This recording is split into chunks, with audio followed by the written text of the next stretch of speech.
Vandeham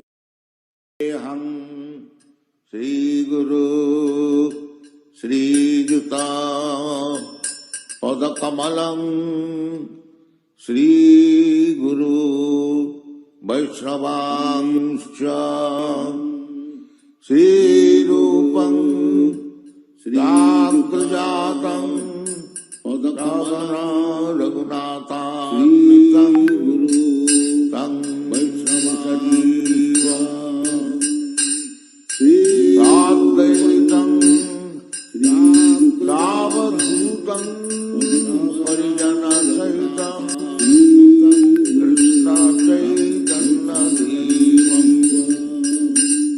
Sri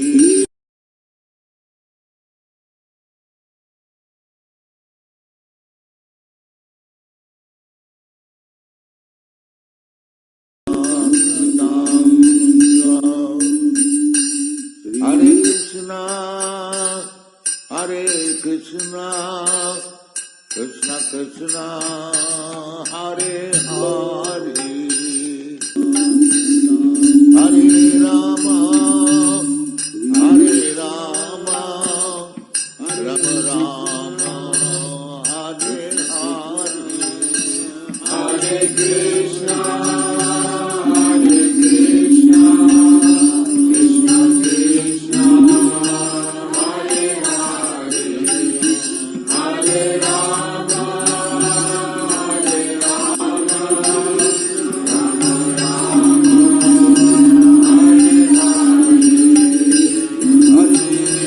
Krishna Hare Hare, Hare Rama, Hare Rama, Rama Rama, Hare Hare, Hare Krishna, Hare Krishna, Krishna Krishna, Hare Hare, Hare Rama, Hare Rama, Rama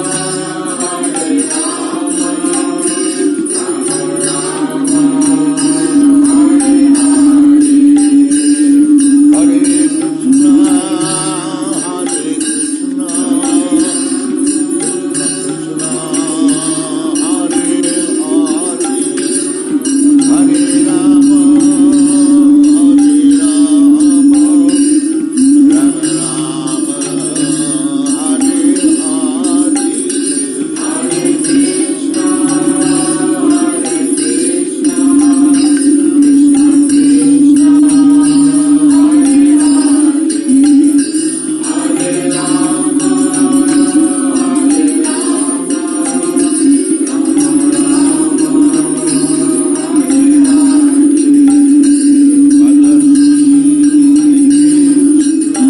Hare Krishna,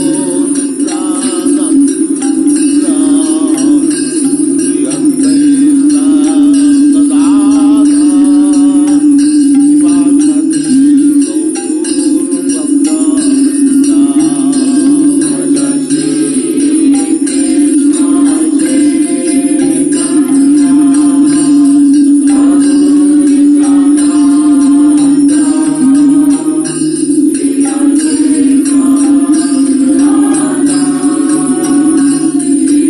Krishna, Hare Hare, Hare Rama, Hare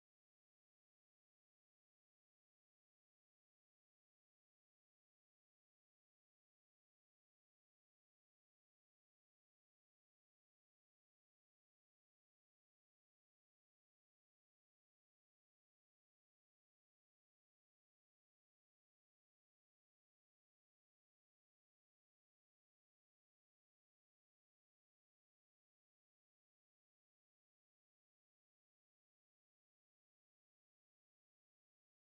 Vandeham Sri Guru Sri Sutapa Dasa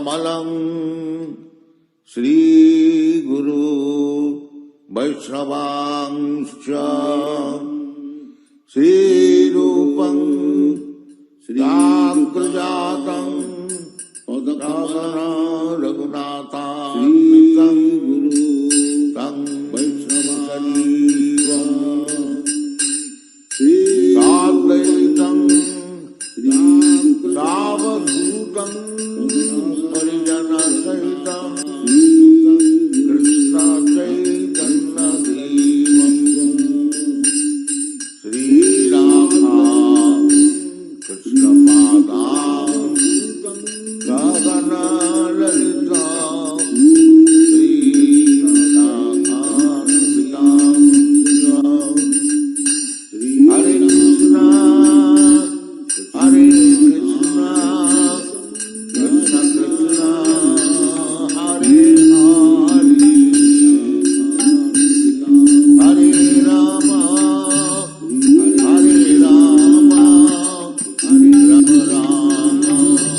with the UK national events team. The whole purpose that we saw of Srila Prabhupada saying, if you want to please me, then you cooperate together. So with that in mind, we wanted to do something as a cooperation between many of the different centers across the UK. So this is the first event, and we're calling it the Spark of Krishna Consciousness. So thank you for joining us. We'll be celebrating the 120th appearance anniversary of Srila Prabhupada, which is the theme of our retreats. We've got a wonderful lineup of senior devotees to share their nectarian pastimes and experiences about the inauguration of ISKCON in the UK. The schedule is from 10, the morning session, and then again in the afternoon, 2 p.m., and then again an evening session at 7:30 p.m. If I could just make a quick reminder to please switch on your cameras. It's always nice to have an interaction so we can actually see who we're speaking to and interacting with. Also, please, at the end for the Q&A session, if you could just be reminded to kindly keep questions related to the topic of the speaker. So I'd just like to introduce Jnanatai Prabhu, somebody who hardly needs an introduction himself, but he is a second initiated disciple of His Holiness Radhanath Swami, who joined ISKCON in 1998 from a professional background in the investment banking industry. Following 10 years as a monk at ISKCON London, he now serves as Temple President of ISKCON London, Regional Supervisor for London and the South East, Zonal Supervisor for the UK, and a Euro RGB member. So I'm going to gladly hand over to His Grace Jnanatai Prabhu. Hare Krishna. Hare Krishna, everyone, and thank you very much, Vrindavani, Devi, for your kind introduction.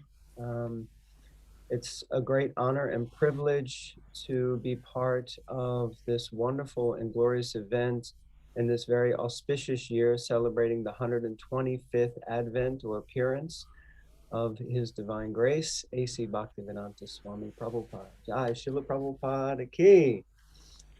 So I think it was 1st of September 1896 that Srila Prabhupada appeared under the famous jackfruit tree, if I'm not mistaken, in Calcutta. If anyone has had the opportunity to visit Calcutta on their way to Sridham Mayapur, I know the devotees there now, they do a Srila Prabhupada tour, which is very exhilarating, very exciting, and very powerful to visit the places where Srila Prabhupada appeared and his activities as he was growing up. And of course, so many years later, Srila Prabhupada came to the West and started all of the glorious adventures. We're reading at the moment. We have a couple of groups that are doing what we call a reading challenge, and we're reading from Srila Prabhupada's or Satsvarup Das Goswami's Lilamrita, the abridged version, which is called Your Ever Well-Wisher. And it really, really is amazing. And all the devotees who are reading together, we're only reading 4 pages a day, but it's really making a difference for all of us to increase our consciousness of our founder, Acharya Srila Prabhupada. So I was so happy when the devotees approached from our ISKCON London retreat team, having successfully managed 2 retreats last year, and they had the strong desire to bring the nation together so that everyone in the UK could come together and glorify Srila Prabhupada in this 125th anniversary year. And I think when they mentioned that, hair kind of stood up on my arms, and I thought, wow, you guys have really hit the mood and the spirit of Srila Prabhupada. And so we immediately reached out to different devotees across the UK. And so I'd like to especially thank, I see the School of Bhakti from Bhaktivedanta Manor are present, and the amazing service they're doing with keeping everyone connected, especially during this unprecedented time of lockdown during this COVID pandemic, keeping everyone really connected. And actually many devotees I've spoken to have said they feel more connected now because there's so many ways for them to join in different sanghas and feel enlivened and inspired by the association of many senior devotees that we wouldn't often get, especially through different parts of the UK. So I'd just like to thank the team of Mahaprabhu Prabhu and his wife, Bhaktin Hema, Bhaktin Asha, who's I can see here, Mantri Raj Prabhu from Wales, Vrindavani Mother, who's doing the emceeing, Bhaktin Natasha, Radha Govinda Prabhu, and all the technical team at the School of Bhakti, and Mother Ladini, who also helped us to connect with all the devotees. So we'd like to welcome everyone and thank you for joining the Spark of Krishna Consciousness, which we've got an amazing lineup, as Mother Vrindavani has shared with us. And I just wanted to also, as we move to our first speaker, and it's very wonderful, nice to see you, Ranchor Prabhu. Always glorious and amazing, and I can just see you're absorbed in that beautiful atmosphere there. And I guess you're still down Glastonbury side, the west coast. Yeah, Krishna seems to be keeping me here. And, just hearing you play the harmonium and start to sing immediately brought back so many wonderful memories. So we're very honored to have you here with us. And I just wanted to show another book that we regularly read, which is Ranchor Prabhu's. It's hard to see this silly thing, it blocks stuff out. Ranchor Prabhu's book, When the Sun Shines. I think it's backwards on the screen, unfortunately. But you can see we get a lot of usage out of it. It's all marked up. We regularly every year do different tours around London to the different places that Srila Prabhupada performed his pastime. So when it comes to the definitive book for Srila Prabhupada in the UK, this is definitely the book. I know Ranchor Prabhu, once we were speaking, and he shared how much time he took to gather all the information and knowledge to make sure that it was as accurate as possible. So really, really wonderful book. And we're very honored to have with us today His Grace Ranchor Prabhu. So thank you very much, Vrindavani Mataji, for introducing and emceeing, and all the devotees for making this amazing and wonderful event happen, for allowing me to play a little part in it. And Ranchor Prabhu, thank you so much for taking your valuable time to be here with us. Hare Krishna. Srila Prabhupada ki jai. Hare Krishna. Well, this is a real blessing for me. So this is my most valuable time. And thank you, Jainatai, for holding the space so dependably, as you have been doing now for years. Dandavats at your feet for that wonderful service. I'm going to, yes, I've got my harmonium here. I'm going to sing as part of what I want to present, because speaking without singing doesn't work for me.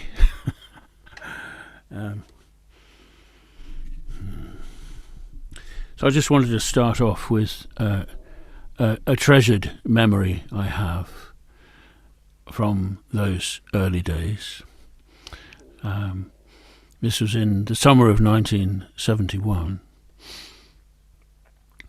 and Prabhupada was staying with us. He stayed for 5 weeks altogether that summer at the Bury Place Temple, and in the mornings, of course, he would always go for his walk.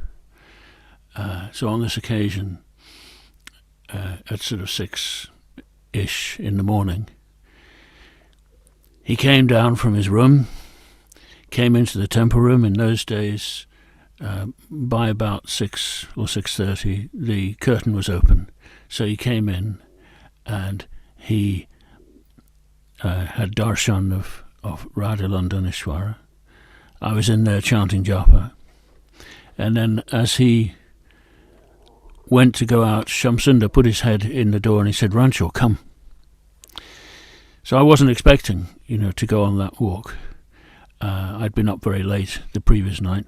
So anyway, out I jumped onto the doorstep, and there was Prabhupada and Shamsundar and Prajumna, I think, Prabhupada's Sanskrit secretary. And I was wearing a very skimpy, very thin cotton kurta, which had arrived in the donations pile. and that was it. And it was cold. I mean, I didn't think... But Prabhupada said, you will be cold. I said, no, Prabhupada, I'm not cold. And Prabhupada said, go and get a pullover, get something warm. And I hesitated to go because I didn't want them to leave without me. And Prabhupada said, don't worry, I'll wait. So that's a treasured memory for me that Prabhupada promised. I took it much deeper. Everything Prabhupada said had layers of meanings, and I took it very deep. Prabhupada promised he would wait. So a year earlier, roughly, I encountered the devotees, and I as soon as I met them, I had pretty much got to the end of the road. I felt I was an art student at Chelsea Art College, and I felt I got to the end of the road. In terms of material life, I couldn't see anything particularly that I wanted to do or accomplish. I wanted to go somewhere different, somewhere deeper. I had tried in various ways and means to get to a deeper level, and I couldn't really find. All I knew is that I don't belong in this world. That was my feeling. So then through a friend, I was introduced to the Krishna devotees, and almost instantly, within 2 or 3 days of visiting the London temple, I could understand this is where I belong. And I was puzzled because I thought to myself, how is it that when I see these people, I just feel I need to be with them? What is it? And I've never heard of, Krishna before, but I feel so attracted to Krishna. And who is this wonderful man who they call Prabhupada, and who they spoke about, by the way, the devotees they practically never spoke of anything else except Prabhupada when I joined the temple. And his voice was always gracing the airwaves. The whole building was always filled with tape recordings of his voice, the sound of his voice. So I thought, why do I feel so attracted to this man and to this image of God, Krishna, and to be with these people? And then I began to think, I'd always believed in reincarnation, and I began to think, I'm sure I've known them before. That must be why I'm so drawn.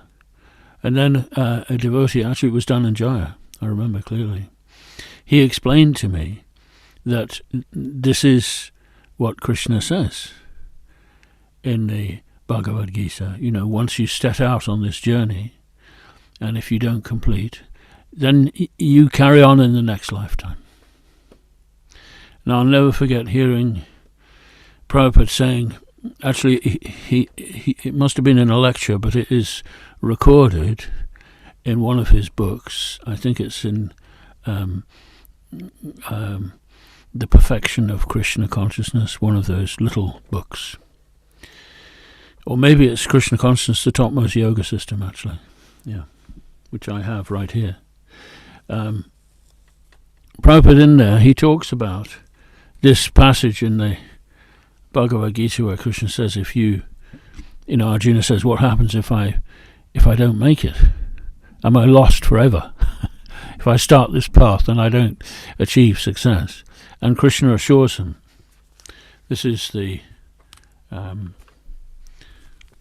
original edition of Krishna Consciousness Topmost Yoga System, which I still have. I acquired it on King's Road in 1970. And in here, Prabhupada says, so if you don't, achieve success in this lifetime, that's okay, because you will always get another chance. And then he says, failure is the pillar of success. And turning to the devotees, this was in New York, he said, so all of you, make sure this time you complete the journey. Yeah. So I felt myself causelessly really attracted to be with the devotees. So I moved into the temple. And in those early days, I mean, I was lucky that I moved into the temple just before Shamsundar and Malati and Gurudas and Yamuna left for India. So I was able to spend just a couple of weeks getting to know them, particularly Shamsundar and Yamuna were very instrumental for me. You know, I felt such a wonderful connection with both of them, and they were the first two devotees I spoke with, actually. So in that first year, you know, they went to India, and we had really all our elders. Mukunda was still in London, but we hardly saw him because he was very occupied with his work, supporting his home. And although he did come, but he was under quite a lot of pressure, I think, Mukunda, at that time. So mostly we were on our own, and we had no money. I was just remembering how, you know, we used to get our food principally by going down to the market, Covent Garden Market as it was then. It was still a fully functioning fruit and veg market. And they had trolleys. All the trolleys in the market were about as old as the market, you know, they'd always... And so we managed to get one that was sort of half broken, and, you know, we were allowed to take it. And so that was one of the things I did. We took it in turns, but regularly, several mornings a week, was roll the trolley down to the market and then go stall to stall begging, have you got any, you know, old cauliflowers that you can... And so we used to get quite a lot of vegetables that way, but mostly they were on the way out. They wouldn't give us the ones that were saleable, but we'd get the extras.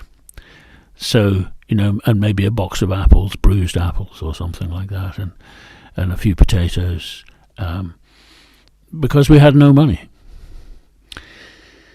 We, every day, twice a day, we went out on Harinam. And at that time, this is in 1970, the general practice was morning, Oxford Street. From the Bury Place Temple, which is a sort of a 10-minute walk from the bottom of Oxford Street, we would sort of make our way quickly to the beginning of Oxford Street. Then we would have Harinam, and we would dance, you know, from side to side, moving actually quite sedately in pairs, and you know, with arms up and trying to sing in a way that was attractive. That's how we were trained. We didn't do much, you know, jumping up and down and singing at the highest pitch we could manage as loud as we could. It was more sedate and musical. That's the way because we were known, by the way, the Radha Krishna Temple was known as a pop group, and we used to do gigs. My gosh, you know, a few days after I joined the temple, we did a gig in Croydon. There's a place called Fairfield Halls, which is a big venue, and we shared the billing with the Small Faces, who were a very big band at that time. In fact, they mostly, after they broke up, I think all the participants in the Small Faces then became famous musicians in their own right. So, and we... I was a very new devotee, but people knew that I knew how to sing and play the harmonium. So right there on the stage, I sang, you know, to, I don't know how many, it was full. So whatever the capacity is of that place, it might be approaching 6,000 or 7,000, I would think.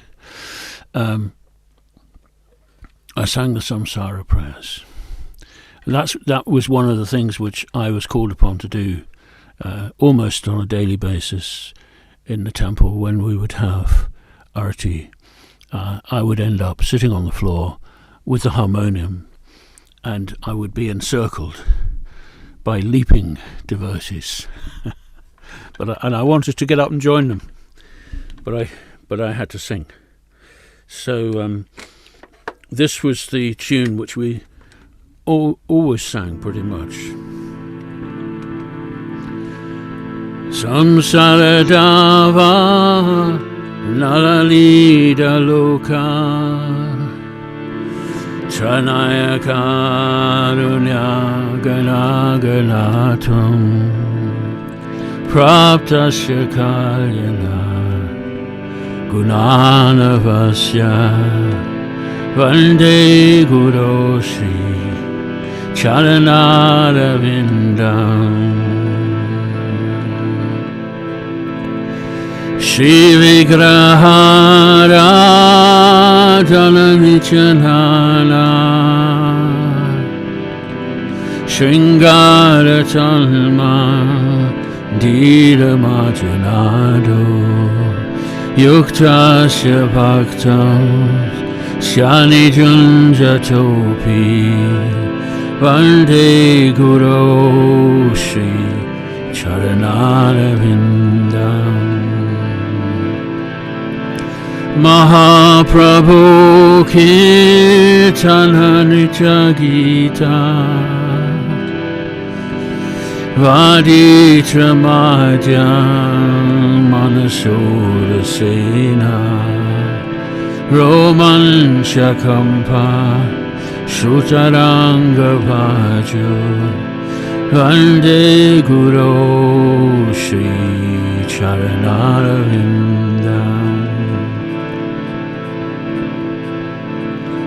And at the end we'd sing Namo Vishnu Padaya Krishna Prastaya Bhutale Srimati Bhakti Vedanta Swaminiti Namine Namaste Saraswati Devi Gauravani Pracharine Nirvisesa Sunyavadi Paschatya Desa Tarine Hare Krishna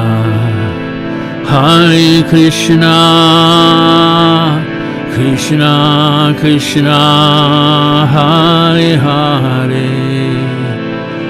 Hare Rama Rama Rama Hare Hare Hare Krishna Krishna Krishna Hare Hare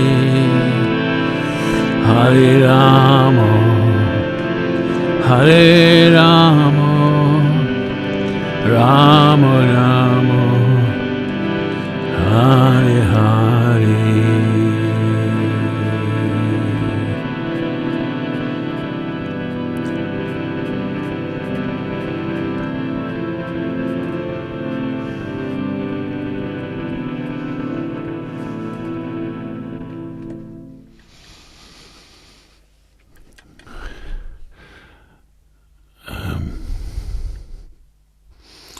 So, back in 1970, it wasn't quite so sedate as that.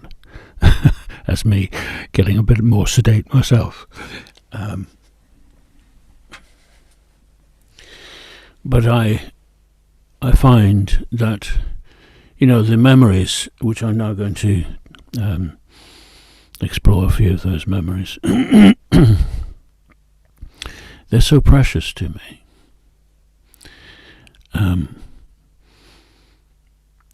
And when I chant, when I sing like this, they often come flooding back, because those memories are not belonging to this world.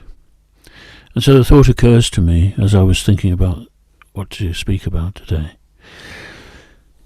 that of course I now by virtue of the passing years, I've become a rare,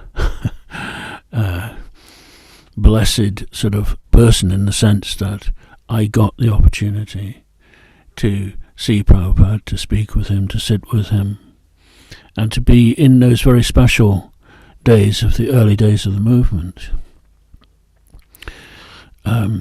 What about all those who have come later? And I know that I can see with my own eyes that in many cases, the ones who come later, who never met Prabhupada, are more devoted, more dedicated than I can ever be. So what is this is a mystery. How is it? So one of each of you will no doubt have your own understanding of that, and I'd be interested, maybe, I'm going to try and finish at, this goes on till 11, is it? No. 11:30, this goes on till... 11:30, yeah. with time for Q&A. Yeah, so I'm going to try and finish, not later than 11:15 to allow time, So some of you will have, of course, your own insights into what is it that brings it so alive all these years later. But I wanted to just suggest a couple of things, and one is obviously it's the chanting.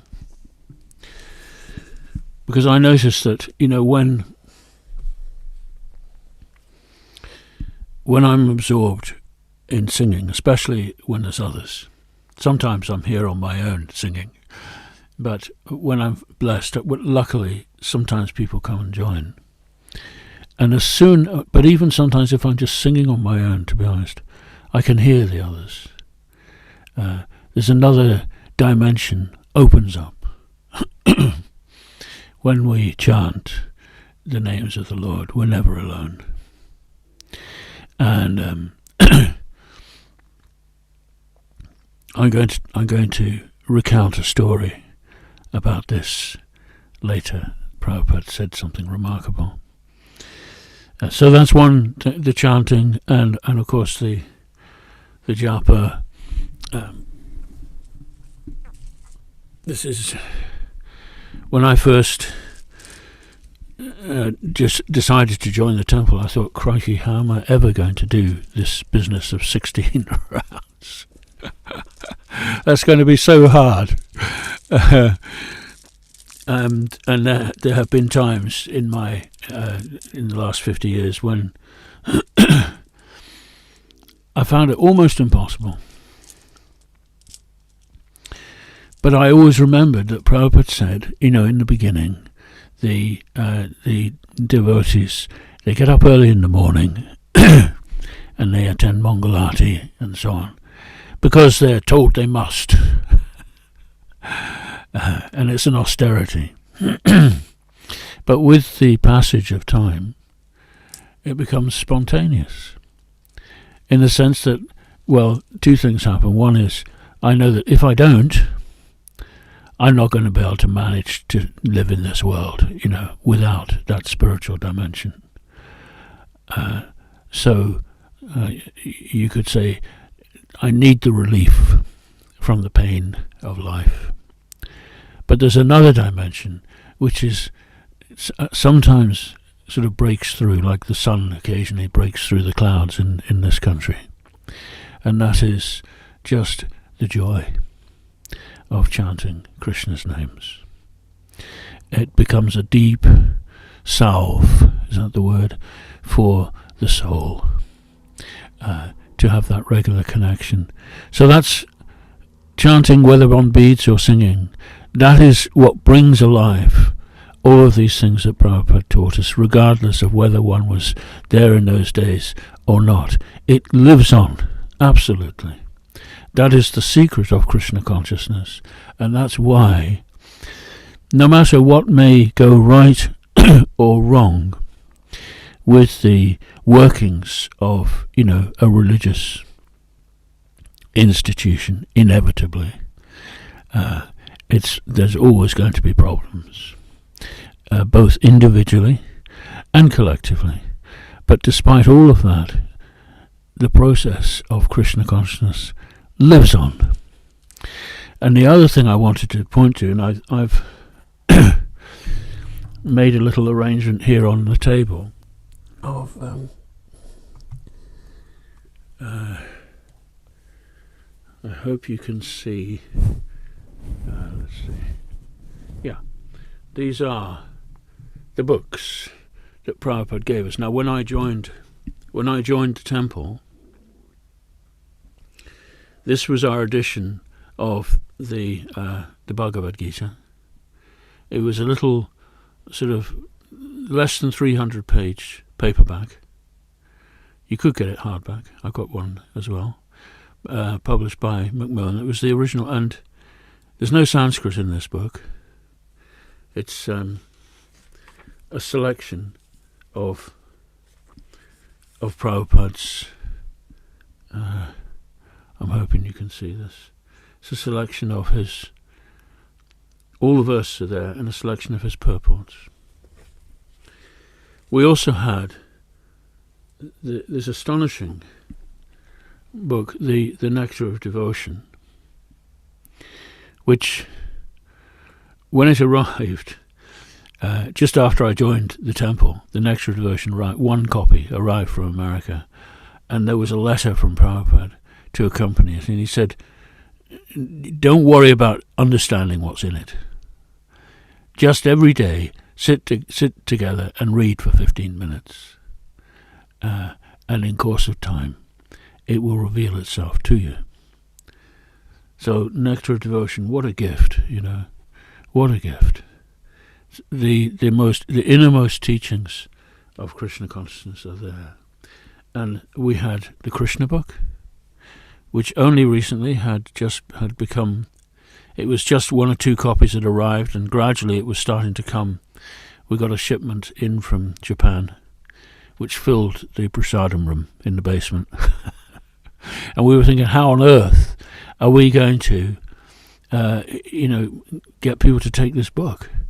I mean, I seem to remember we were selling it for £3, which was a lot of money for a book back in those days. Books were less than £1 usually.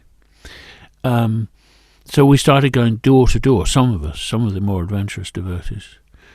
And it was an uphill struggle. But gradually, we got to the point, we got a volume 2 as well, and we started to sell a few of them. And then we had these little books. This one I always really liked the cover. This is Easy Journey to Other Planets, which actually in India I think it was the first small book Prabhupada produced. So this shows a devotee flying through space and penetrating the spiritual world. Lovely. And my own first purchase in King's Road when I was an art student, Krishna Consciousness, the Topmost Yoga System, and this contains one chapter which is simply called the Hare Krishna mantra, and it's the famous recording that Prabhupada made for what later became known as the Happening album, where he simply described the process of chanting Hare Krishna. Here it is, it just opened on that page. So, the transcendental vibration established by the chanting of Hare Krishna, Krishna Krishna, Hare Hare, Hare Rama, Rama Rama, Hare Hare, is the sublime method for reviving our transcendental consciousness. And I strongly recommend, if you get a chance, track down this little book. It's what made me a devotee, essentially. Although when I read this book in another chapter, Prabhupada saying, we are working 24 hours a day to serve Krishna. And when I read that, I thought, oh gosh, I don't know if I want to join them. But that was before I actually met the devotees. And another book Prabhupada gave us right at the outset, this was the second book, well, it was the first book he published in the West, actually. I think it came out roughly simultaneously with the Bhagavad Gita, is the teachings of Lord Chaitanya, in which Prabhupada very briefly introduced Lord Chaitanya, but then he spent the whole rest of the book describing the teachings that Lord Chaitanya gave to Rupa Goswami, to Sanatana Goswami, to Sarvabhauma Bhattacharya, to the leader of the Mayavadis, Prakashananda Saraswati, and towards the end of the book, to Ramananda Roy. So he gave, and he didn't hold anything back. Absolutely. He held nothing back. Sometimes I do hear Krishna devotees who are not members of ISKCON speaking about ISKCON, that we're only dealing with the surface. Something like that. How wrong could you possibly be? Because Prabhupada, right from the start, he gave us the essence. And this is a facsimile copy, because my original set long since went astray. But this is the Srimad Bhagavatam, as published by Prabhupada in India. And this is a facsimile, so it's exactly as it appeared. You know, he gave the the Sanskrit, the transliteration, the word-for-word meanings, the translation, and his purports. And it's written in the most wonderful, charming, I don't know what the word is, kind of unsophisticated English language. But the power just bursts through. However, it was quite hard for us to understand.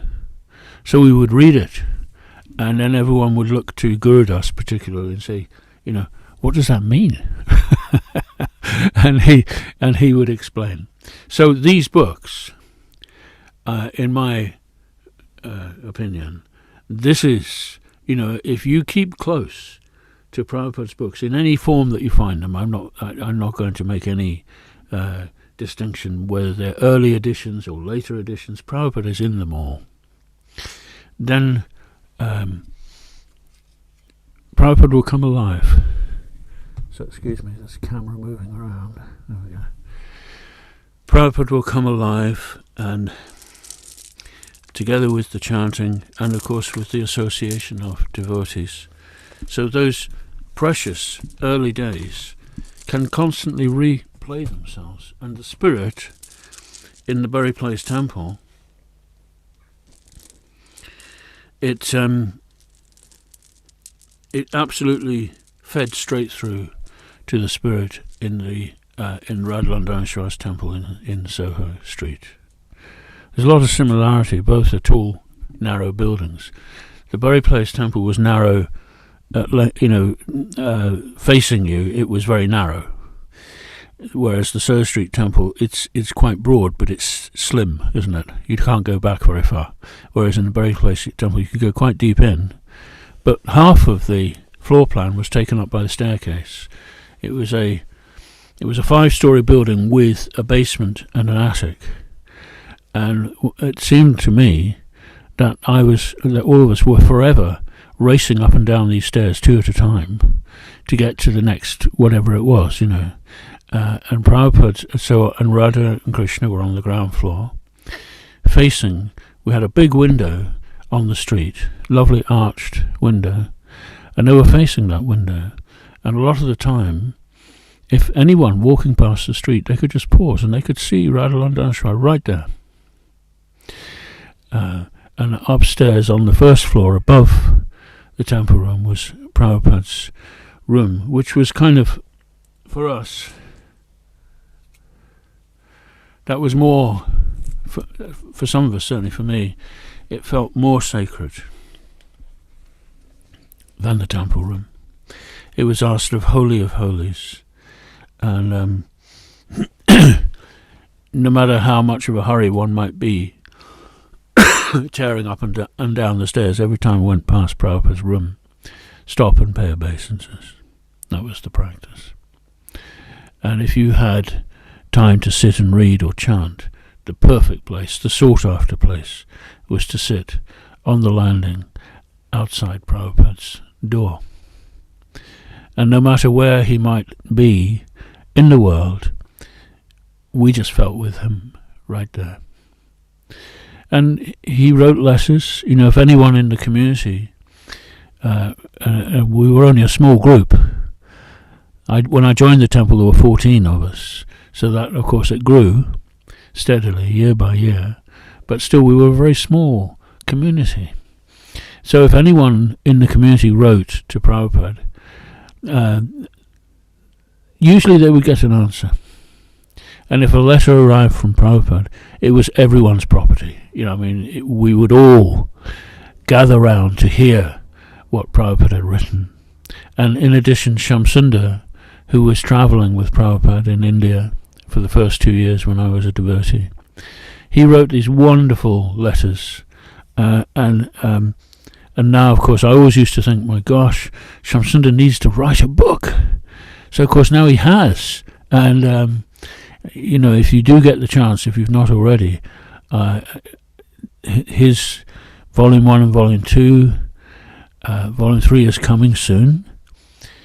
They are just crammed with so much, real. He was actually living with Prabhupada for most of those 2 years, and they're so alive. Prabhupada just comes to life on every page. So he never felt far away. Now in his room, it's very simple.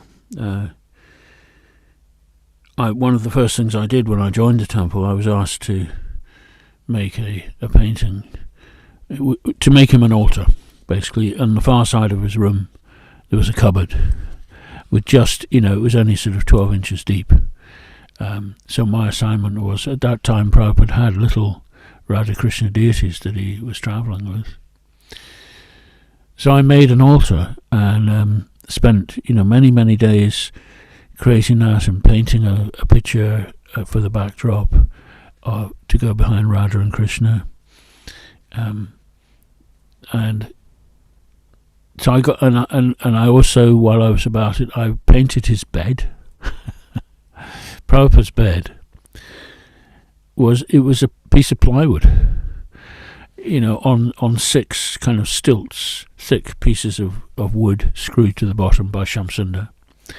So I repainted it, and then on that was, probably just a very thin mattress. That was Prabhupada's bed. And next to his bed was a little table, only, about 18 inches wide. And that's where Prabhupada sat at that table to have prasadam. And his desk was small, so low-level desk. You've probably seen the photographs. And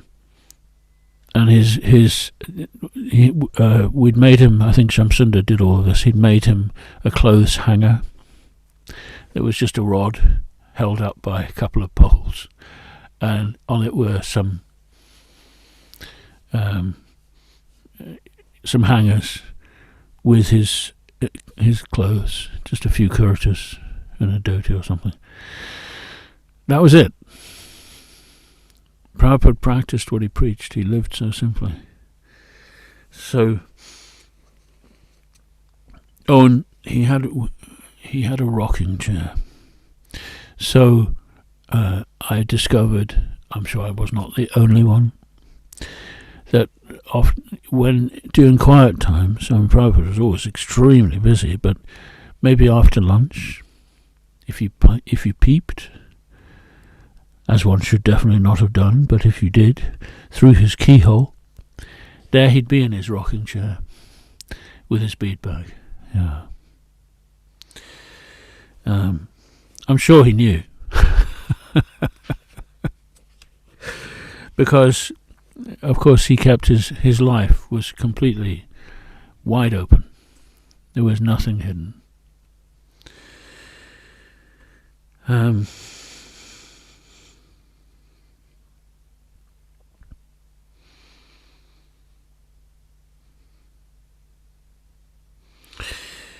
So, this is in 1971, the first time I encountered Prabhupada, and within a few days of his arrival, in the very early morning, we hadn't yet got up.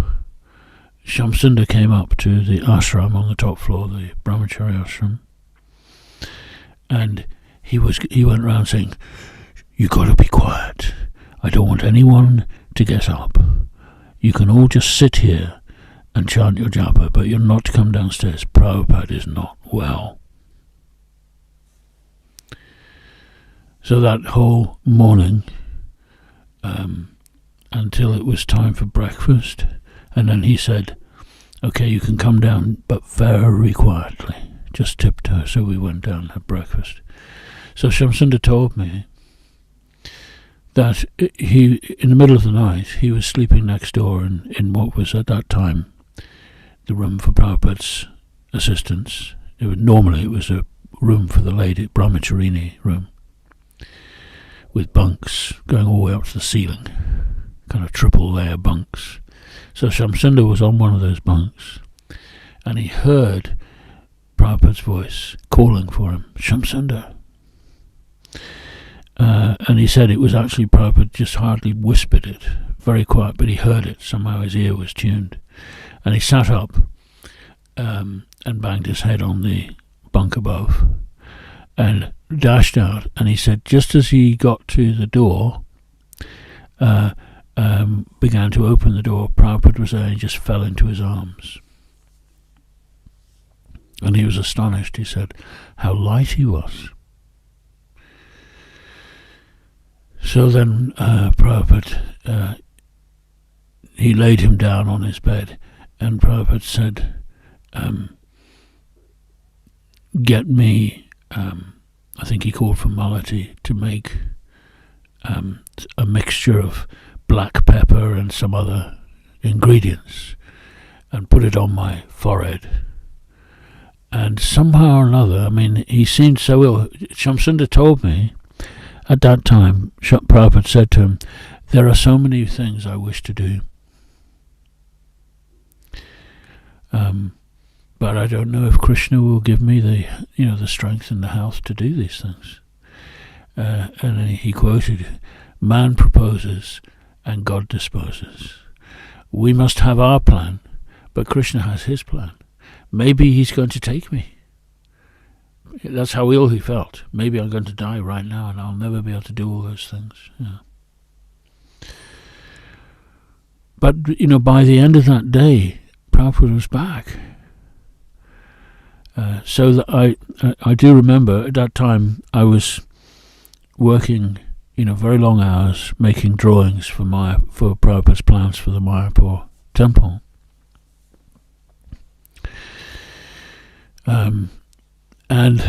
But I was very, we were all, of course, very worried about Prabhupada. So I was very young. I was, I wasn't yet 21. I was still 20. And in the temple room, there was this huge Vyasasana that we'd made for Prabhupada, and it had a step in front of it.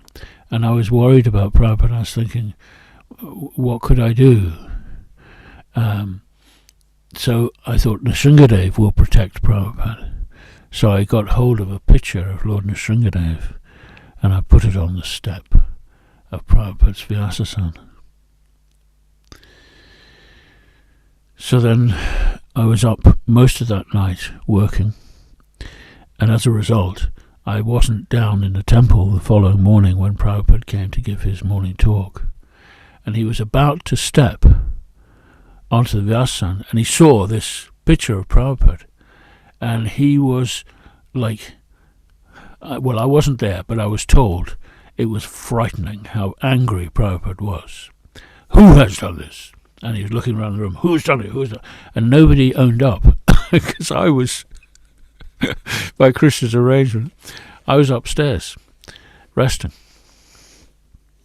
And when I heard about it afterwards, I thought, wow, I think Krishna saved me from that, because I don't know if I could have survived being, chastised in front of everyone like that by Prabhupada. But what he did at that moment was he said, okay, now I want you to all the walls all had pictures all around him. He said, all these pictures have to be raised. And he wouldn't do anything until that had happened. So the next sort of 20 minutes or something, devotees were going around with bits of string and hammers and things and raising all the pictures higher.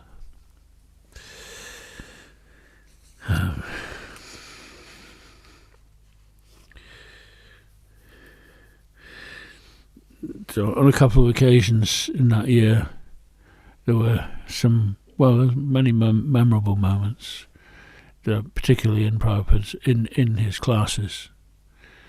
Once the temple was full in the evening, and one lady put her hand up and she asked, "Have you seen God?"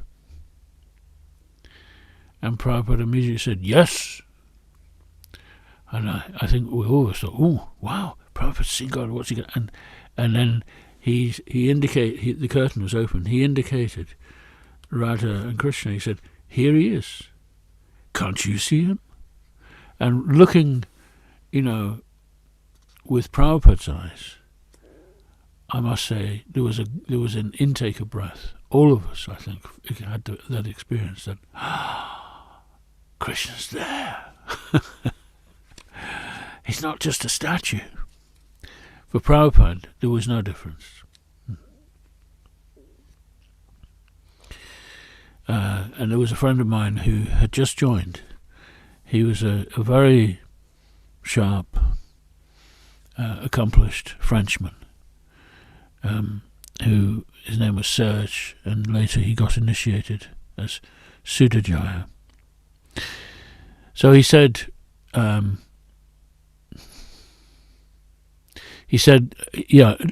Prabhupada had given his talk, and Serge, as he was then, was standing in the doorway, and he poked his head in, and he put his hand up, and he said, "I, came to London in pursuit of a career." He was actually very successful with computers and he was starting to make a lot of money back in 1971 when computers were, a very new thing indeed. And he said, "But now I've met the devotees. I don't want to spend any more time with work and my business people and these computer people. And I don't even want to go and see my family back in Paris. I'm due to go and see them, but I don't want to go. I just want to be here with the devotees." So Prabhupada said, "This is because from being crow, you have become swan." And that's that wonderful passage in the Bhagavatam about the crows. Spend time with the other crows, and the swans never mix with the crows. They just mix with the swans.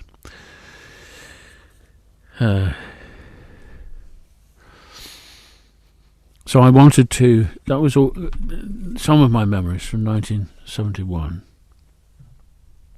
By the time Prabhupada came in 72, the numbers, had increased.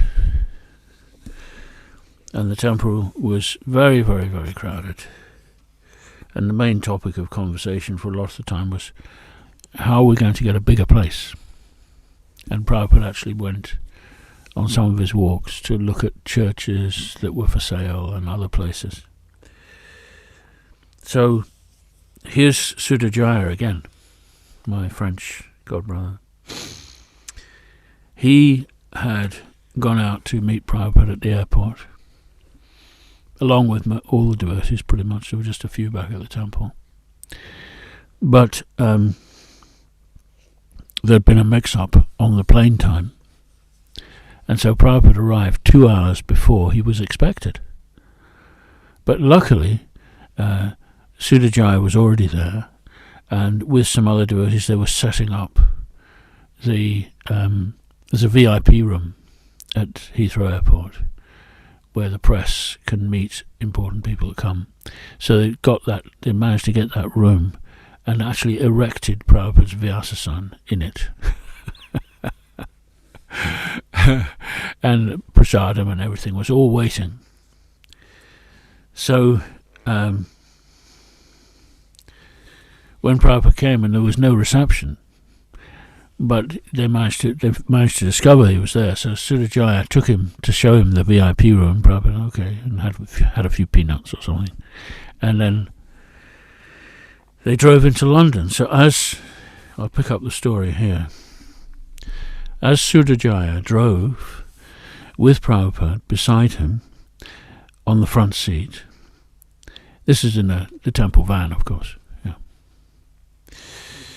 The thought struck him that he must phone the temple. He pulled in beside a red phone box and made the call. A woman's voice answered, and when he said, "Prabhupada's coming," she said, "Yes, I know," and hung up. He phoned a second time. "You don't understand." He spelled it out. "Prabhupada will be there in 20 minutes. As they crawled through the Knightsbridge traffic, it began to rain. "Where are my devotees?" Prabhupada asked Sudajaya again, as if he doubted they would be there. The London devotees were never far from his thoughts. They were so young and inexperienced. So were all his disciples. But in London particularly, they lacked experienced leadership, even though they were at the heart of his international movement, and living in the city he regarded as the most important in the world.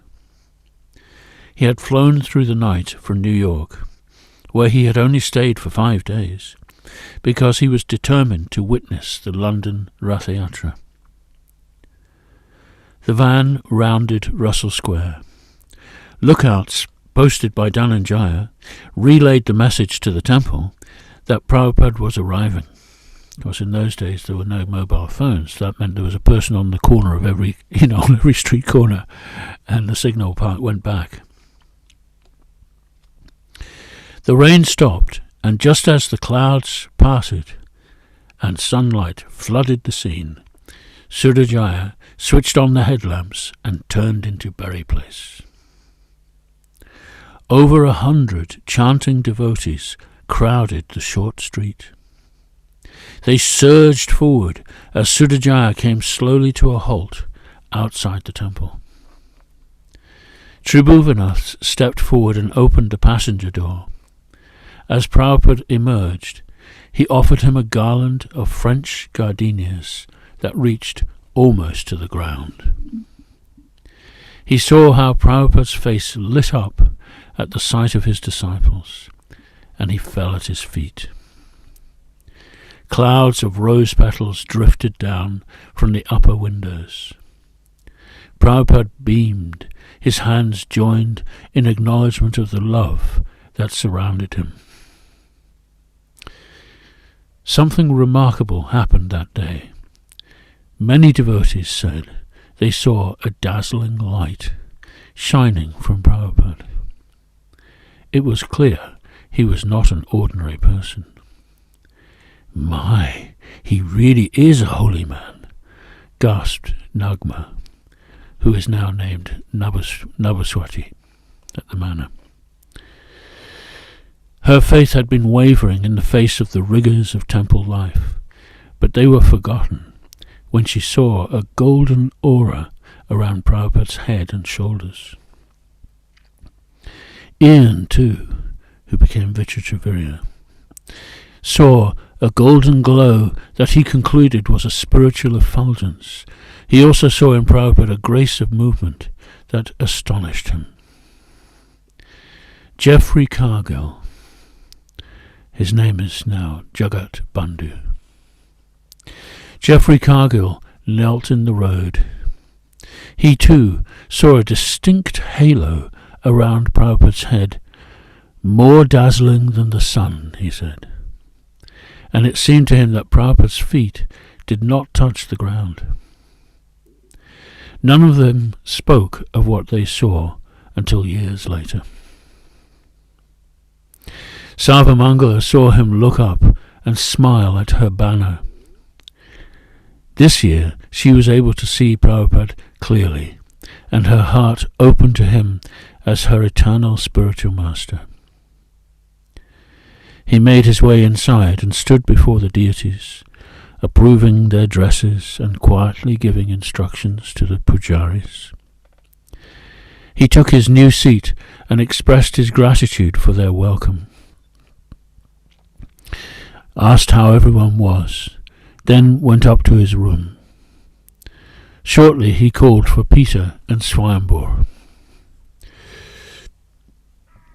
Peter was later initiated Padma Lochan. "Did you make the Vyasa-san?" he asked them. "I like it very much. Now I want 2 more, one for Lord Brahma and one for Lord Shiva." 3 years earlier he had said that Brahma and Shiva had been present at Conway Hall, although no one else had seen them. Now he wanted seats made for them. He said the seats should be identical to the one made for him, but smaller, so they could fit beside the main altar, on either side of Radha and Krishna. That same evening, Peter and Swayambhur made them. Prabhupada came down next morning for his morning walk.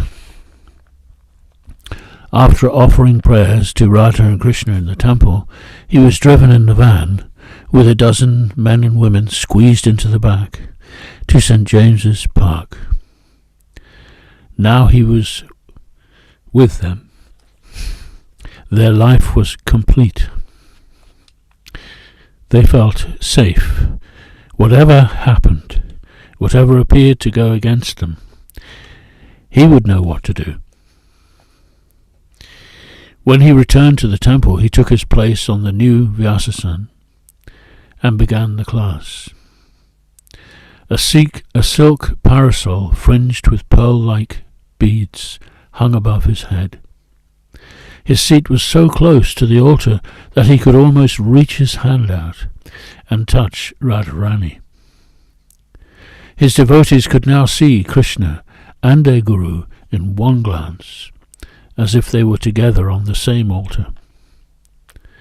On either side of the deities he noticed the new miniature seats. Very nice. You should know that Lord Brahma and Lord Shiva come here every night for the evening arti. He called for the new edition of his Srimad Bhagavatam, Canto 1, Volume 1, which had just arrived from New York, its cover illuminated with a new panoramic painting of the spiritual sky. This was the first time the devotees had seen the book. So this is that early edition of the Bhagavatam. I'm sure you've all seen it. Originally the first canto was in 3 volumes. So this is volume 1 with this lovely painting. And my gosh, it was just such a revelation to see this painting with the beautiful picture of Radha and Krishna and the cows, and in the background Lord Chaitanya, and underneath this Mahavishnu.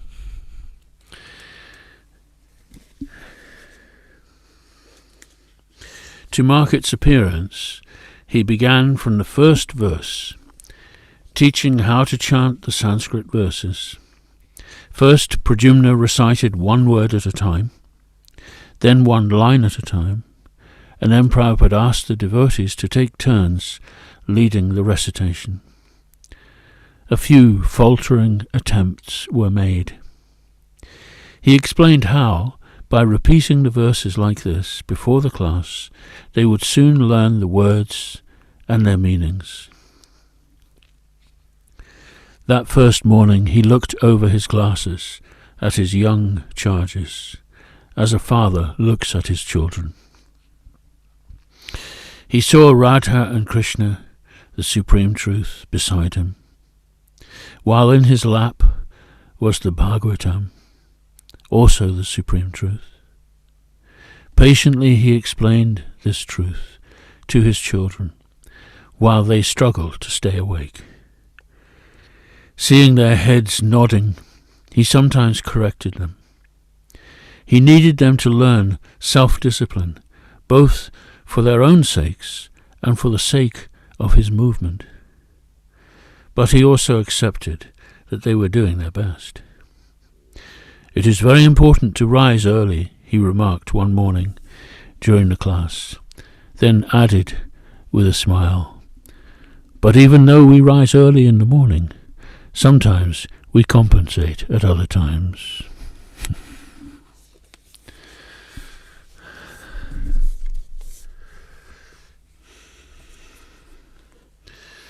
So these are some of my precious memories from those first couple of years, when this was before we had Bhaktivedanta Manor, of course. And so in 1972, that was very much a focus of inquiry, how we're going to, we had no money. And obviously we needed a large building. And so it was during that summer that Prabhupada he was taken to visit. He did a program in Reading at an Indian family's home. And after that he was taken over to visit George.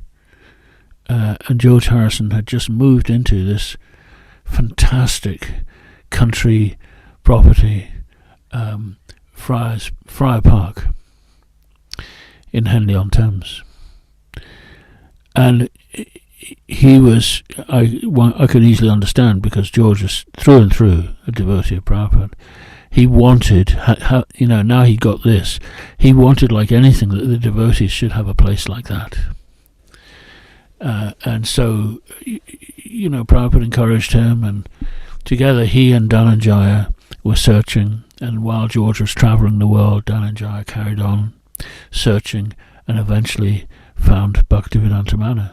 And just over a phone call, he told George about it, and George said, "Buy it." So it was bought by his charity, which was called Northern Songs. And it was rented to the devotees for a peppercorn rent, really. So the next time Prabhupada came in the early part of 1973, he arrived at Bhaktivedanta Manor, and thereafter he never stayed at Bury Place. So things moved on, as they always do in this world. And although we lost Bury Place, and we lost that precious room in which Prabhupada resided, the building's still there. Who knows, maybe at some point in the future some arrangement might be made to rescue that building. It's so precious. But anyhow, we got Bhaktivedanta Manor, and Prabhupada came there. And that's a whole other series of wonderful pastimes. How Prabhupada met so many people. He spent most of his time, once we got the manor, receiving people. So many people were brought to see him, and he would also every afternoon. It was a long, hot summer. It was the weather was outstanding that year. So Prabhupada spent a lot of time every afternoon sitting on the lawn, and devotees would sit around him, and he would chant on his beads, and then maybe he would ask Shrutakirti, usually, to read, and Prabhupada then he also might comment and answer questions, and sometimes there'd be a guest, might be a parent of some devotees, of some parents of devotee, or some other guests, and he would have conversations. And all of those, well, I'm so grateful to those far-sighted devotees who were usually, by the way, they were usually American. They seemed to be much more on the ball, who recorded Prabhupada's words and who photographed him. And so we have some of the most iconic photographs of Prabhupada, actually. They're from that summer where he's sitting on the lawn. Very blessed days. 1973. After 1973, as the movement was growing and expanding, there were more and more temples. And so there was, I remember, I think in 1975, Prabhupada came and visited the Bury Place temple just for a couple of hours. And he sat on his Vyasasan and he looked around at us and he said, now we have so many temples, I can't stay in one place for more than 15 minutes. He said, but I am asking Krishna to give you the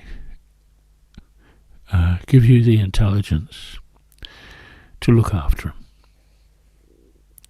And that was his faith. His faith was absolute, that each of us were devotees of Krishna.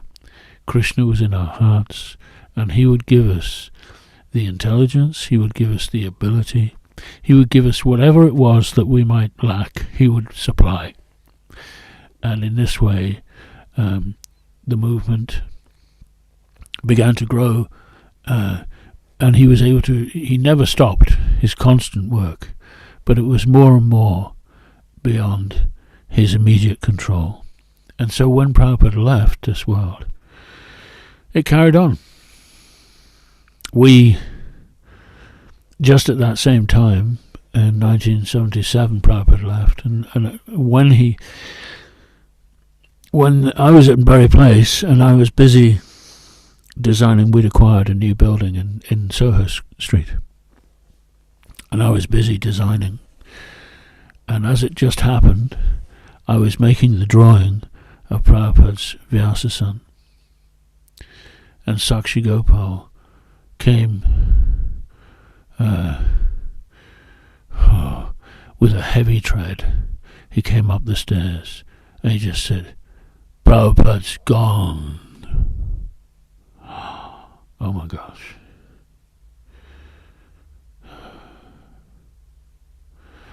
I mean, he'd been ill for months, and I guess we all kind of knew that this was coming, but didn't really dare to actually give it any thought, because Prabhupada was immortal, he'd live forever.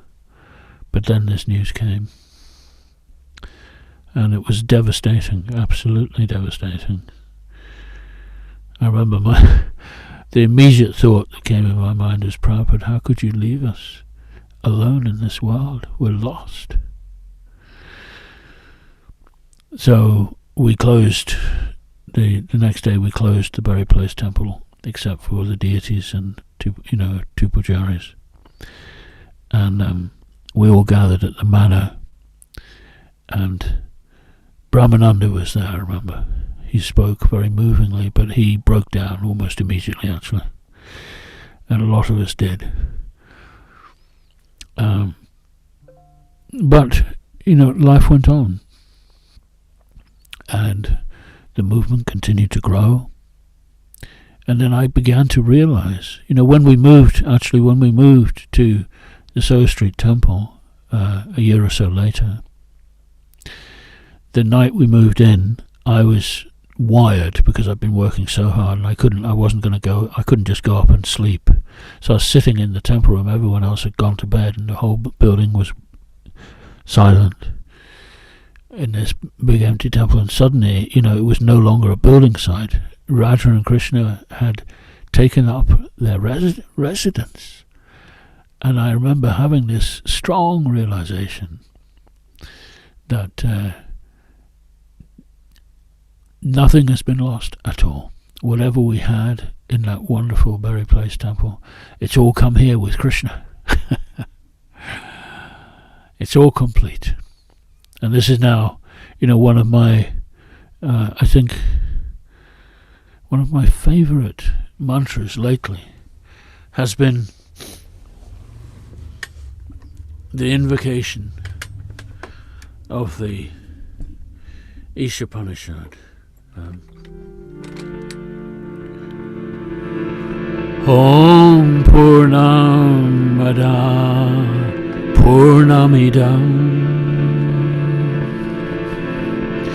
Purnat Purnam Udachyate Purnasya Purnamadaya Purnamiravashishyate Om Purnamada Purnamidam Purnat Purnamudachyate Purnasya Purnamadaya Purna Eva Vashishyate.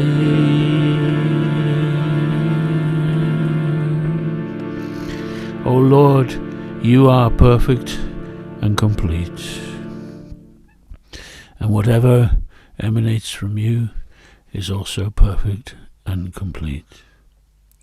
And although so many complete units emanate from you, still you remain the complete whole. So that's my observation of the Krishna consciousness movement, this gift that came to us directly from Goloka Vrindavan. Krishna sent his dearest friend and associate to live among us. And what he gave us, even though from material vision it may appear, to be something less than perfect, actually what he gave us was perfect. All the ingredients are there. And as time goes by, if we just keep faith in Krishna's name and in the wonderful books that Prabhupada gave us, and stick together, always look for the association of Krishna's devotees. What Prabhupada gave us will last and grow, I think, forever. Whatever this world has to throw at us, it will go on. So,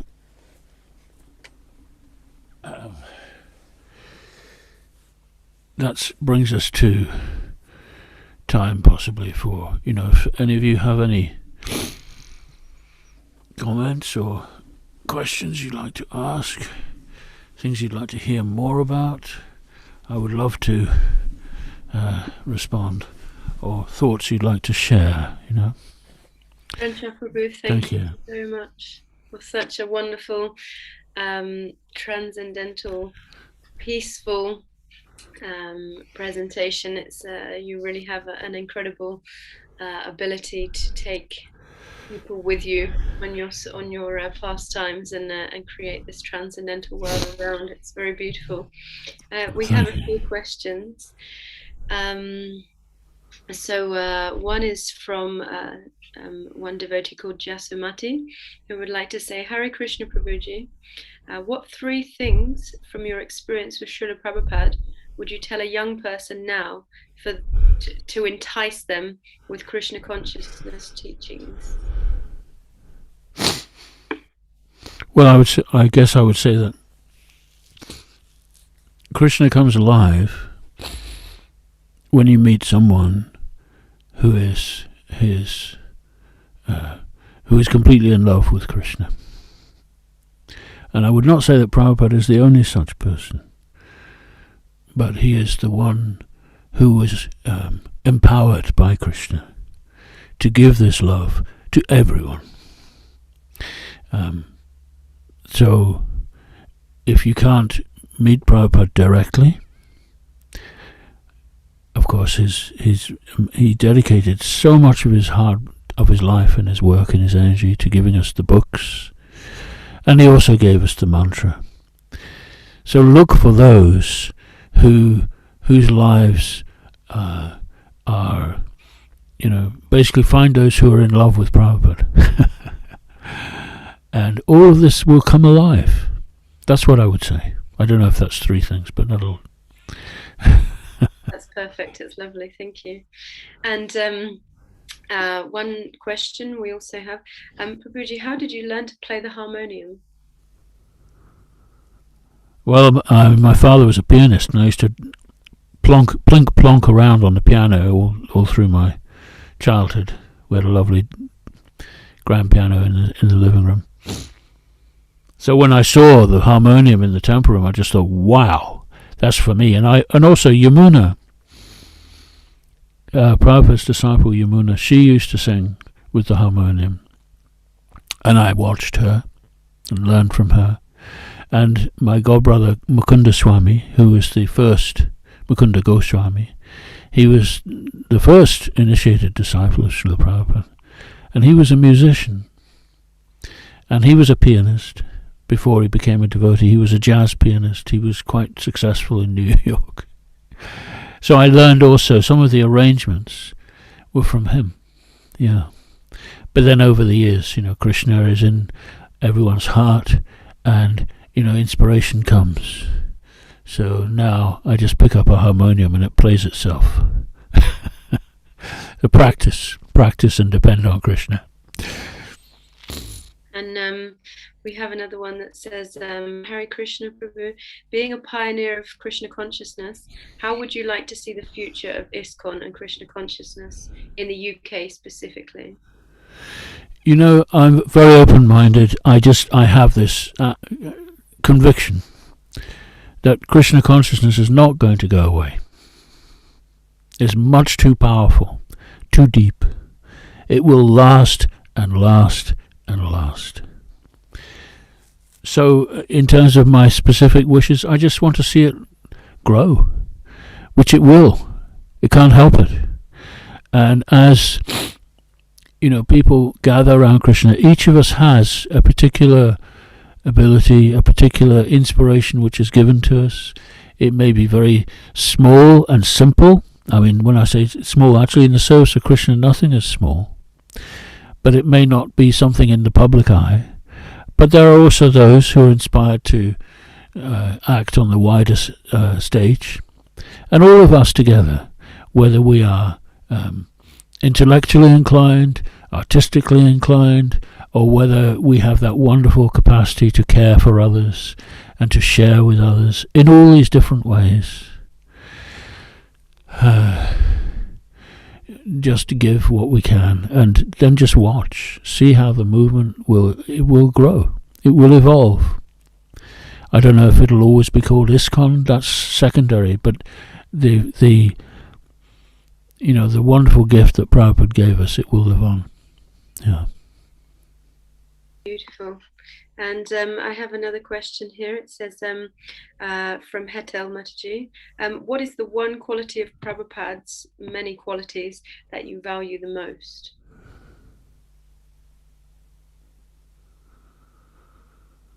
Oh my gosh. I guess I would say a different thing every time you ask me that. Prabhupada was my world. He was my world.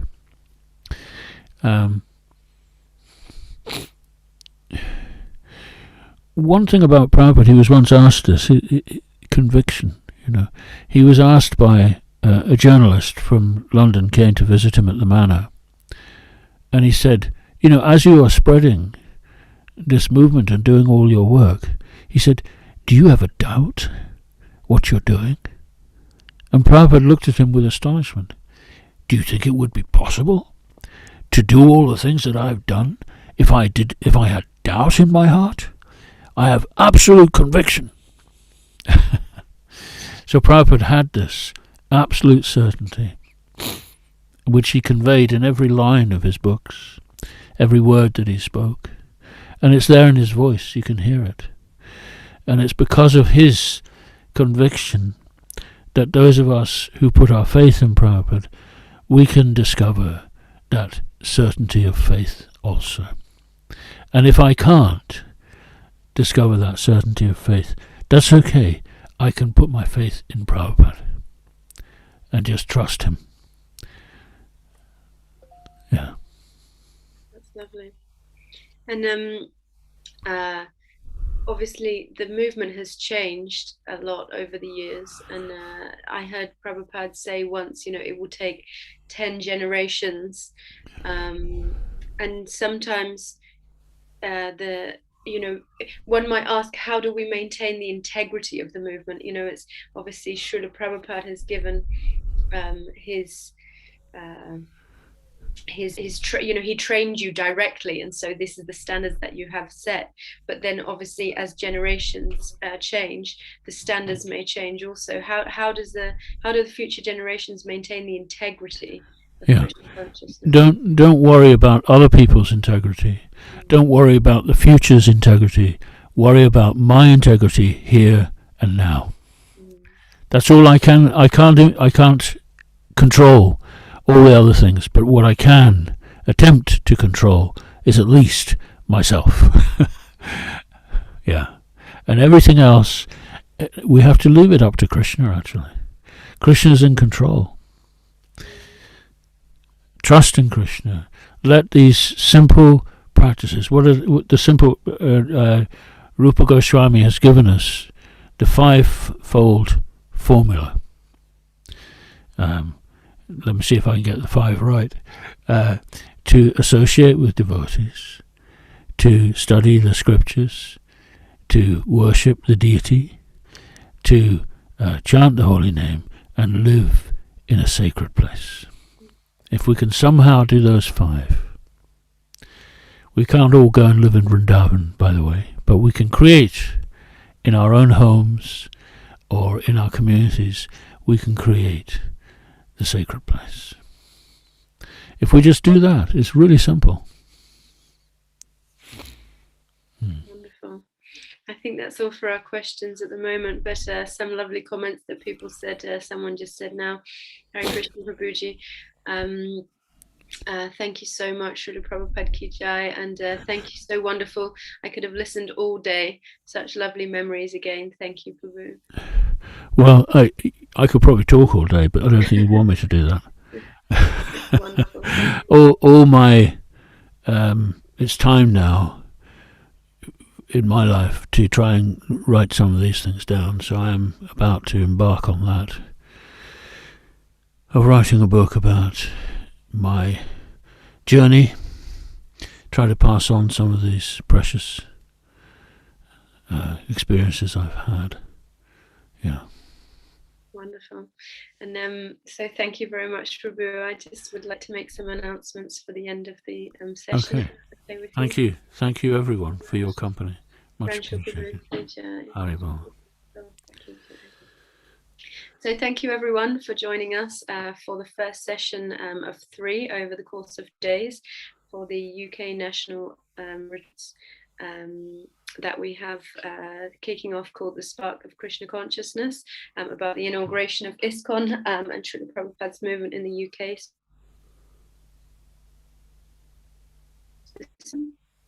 For a wonderful talk with Sutapa Prabhu from the Manor. We would just like to remind everyone that there are links for donations in the chat box, and there are also links for the books, Prabhupada by Srila Prabhupada Prabhu, and also Where the Sun Shines, the wonderful book by Ranchor Prabhu also, so you can directly link to those. And we very much look forward to seeing you this afternoon, and then again later this evening at 7:30 p.m. also. So thank you so much. Hare Krishna. Hare Krishna.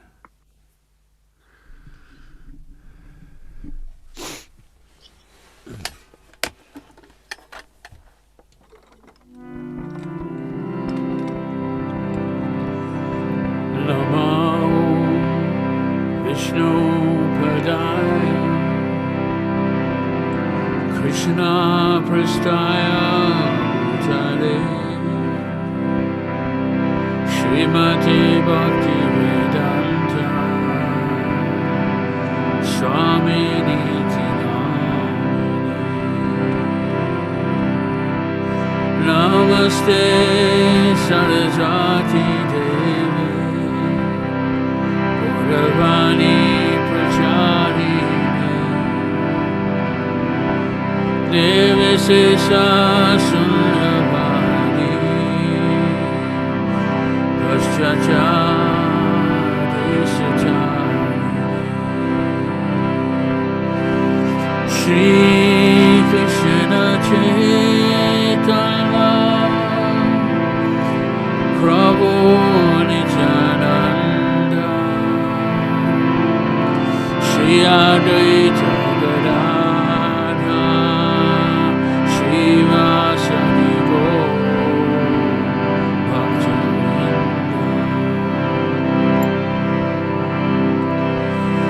Shri Krishna Chaitanya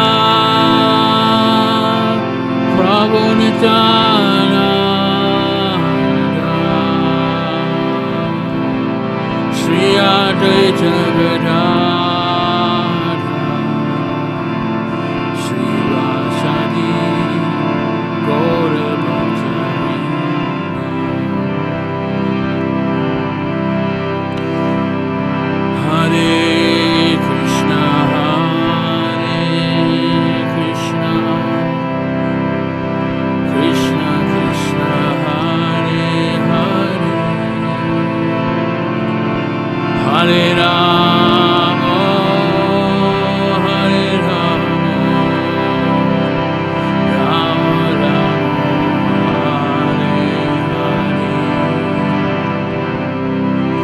Hare Hare Hare Krishna Krishna Krishna Hare Hare Hare Rama Hare Rama Rama Rama Hare Hare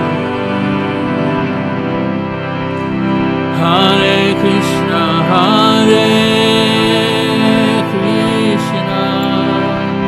Krishna Krishna Hare Hare Hare Rama Hare Rama Rama Rama Hare Hare Hare Krishna Krishna Krishna Hare Hare Hare Rama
Hare Krishna.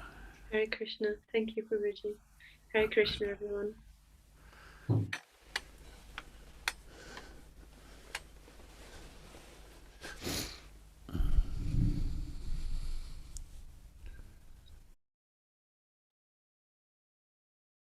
Vandeham Sri Guru Sri Juta Padakamalam Sri Guru Vaishnavangscha Sri Rupam Ragrajatam Sagana Raghunatanitam Tang Sajivam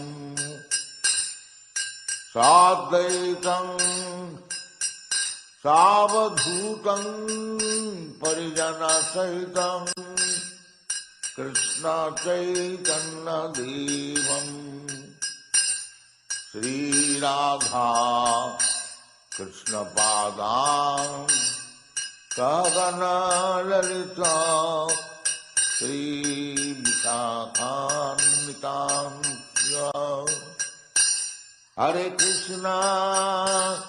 Hare Krishna Rama Rama Hare Hare Hare Krishna Krishna Krishna Hare Hare Hare Rama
Vandeham Sri Guru Sri Juta Padakamalam Sri Guru Vaishnavangscha Sri Rupam Ragrajatam Sagana Raghunatanitam Tang Sajivam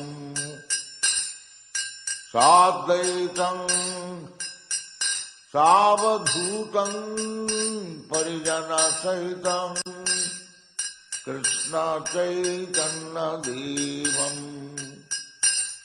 Sri Radha Krishna Padam Sagana Lalita Sri Visakhanitam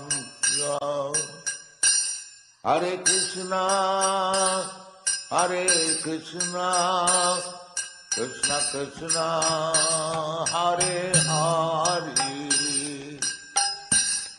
Hare Rama Rama Rama Hare Hare Hare Krishna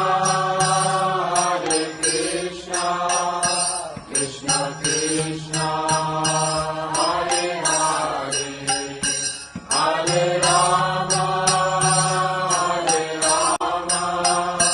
Rama Rama Hare Hare Hare Krishna Krishna Krishna Hare Hare Hare Rama Rama Rama Hare Hare Hare Krishna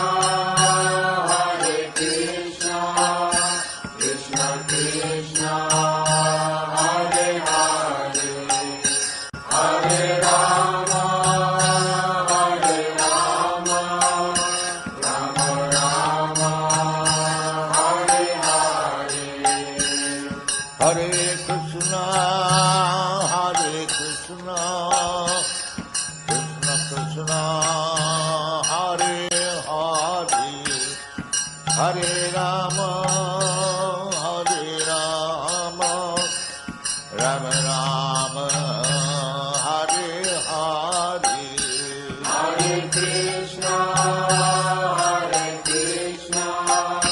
Krishna Krishna, Hare Hare, Hare Rama, Rama Rama, Hare Hare. Vadasi Krishna Chaitanya, Prabhu Nityananda, Shri Advaita Gadadhara, Srivasadi Gaur Bhakta Vrinda. Shri Krishna Chaitanya, Prabhu Nityananda,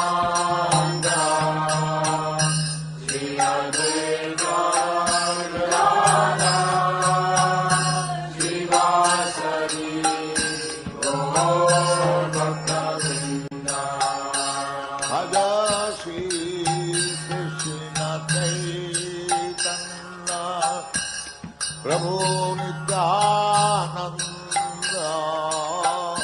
Shri Advaita Gadadhara, Srivasadi Gaur Bhakta Vrinda. Shri Krishna Chaitanya, Prabhu Nityananda, Shri Advaita Gadadhara, Srivasadi Gaur Bhakta Vrinda. Hare Krishna, Krishna Krishna, Hare Hare, Hare Rama, Rama Rama, Hare Hare. Hare Krishna, Krishna Krishna, Hare Hare, Hare Rama, Rama Rama, Hare Hare. Hare Krishna, Krishna Krishna, Hare Hare, Hare Rama, Rama Rama,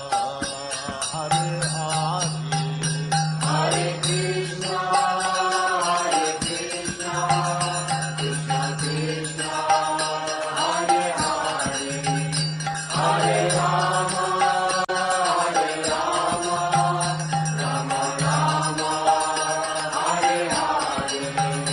Hare Krishna, Krishna Krishna, Hare Hare, Hare Rama, Rama Rama, Hare Hare. Hare Krishna, Krishna Krishna, Hare Hare, Hare Rama, Rama Rama, Hare Hare. Hare Krishna, Krishna Krishna, Hare Hare, Hare Rama, Rama Rama, Hare Hare. Hare Krishna, Krishna Krishna, Hare Hare, Hare Rama, Rama Rama, Hare Hare. Hare Krishna, Krishna Krishna, Hare Hare, Hare Rama, Rama Rama, Hare Hare.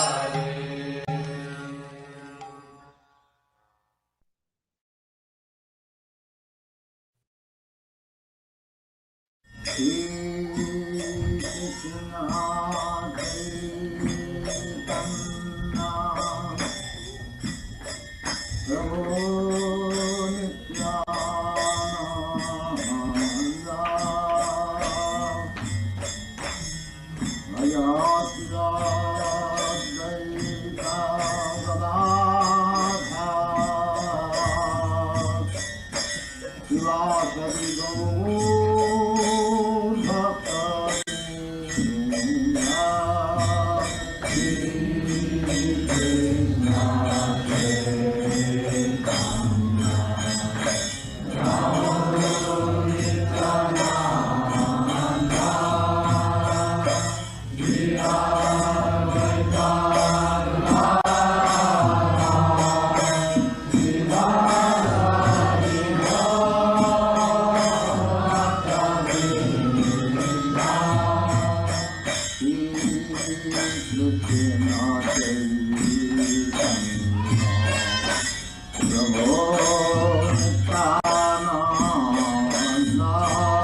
Vandeham Sri Guru Sri Juta Padakamalam Sri Guru Vaishnavangscha Sri Rupam Ragrajatam Sagana Raghunathan Tang Sajivam Sadvaitam Savadhutam Parijana Sahitam Krishna Chaitanya Devam Sri Radha Krishna Padam Sagana Lalita Sri Visakhanitam Hare Krishna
Dear devotees, Hare Krishna. Please excuse us. We're just screening live now. Hopefully that you can all hear me. I can't see anybody's cameras on so far. So as far as I know, I'm here on my own. Sutapa Prabhu is with us. Fantastic. Hare Krishna Prabhu. So if you joined us this morning, you would have seen that we kicked off with one of our 3 talks with wonderful Ranchor Prabhu talking about his memories of ISKCON in the UK. So just as a little bit of background, those of you that didn't join this morning, as a celebration for Srila Prabhupada's 125th appearance anniversary this year, we're kicking off a series of events, this being the first, today and tomorrow. There'll be several events across the year.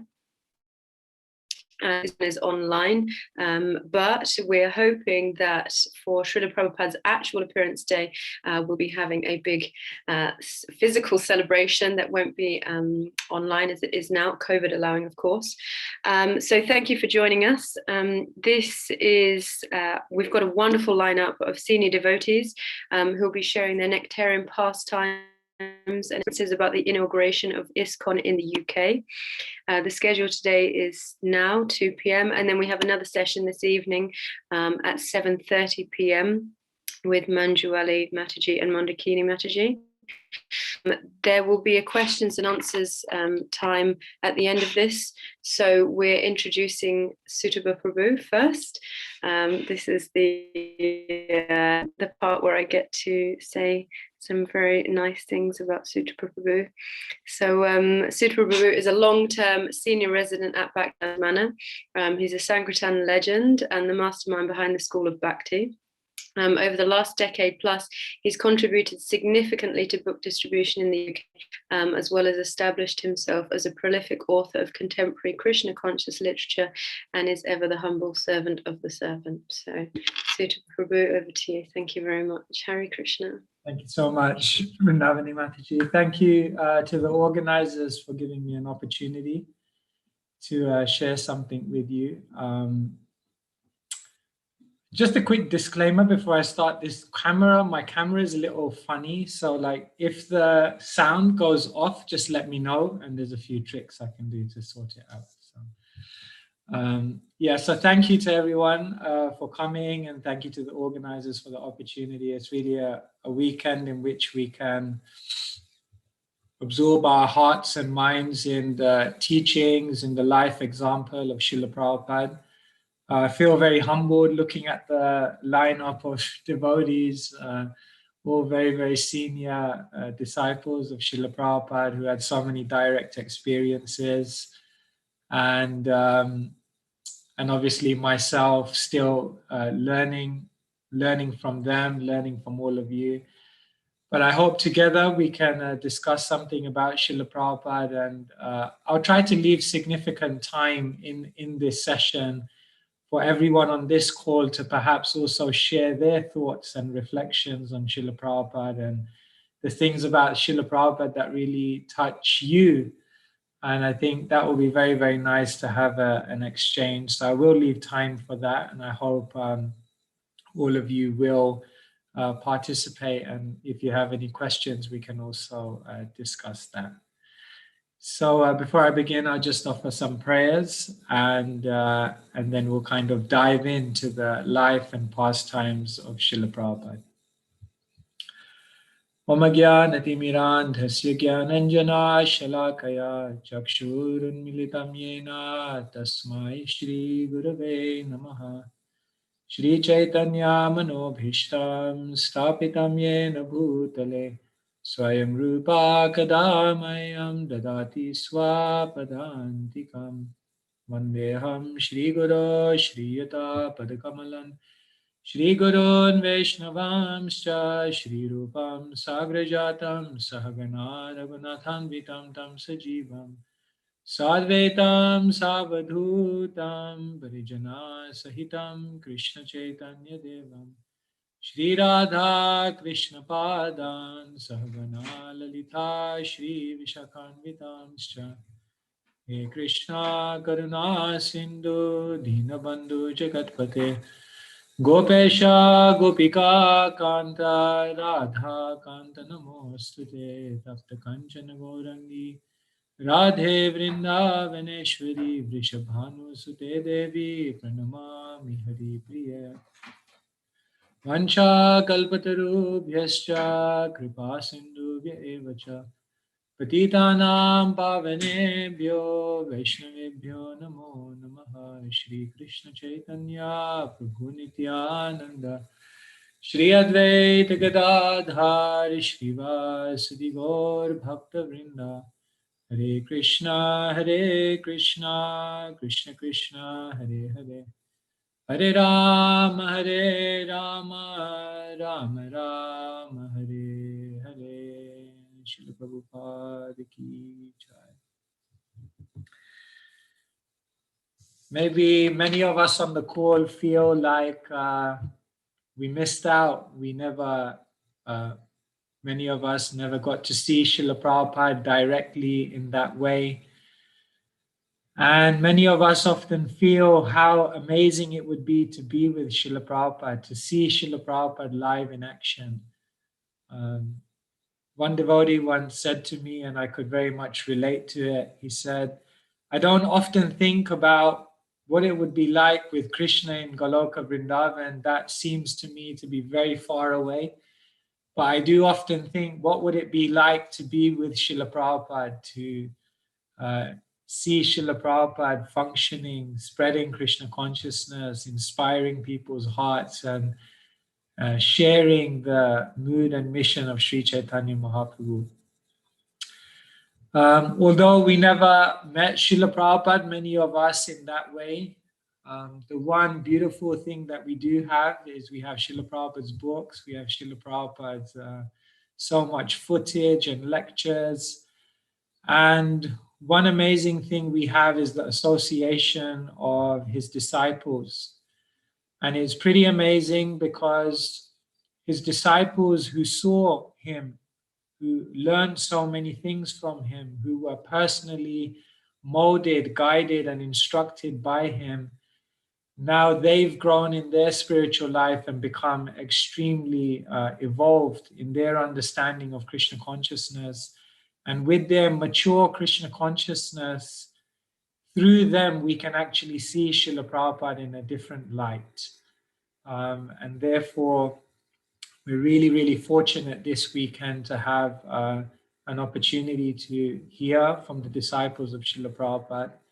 And perhaps something that all of us should be very, very attentive to and aware of is the fact that this association that we have with Srila Prabhupada's disciples is a very, very unique opportunity. And while that opportunity is there to hear from them directly and to learn from them, we should take 100% advantage, because they are a very clear link to Srila Prabhupada for each one of us, especially for those of us who didn't see Srila Prabhupada in that way. Srila Prabhupada was not just a guru, Srila Prabhupada was an acharya. A guru is someone who makes disciples, but an acharya is someone who's so powerful that they make disciples who themselves become gurus. So while a guru makes disciples, an acharya makes gurus. A guru is someone who teaches their disciples, their direct disciples, and gives them lessons. But an acharya is someone who teaches for generation after generation, because what they present to the world is not just something that the immediate people who come in contact with that personality benefit from, but generations benefit from the teachings of an acharya. A guru is someone who protects their disciples, but an acharya is someone who protects an entire sampradaya. They protect the sanctity of the sampradaya, and they protect the sampradaya by ensuring that the sampradaya increases and expands and continues on in a very vibrant and powerful way into the future. So every acharya is a guru, but not every guru is an acharya. And therefore, Srila Prabhupada is very, very special. Yes, he's a guru, but more than that, he's an acharya. And more than that, for each one of us, he's the founder acharya. And everything we do in spiritual life is guided by Srila Prabhupada, and Srila Prabhupada remains the reference point, which guides the way we live our life, the decisions we make, and the way in which we try to spread Krishna consciousness. So today what I wanted to share with you is something that has fascinated me about Srila Prabhupada. And this talk perhaps could be endless, because the topic that I'm going to open up, as you'll see, I'm sure each one of you on the call have your own realizations of this topic. But today maybe I will give some seeds of thought, and then I'll be opening it up to hear from all of you. And I'll really be looking forward to hearing all of your realizations on this. But what I want to talk about today is Srila Prabhupada's character. And I've titled it Srila Prabhupada, All Angles of Vision. Because when I think about Srila Prabhupada, I think about someone who had so many different aspects to his personality. And when I look at myself, often when we look at individuals in the world, they tend to have one or two or different aspects of it. But what's so fascinating about Srila Prabhupada is that, of course, he's a pure devotee of Krishna. And because he is a pure devotee of Krishna, he seems to be empowered with all of these different qualities and characteristics, which sometimes you think, how could these be embodied in the same person? Sometimes they seem to be opposite things, and Srila Prabhupada perfectly brings them together. And as I begin speaking and sharing some of my thoughts on this, I'm sure many, many thoughts will also come to your mind.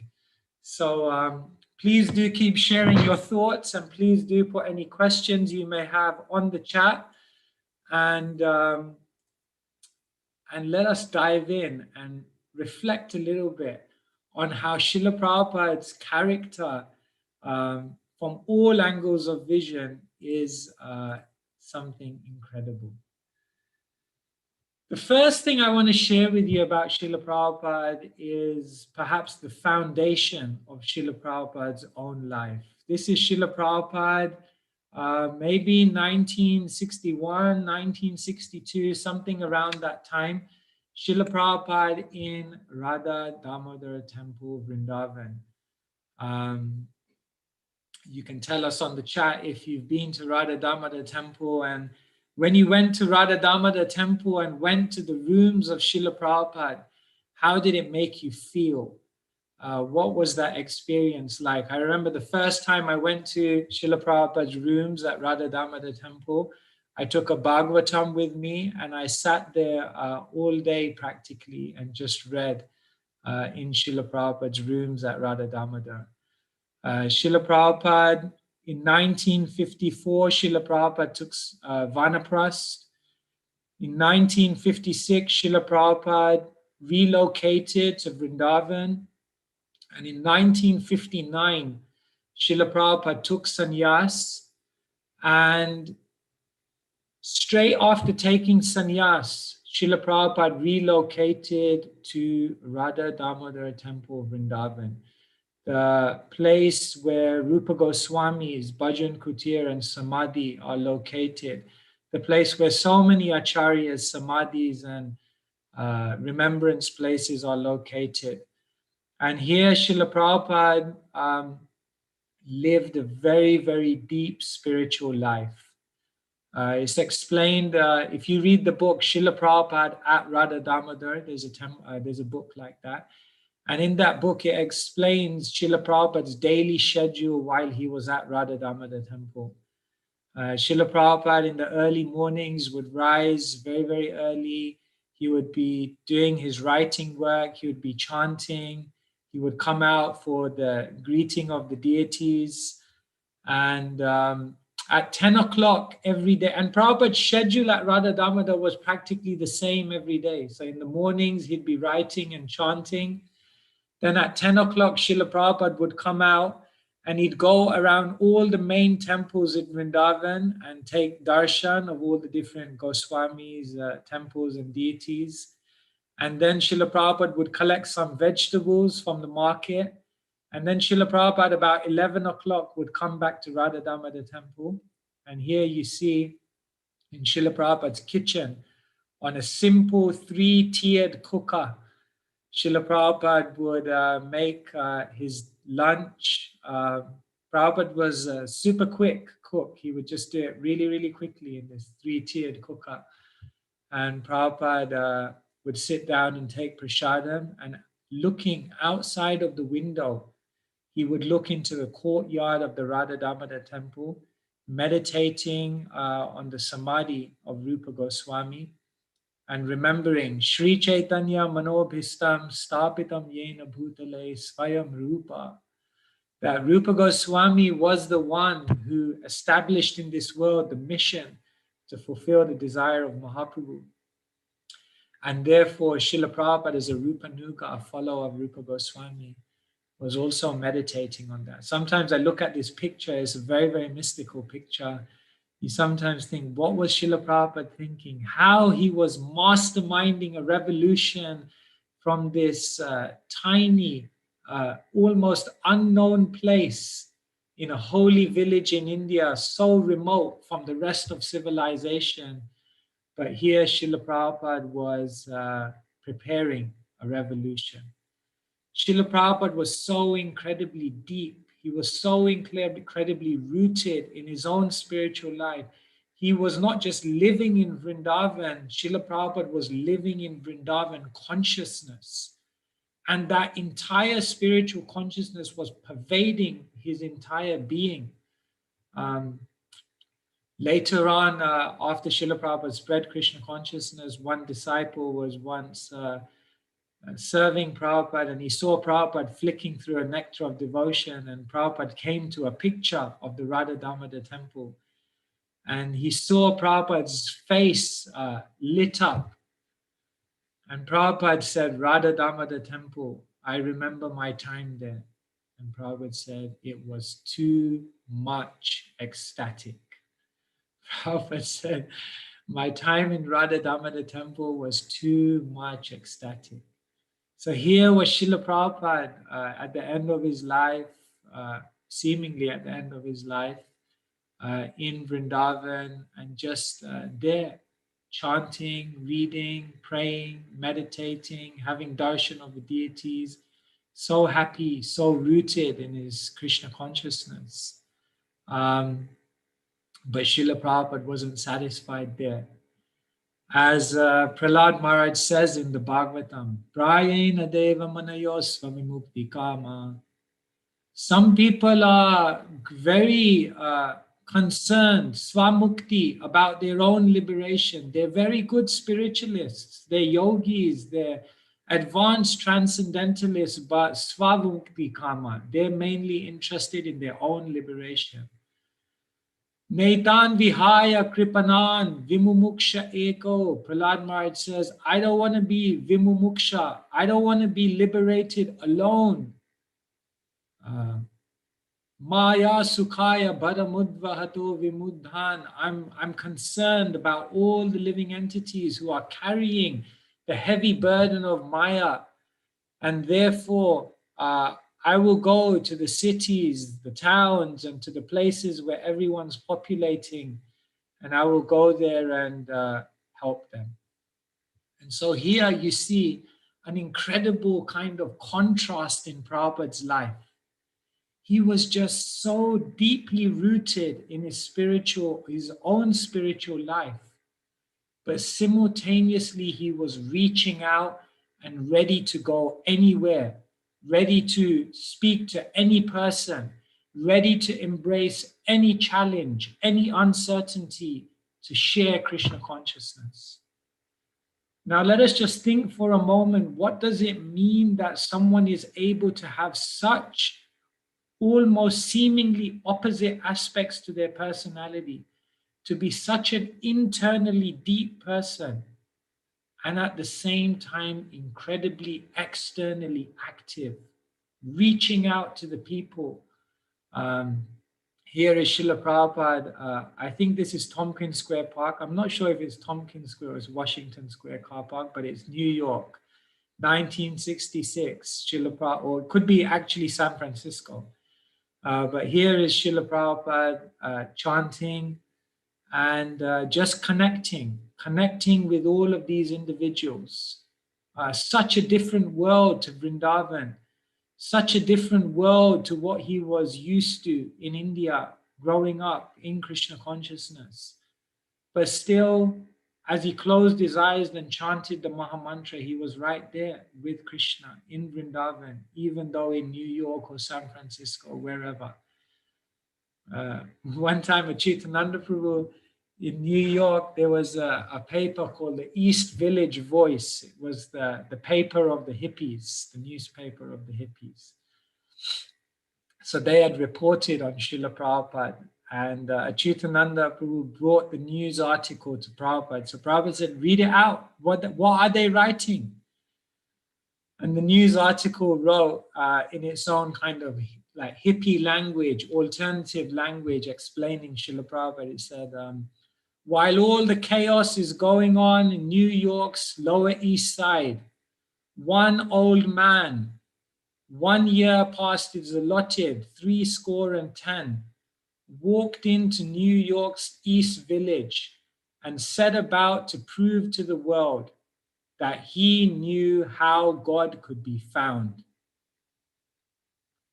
Turn off, sing out, and fall in.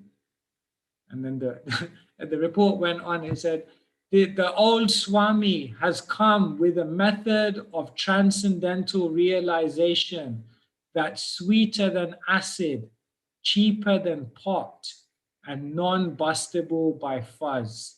How is it all possible? Through Krishna, the Swami says.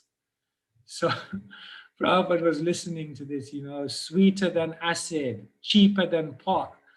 So Prabhupada listened to the whole article and then he began smiling and he said, he has written nicely. He has written in his own words what is going on. So Srila Prabhupada, it was just a totally different world Srila Prabhupada had come to, but he was able to have both of these things in his personality. If you ever come across a person who's so incredibly deep in their own spirituality and simultaneously is ready and willing to do practically anything to reach out to others, then you can understand this is an incredible person. Even in Chaitanya Charitamrita, we read about Sanatana Goswami, who is glorifying Haridas Thakur. And he says to Haridas Thakur, Achar prachar karaha dui karya, tumi sarva guru tumi jagater arya. Sanatana Goswami says some people are very good at achar, their own spiritual cultivation, but they don't do prachar, they don't go out, they don't reach out. And then Sanatana Goswami says many people are also there who reach out, they do prachar, but in their own spiritual depth, achar, they are lacking. So Sanatana Goswami looks at Haridas Thakur and he says, Achar prachar kara, because you do both the internal work and you're ready to do externally, reach out to anyone. Karahadui karya, you do these two things. Tumi sarva guru tumi. You are the spiritual master, Jagatera Arya, of the whole world. So that was Srila Prabhupada. He was truly the Jagatera Arya, the Jagat Guru, the spiritual master of the world. Because when he spoke, when he was reaching out from a place of having deep internal connection with Krishna. And people, when they heard Prabhupada chant, he chanted in simple melodies, but it penetrated their heart. When he spoke profound, simple, pure truths, but it penetrated people's hearts. When he looked at individuals, even without saying anything, he penetrated people's hearts, because that is someone who has purity. Bhaktisiddhanta Saraswati Thakur says the best Gosti Anandi. Gosti Anandis are those who reach out, and Bhajan Anandis are those who go deep in their own bhajan. So Bhaktisiddhanta Saraswati Thakur says the best Gosti Anandi is the Bhajan Anandi who preaches. In other words, Srila Prabhupada was simultaneously a Bhajan Anandi and a Gosti Anandi, because his internal life was so deep and simultaneously he was just reaching out. Who can accommodate such things in their personality? Srila Prabhupada could. Let me share with you another example. Srila Prabhupada was someone who was thinking big. In other words, Prabhupada himself once said, my disease is that I never think small. Srila Prabhupada was thinking big, even when that Mr. Reuben met him in the early days in New York. And Mr. Reuben, in his account, he says he met Prabhupada on a New York bench. And he said, I was just wondering, what is this old man doing here? He looked like an old holy man, and he was on some kind of mission, but I was just thinking, where's it all going? What's he actually going to be able to achieve? And Prabhupada looked at that Mr. Reuben and made the prophetic statement. There are books, there are temples, there are devotees, there is a worldwide movement, but only time is separating us.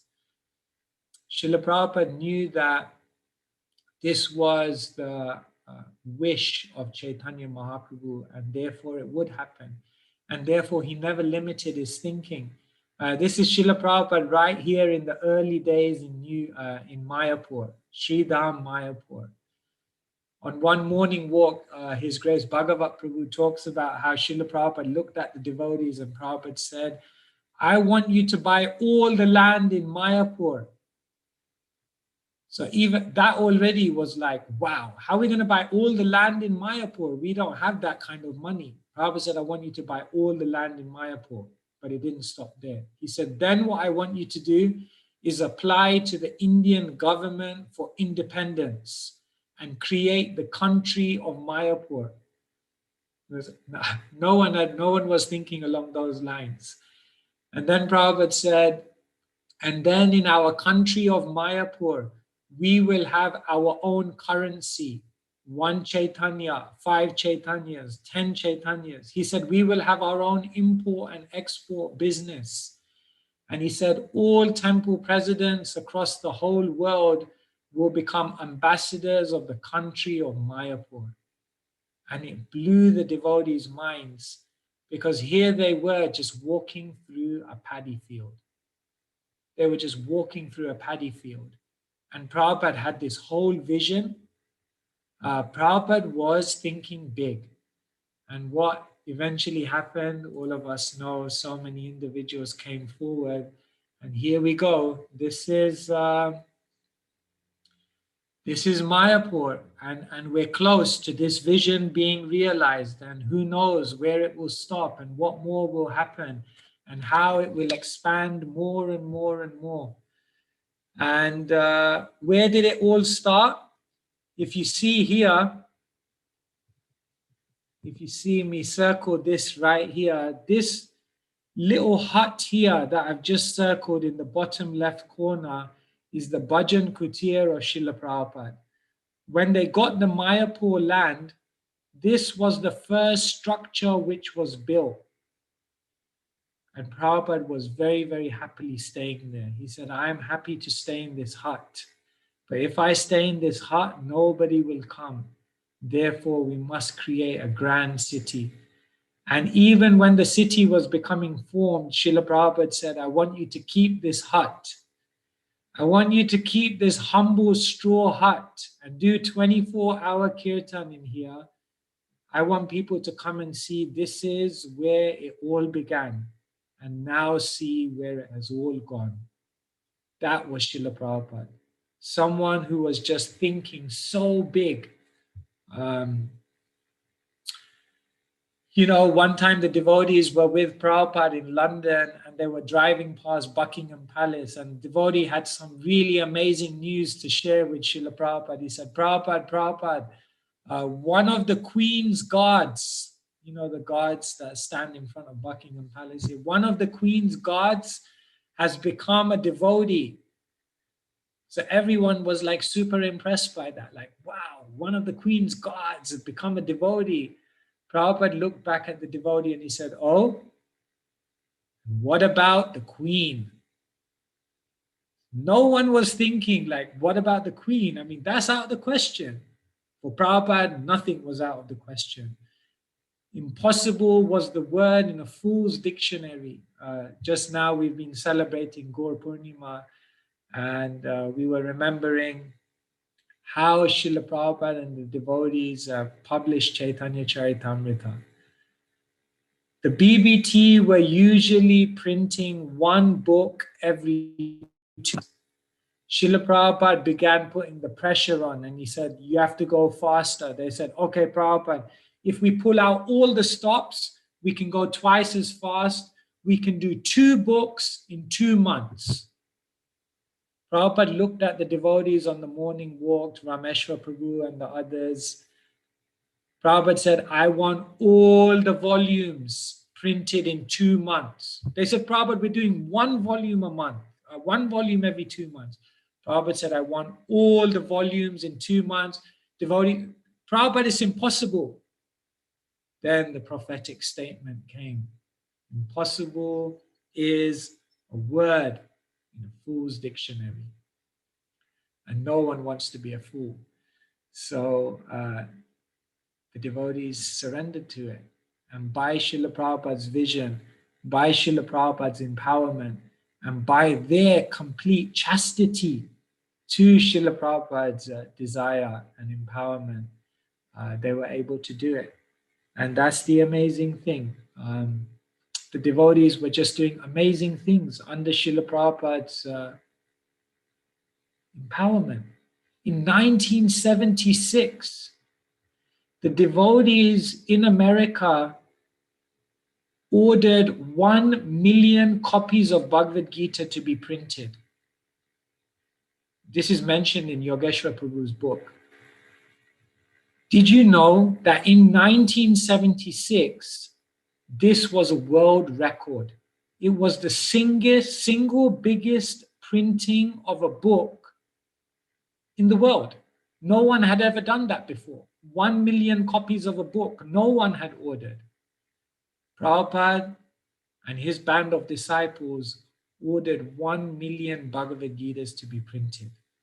It's said that it took 27 carriages of trains to get the paper to the printing factory, and the carriages which were containing all the paper for those books, they stretched for 3 miles. This is in 1970. How did Prabhupada do? He thought big. He had the purity. He gave the empowerment, and the disciples just received it and they took it. Prabhupada was thinking big like anything. But at the same time, Prabhupada had such incredible attention to detail. You see, like some people, they can do like big things, but then the details go out the window. Or some people, they're like very detail orientated, but then they can't really think beyond that. Prabhupada was able to do both. Prabhupada had such attention to detail.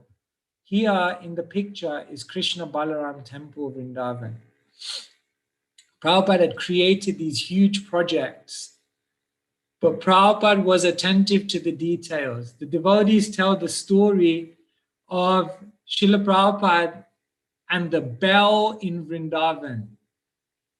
So Srila Prabhupada had arranged for a bell to be there in the front of the Krishna Balaram temple, and he said, I want the bell in the Krishna Balaram temple. It should ring once on the half hour, and on the hour it should ring the number of times according to the time of day.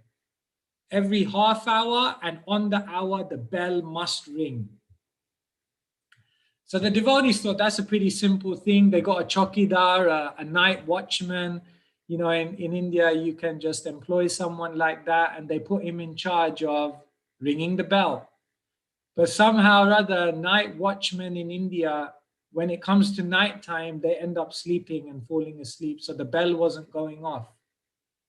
Prabhupada, the world Acharya, who was traveling everywhere and anywhere with huge projects, was calling the devotees to his room and saying, why is the bell not ringing? Prabhupada called in Akshayananda Maharaj, Gunarnava Prabhu, they tell these stories. And Prabhupada said, I am judging the entire management of the Krishna Balaram temple on whether this bell is rung or not. And so Prabhupada just such attention to detail. So Akshayananda Maharaj, Gunarnava Prabhu, they were like overburdened with so much management, but they had to somehow or other make sure that this bell was being rung every half an hour and every hour. And the most difficult time was the night time, because that's when the chowkidar would go to sleep. And the most difficult thing on top of that was that during the night time, there was generally one person who was always awake. And you know who that was, right? Srila Prabhupada. And so one time at 12, I think Harikesh Maharaj at that time, he tells this story at midnight. Prabhupada rang the bell and called Harikesh. And Prabhupada just looked at him. He was trying to clear the sleep out of his eyes, and he came to Prabhupada said, "Did you hear that?" Harikesh said, Harikesh Maharaj said, no. Prabhupada said, "Did you not hear that?" He said, "No, Srila Prabhupada, I didn't hear it." Prabhupada said, "That's the problem. The bell's not ringing. Why is the bell not ringing? No one's hearing. I'm hearing, but no one's hearing." So Harikesh Maharaj had to go out, make sure the bell was rung. And then sure enough, at 12:30 on the half an hour, when the bell had to ring again, it wasn't rung. And Prabhupada called him. He said, "It's happened again. The bell is not ringing." So it's so incredible to see how Srila Prabhupada, along with doing huge things for Krishna, was very, very attentive to the detail. Because he was not just doing service, he was doing devotional service. He was doing it with such heart, and he wanted everything to be perfect for Krishna. It was not just a mechanical thing that Srila Prabhupada was just churning out all these things. Everything was done with precise consciousness. Like the devotees, every morning they would be very, very excited because they would go into Prabhupada's room and they would collect the tapes. And the tapes would have the amount of translation work that Prabhupada had done that night. So they'd be very excited to take the tape and think, now there's this much more nectar which the world will have of Srila Prabhupada's words of wisdom. So one time, the devotees saw that the light was on in Srila Prabhupada's room all night. So in the morning, they went into the room and they thought, this is an amazing night. Prabhupada was just translating all night. And they looked at the counter on the dictating machine and it had only moved forward a few notches. So they looked at Prabhupada and they said, "Prabhupada, you were awake all night. But it's only gone forward a few notches. You've only translated 1 or 2 verses." Prabhupada looked at the devotees and said, "Every single word which I am translating, I have to think deeply how I will present this knowledge so people will understand it." Prabhupada said, "It is not a mechanical thing. This is detailed, deeply profound contemplation which is required in order to deliver this philosophy to the world." And then the devotees realized Prabhupada was so attentive to detail. So who can accommodate such things? Can we think big and simultaneously be attentive to the detail? Prabhupada was such an amazing personality. Here's something else I'd like to share with you.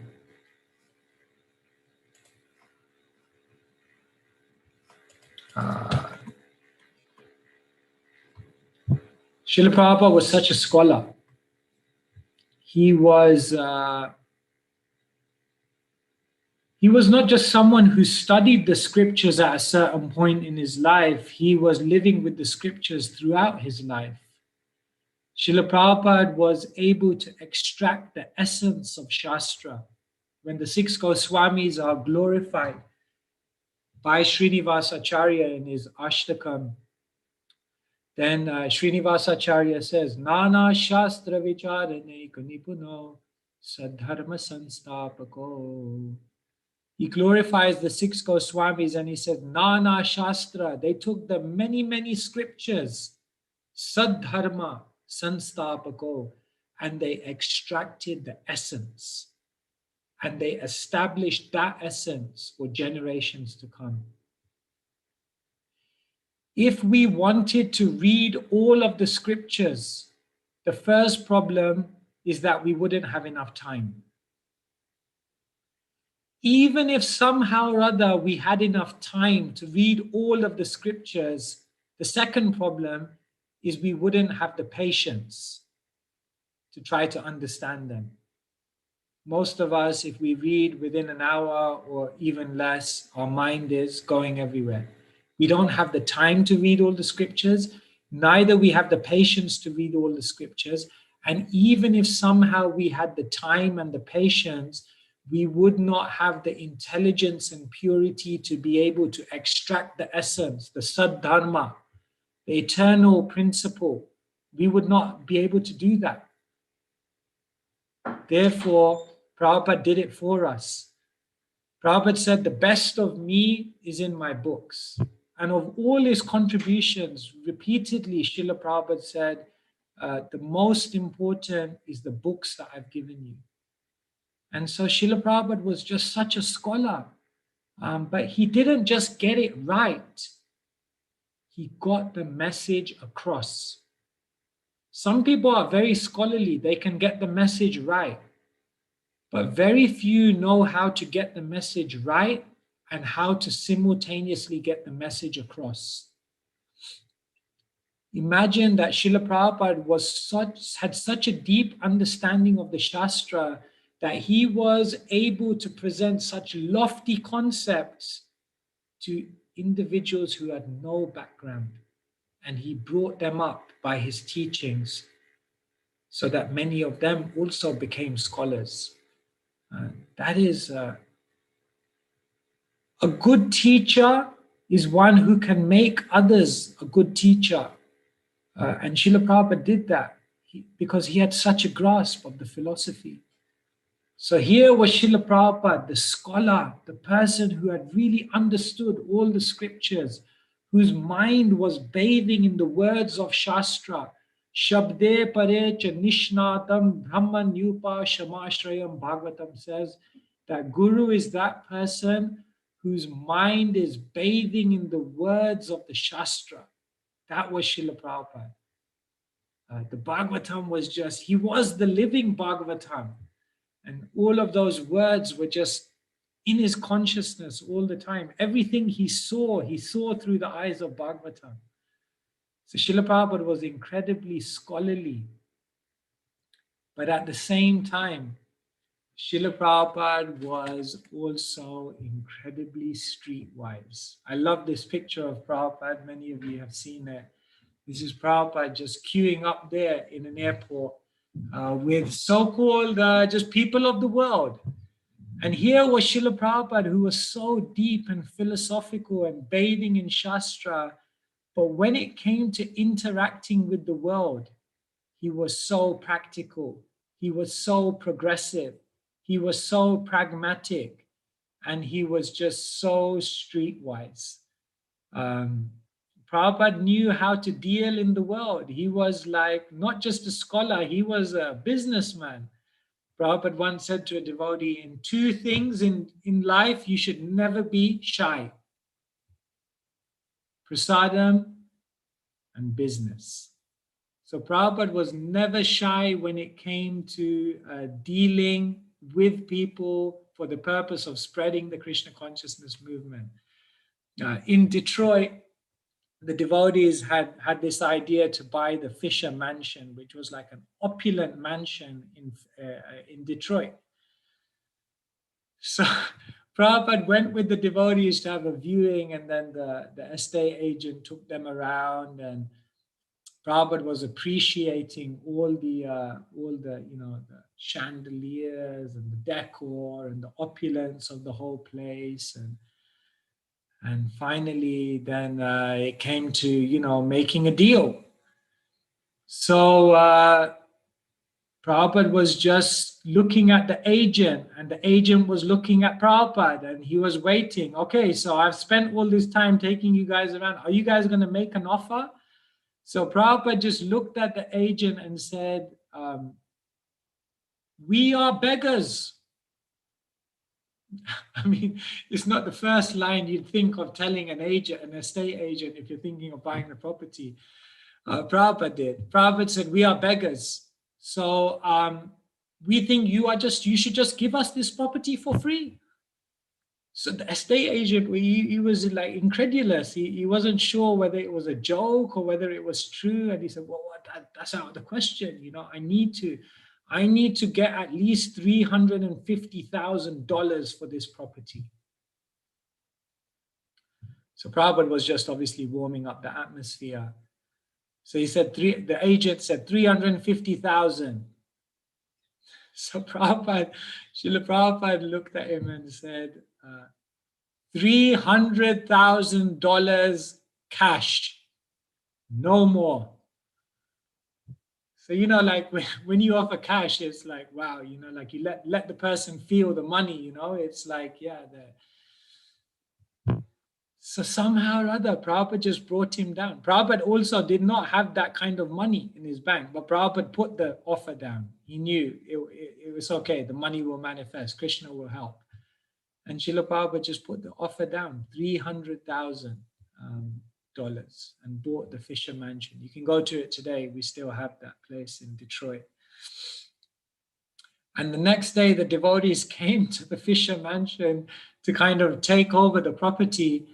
And as they were coming to the property, the owner of the property, the agent and the owner, they were like trying to strip the property of all the, you know, all the expensive items.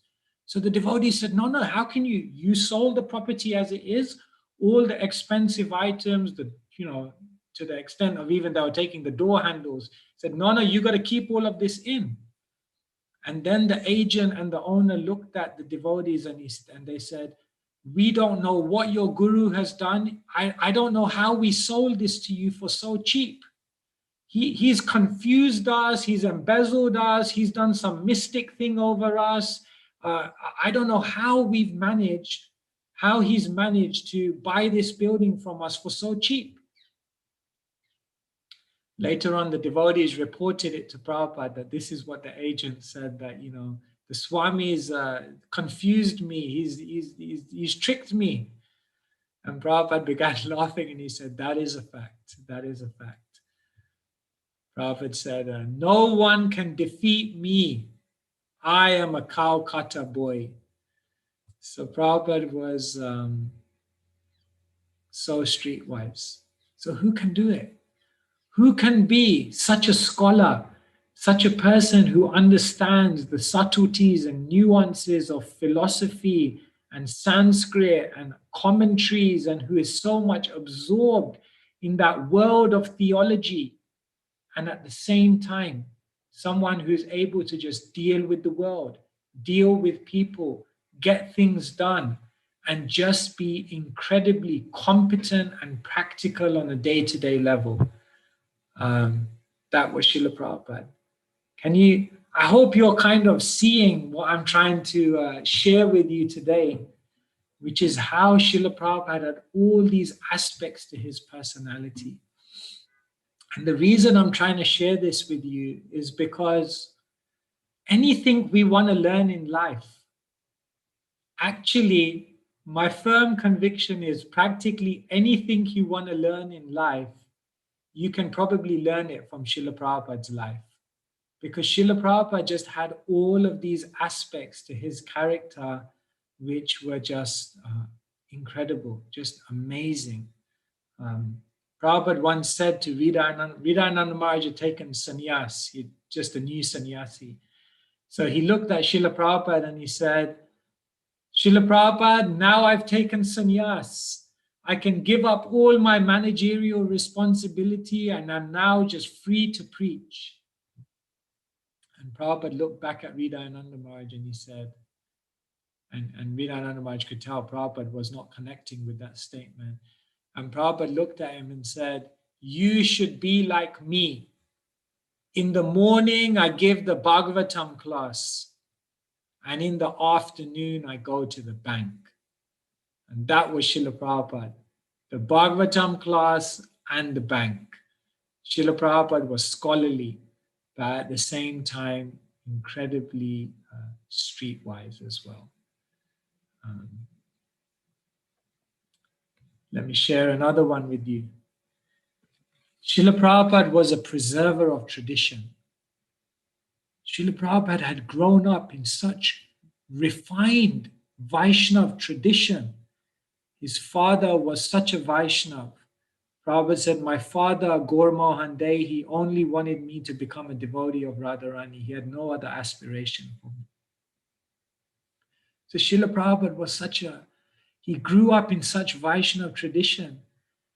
And what he expertly did was he came to the Western world and he shared that tradition. He taught that tradition. He inspired that tradition. And he set up systems so that the tradition of Vaishnavism would be preserved for many, many generations to come. Here's an example. I mean, Srila Prabhupada taught the devotees how to cook. If you read in Srila Prabhupada Leelamrit, then it's explained how Srila Prabhupada began the love feast on a Sunday. And one day in 26 Second Avenue, on the night before the first love feast ever, Srila Prabhupada was awake at 10 o'clock at night, and Kirtanananda and Brahmananda Prabhus were there with Srila Prabhupada. And at 10 o'clock at night, Srila Prabhupada was teaching them how to cook.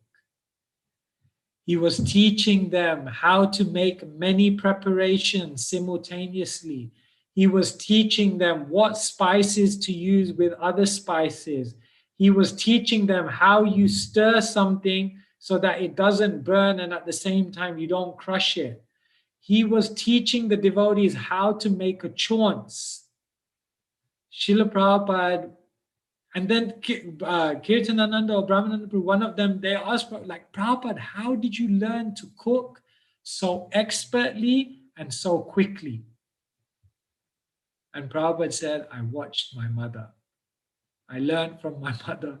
I learned cooking from my mother. And like this, Srila Prabhupada just taught them how to cook. And, Srila Prabhupada, in so many other ways, he just gave a culture. He didn't just give a teaching, he gave a culture. Srila Prabhupada got on his knees and he showed the devotees how to clean a floor in a Vedic way. Srila Prabhupada taught so many aspects of culture. Can you imagine? Srila Prabhupada brought deity worship with all the upacharas, all the different rituals. Of course, somewhat simplified, but he brought many, many aspects of Archanam and introduced that into the Western world. And in our temples today, that goes on. Such a preserver of tradition. But at the same time, Srila Prabhupada was such an innovator. He was such an innovator. He was ready to do what others would not do. He was ready to adjust what others would not adjust.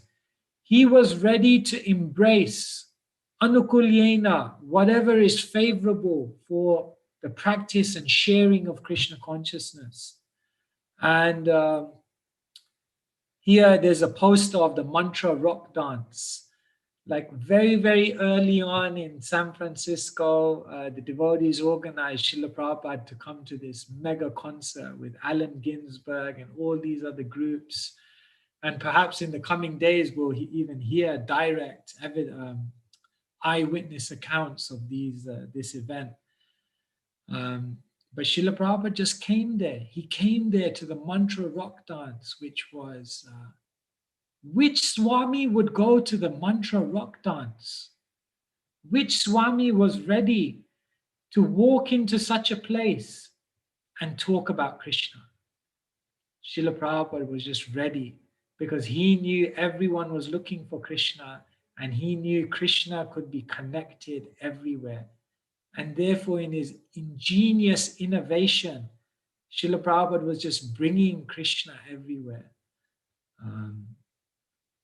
Srila Prabhupada engaged vehicles, he engaged machinery, he engaged, he adjusted. You see, Srila Prabhupada knew the tradition so deeply that he was able to understand what was the principle and what was a detail. And he was always careful to preserve the principle, but ready and willing to adjust the details whenever it was required in order to proliferate Krishna consciousness in a wider way. Srila Prabhupada had incredible fidelity to the tradition, but he was also willing to introduce flexibility, to make Krishna consciousness relevant, to make it dynamic, and to make it something that was achievable for people. And so which acharya could do this? Srila Prabhupada many acharyas actually did this, but the level to which Srila Prabhupada did it was truly astounding. To preserve, but to innovate. Again, some people are, if we call them, preservationists, and some people are innovators. But when we're able to bring those things together, then we find someone who, along with obviously being empowered by Krishna, was therefore able to spread this message all over the world. Again, we see such, I wouldn't say opposites, but such different aspects of the spectrum meeting in the character of Srila Prabhupada. Here's another one. Srila Prabhupada was incredibly resilient. Right? This picture here is the cornerstone laying of the Radha Ras Bihari temple in Juhu. Many of you may have been to Juhu. Srila Prabhupada, when he identified this place to build a temple, it was practically like a deserted, rat and snake infested swamp. It was not even populated really by anyone else. It was outside of the main areas of Mumbai. No one was coming there. The conditions were difficult. The owners of the land were giving so much problem to the devotees. The government were giving problems. Dacoits were coming. But somehow or other, Srila Prabhupada was resilient. And he said, I'm not going anywhere. We're not going anywhere. Even the devotees themselves were thinking that all of these external challenges, they must be a sign from Krishna. They must be a sign from Krishna that we're meant to be somewhere else. Because even they were thinking, I don't know why we're here. There's no point having a temple here. And now all these problems are coming. It's clearly a sign from Krishna to leave. Srila Prabhupada said, no. We are building a temple here for Radha Ras Bihari. Srila Prabhupada said, I have brought Radha Ras Bihari here, and I made a promise to them that I will build a temple for them. And therefore, there's no question of leaving. Such resilience. When everyone else was doubting, Srila Prabhupada was resilient and determined. And of course, His Holiness Giriraj Maharaj writes a wonderful book on this, on Mumbai. Mumbai became known as Srila Prabhupada's office. Prabhupada said, Vrindavan is my home, Mayapur is my place of worship, and Mumbai is my office. And so Prabhupada built this temple. And if I'm not mistaken, to this very day, our temple in Juhu, Mumbai, remains the most expensive real estate that ISKCON owns in the entire movement. This is the vision of Srila Prabhupada, who had incredible resilience to face whatever it took to share and spread Krishna consciousness and to establish his movement. But Srila Prabhupada wasn't just resilient.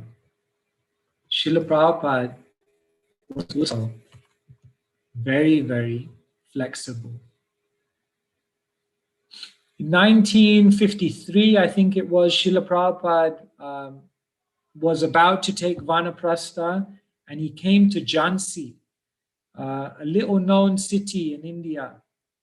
And here Srila Prabhupada began his preaching endeavors, and he established something called the League of Devotees. And Jhansi was not a prominent city at all. It was not really a booming kind of place, but somehow or other Srila Prabhupada found some sympathetic and some interested people there. In fact, in Jhansi, Srila Prabhupada initiated his first disciple. His name was Prabhakar Mishra, and Srila Prabhupada initiated him as Acharya Prabhakar. However, after Srila Prabhupada established the League of Devotees, established this whole thing, there was another conspiracy against him to take away the building that he had earmarked for the League of Devotees. And at that time, Srila Prabhupada realized Krishna has a different plan. And therefore, Srila Prabhupada just walked away from Jhansi.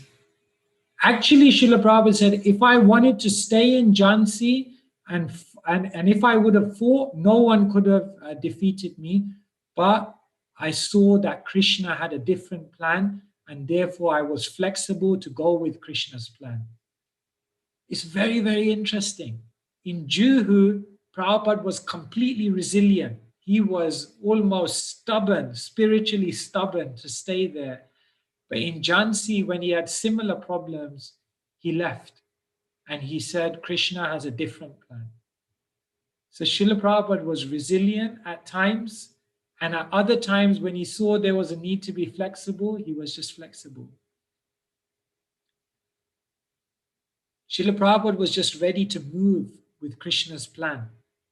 In fact, the word Vraja, we know Vraja to mean Vrindavan, but Vraja also means etymologically to move. So it's explained that the residents of Vrindavan are so surrendered to Krishna that they're ready to move with the Lord's plan. They're ready to be flexible. They're ready to change their ideas, their plans, to accommodate Krishna's ever-changing ideas and plans. And so Srila Prabhupada was in that spirit of Vraja. He was just moving. It didn't work in Jhansi. He tried with his godbrothers. It didn't work with his godbrothers. Basically, in India, it wasn't working. So then he went to the US. He came to the US. He tried in Butler, but it didn't work. Butler, Pennsylvania. Therefore, he said, I have to go to New York. So he went to Dr. Mishra's apartment in upstate New York, but it didn't work there. So therefore, Prabhupada said, I've got to go down to the Lower East Side. So Prabhupada went to the Bowery. In the Bowery, some success, but it didn't work there. Prabhupada went to 26 2nd Avenue, and then it worked. Prabhupada was just moving, flexible, to see what is Krishna's plan here. And when it worked in 26 2nd Avenue, then he didn't just stop there. Then he went to San Francisco, and then many, many other places opened up after that. So it's amazing to see how Prabhupada had both sides to him, resilient and flexible both. Again, a wonderful teaching for each one of us. This is going to be my last one. As I told you, when I opened up this topic, we could actually go on and on and on and talk about so many other contrasting aspects of Prabhupada's personality. But for today, we'll end here. And then I'm going to be very, very happy to hear from all of you and what your realizations are on some of these points. Prabhupada was bold and strong here in France. Yogeshwara Prabhu tells this story very, very nicely of Srila Prabhupada's meeting with Cardinal Danielu. Obviously from the Christian tradition. And Srila Prabhupada was direct. Srila Prabhupada was going in with a message. And Srila Prabhupada met him, and you can watch this interview even today. And if you haven't watched it, then straight after this session, please do log on to YouTube and watch it. And Srila Prabhupada goes straight and he begins asking about animal killing. He begins asking about cow slaughter. He begins asking, why is it that you say there are no souls in the animals? And Srila Prabhupada just doesn't compromise. He stays on the point and he keeps pressing and he keeps pushing. Srila Prabhupada could speak very, very strongly. He could speak very strongly. Mr. Sethi, who was one of Srila Prabhupada's supporters, a very successful industrialist in Mumbai, tells the story of how Prabhupada once came to him and asked him what his morning schedule was. And Mr. Sethi said, sometimes I take breakfast in bed, I wake up, I do my work and other things. Prabhupada looked at him and said, what is the difference between you and a pig? Who would speak in such a way? Prabhupada was so bold, he was so strong, but it was coming from a loving space in his heart. And therefore, Mr. Sethi, when he heard those thunderbolt words from Prabhupada, it actually touched his heart. And he said, I could see he was not trying to impress me. He was not trying to flatter me. He was just telling me for my good. And Mr. Sethi went on to become one of Srila Prabhupada's greatest supporters. So Srila Prabhupada was really, the Shastras say, the Vaishnav, Vajradapi Kathaurani Mriduni Kusumadapi Lokataranam Chaitam Si Kaunu Vigyatum Ishvaraha. Says the Vaishnava Vajradapi. The Vaishnava can be harder than a thunderbolt. And simultaneously, Mriduni Kusumadapi. At the same time, the Vaishnava can be softer than a rose. And Srila Prabhupada had both aspects to his personality. He was so bold and strong. He would speak out. He would confront. He would expose. At the same time, Srila Prabhupada was so human. He was so kind. He was such a generous person. And he was so personal. Here, this is one of my favorite pictures of Srila Prabhupada. This is Prabhupada 1965 in Butler, Pennsylvania. Srila Prabhupada had come to America. It was a new land for him. And here in Butler, Pennsylvania, Srila Prabhupada stayed at the home of Gopal Agarwal and Sally Agarwal. And Gopal obviously had some background in Vaishnav culture, but Sally Agarwal had absolutely none. This is their son, Bridge, and Srila Prabhupada stayed with them. He cooked for them. Srila Prabhupada lived with them on a daily basis. And Sally Agarwal, if you read in Srila Prabhupada Lilamrit, please do read this. If you read Sally Agarwal's account of Srila Prabhupada, it's so heart-touching. She said he was the nicest person I ever met. She said when he smiled and he laughed, his smile and his laugh was oceanic. She said we all began to call him Swami Jesus because he just was so endearing. We could understand he was a very saintly personality. And she said this picture of Srila Prabhupada was taken just after our small boy Bridge began walking.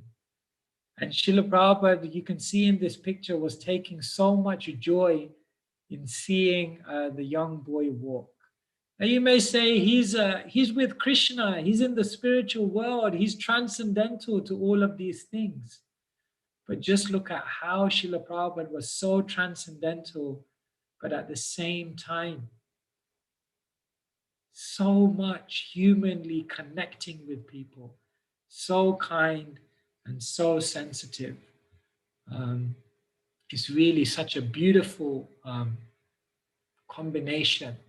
George Harrison, he said actually a beautiful thing about Prabhupada. He said, one of the things I really appreciated about Srila Prabhupada was that he was so exalted, he was so elevated, he was so deep in his own spiritual consciousness. But the interesting observation, George Harrison, he then said, but when you were around him, you never felt uncomfortable. You never felt intimidated.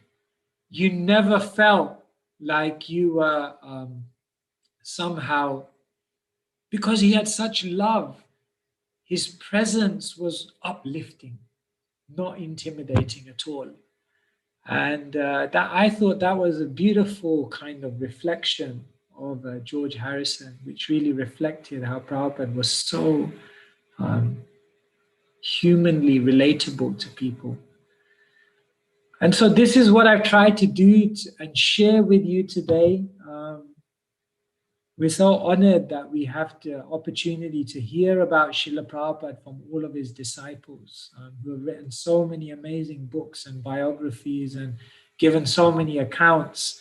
And because of them, we're able to digest all of this and realize that actually, if we're looking for a role model in life, if we're looking about the best way to live life, I mean, Acharya means one who teaches by example. So if we're really looking for someone in which we can learn all of our lessons, then we really have no further to go than Srila Prabhupada, because in everything he's done, in everything he's left us by his example and his teachings, we understand what it means to live as a Vaishnava. And so I'm just going to end with this point, that each one of us have an opportunity to establish our relationship with Srila Prabhupada. Srila Prabhupada and our relationship with him is living. It's a living relationship. In the beginning of the Bhagavatam, Srila Prabhupada writes that the spiritual master lives forever in his instructions, and the follower lives with him. Every single day, we have the opportunity to live with Prabhupada, to come face to face with Srila Prabhupada. And the basis for that is for us to really understand Srila Prabhupada's mood. And that is something that each one of us have to understand. And therefore, how do we understand Srila Prabhupada? First, we look towards Srila Prabhupada's instructions, the teachings, the guidance that he gave us for how to live spiritual life, how to practice Krishna consciousness. Not only that, in all the instructions that we have of Srila Prabhupada, we must always try to understand the context within which those instructions were given, because when we understand context, then the instructions will be much easier to apply and more accurately applied in our own life. And not only context, but we have to try and understand Srila Prabhupada's intention. Now, context and intention are the difficult things. Srila Prabhupada's instructions are there, and we can read them. But when we can understand context and intention, then it helps us to frame those instructions in a way that becomes very much alive for us to apply in our life. And therefore I said the association of Srila Prabhupada's disciples who give context and intention is so valuable. And to be honest, also the association of all Vaishnavas who are deeply trying to establish their relationship with Prabhupada. Each one of them have realizations on each of these things that can help to nurture our relationship with Srila Prabhupada. So in terms of Srila Prabhupada's instructions, we have Srila Prabhupada's books, we have his lectures, we have his conversations, we have his letters, and we have his personal interactions and accounts of his personal life. If somehow or other, amongst everything else we have to do in life and life is busy, life is complicated. Amongst everything, if we're able to dive deeply into these treasure houses of Srila Prabhupada's books, lectures, conversations, letters, and biographies, then we will go a long, long way to developing a much deeper relationship with Srila Prabhupada. And therefore, this must be priority in our life. Bhaktivinoda Thakur sings in his song, Krishna say tomar, Krishna dite paro, tomara shakati ache. He prays to the Vaishnav Thakur. He says, Krishna say tomar, Krishna is yours. Krishna dite paro, and therefore you can give Krishna to me. Dhai tava pache pache, therefore I'm running after you again and again. So if we live very closely to Srila Prabhupada, then Krishna will also be very close in our life. And in order to live very closely to Srila Prabhupada, we must understand the mood, the mission, and the instructions that Srila Prabhupada has given. And in that way, we will nurture a very close relationship with Srila Prabhupada. So these are some things that I wanted to share with you today. Srila Prabhupada's life goes on and on and on. We could spend the whole afternoon talking about so many things. And I realize it's 3:20 and I never meant to speak that long. But somehow or other, that's where we've reached today. So I guess we can have 10 minutes. Vrindavani Mataji, is it 10 minutes we have? Yes, Guru, absolutely. We have we've compiled a few questions. So if you're comfortable, I can ask them of you now, if that's okay. Yes. So obviously we'd like to say thank you sincerely to Sutapa Prabhu for such a wonderful, genuine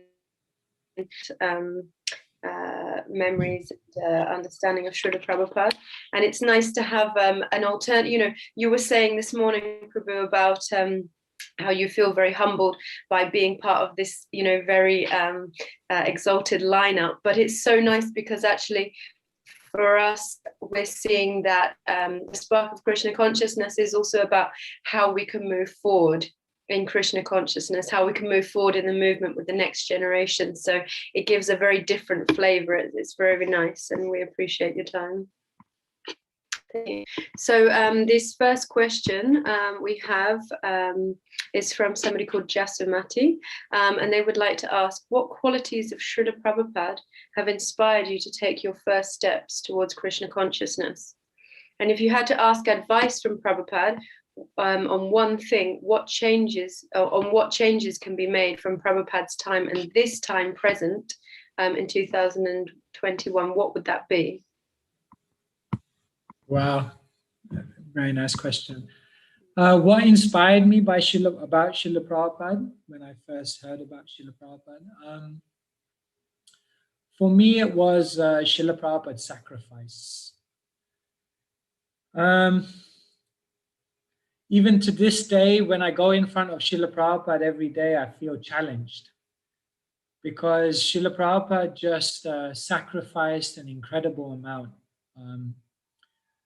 Sometimes you think like Srila Prabhupada's life didn't leave any room for any more excuses for any of us. If someone says, I can't practice Krishna consciousness because I'm too old, well, Srila Prabhupada came to America when he was 69. If someone says, I can't do it because my health is not good, well, I'm sorry, Srila Prabhupada had 2 heart attacks at sea. If someone says, I can't do it because I don't have association, well, I'm sorry, Srila Prabhupada came and he was alone. If someone says, I can't do it because I can't relate to the people around me, well, Prabhupada came into a totally alien atmosphere. If someone says, I can't do it because I don't have the resources around me, I'm still struggling, well, Prabhupada came with 40 rupees. And then you begin to think, oh my God, it's almost like Krishna engineered his life in such a way that no one would be left with any more excuses of why we can't do it. And so for me, the main thing that came to my mind was just how much sacrifice Srila Prabhupada made. To this day, we continue reading about Srila Prabhupada on the Jaladuta, and every time we read it, it just gets more and more mind-boggling. So after seeing Srila Prabhupada's sacrifice, I felt at least in this life, I should try something to serve Srila Prabhupada, and failing as I am, still trying. But that became then my aspiration. So yeah, and so I think it was Prabhupada's sacrifice more than anything. And in terms of asking Srila Prabhupada's advice as to how we can make Krishna consciousness relevant today, I would just try to ask Prabhupada, what are the principles and what are the details? Because it seems those are the things which we are very unclear about.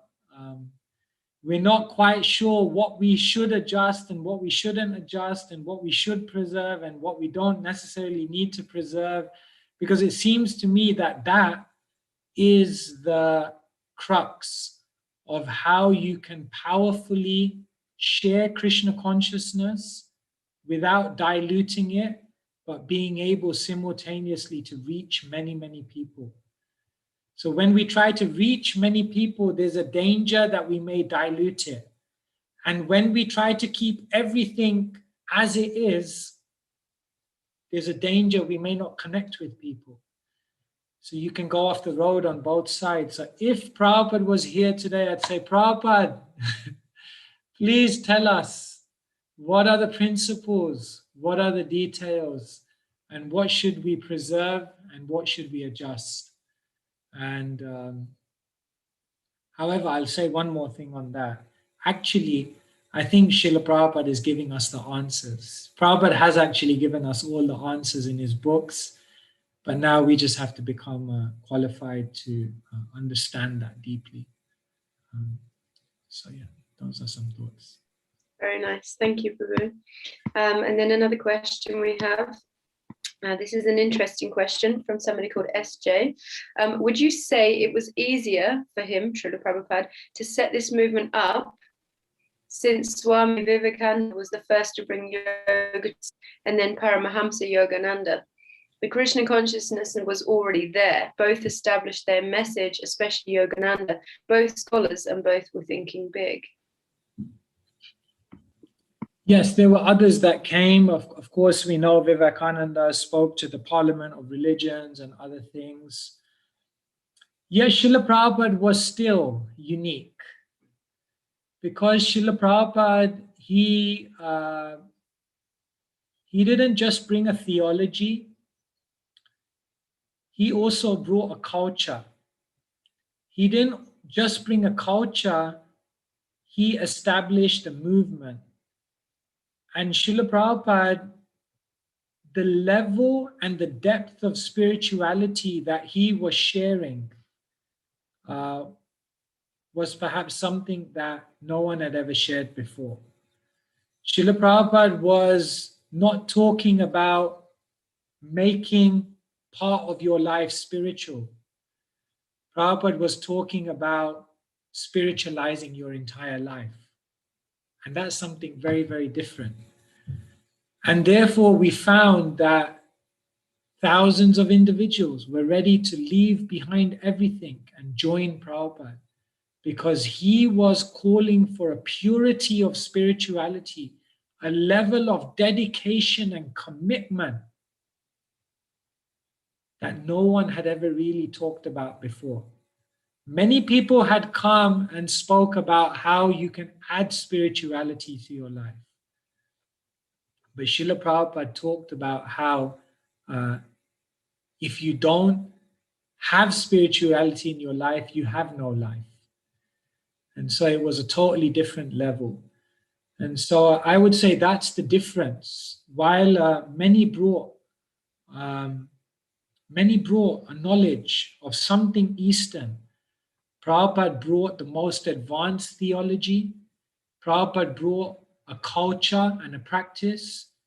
Srila Prabhupada established a movement. And then what Srila Prabhupada taught was a level of purity and dedication and commitment that no one had ever spoken about before. Nice, perfect answer. And if we have one more time for one more, we've got 2 minutes. This is a good question from Prasanth, and I'd like to add a little bit to the end as well, if possible. He asks, how should one know whether to be resilient or flexible? What should we base our judgment on when making these decisions? And I'd just like to add one more element to that. You know, it's very inspiring to see Prabhupada and look at what he did and say, okay, he's the example. But sometimes we also appreciate that people are limited, and trying to follow such exalted examples, they find themselves, you know, burning out or falling away from the movement, or just, you know, getting sick, being discouraged, being depressed, all these things, very real challenges for us. How do we balance between those two, you know, what we're aiming for and where we're at? Yeah, thank you. I'll try to share some thoughts on that first. In Sanskrit, there are 2 words, anukarini and anusharini. Anu means to follow. Anukarini means to follow the activities. And anusharini means to follow the spirit or the principle or the mood. And therefore, whenever we're looking at any great teachers, what we have to try to do is extract what is the principle by which they're living.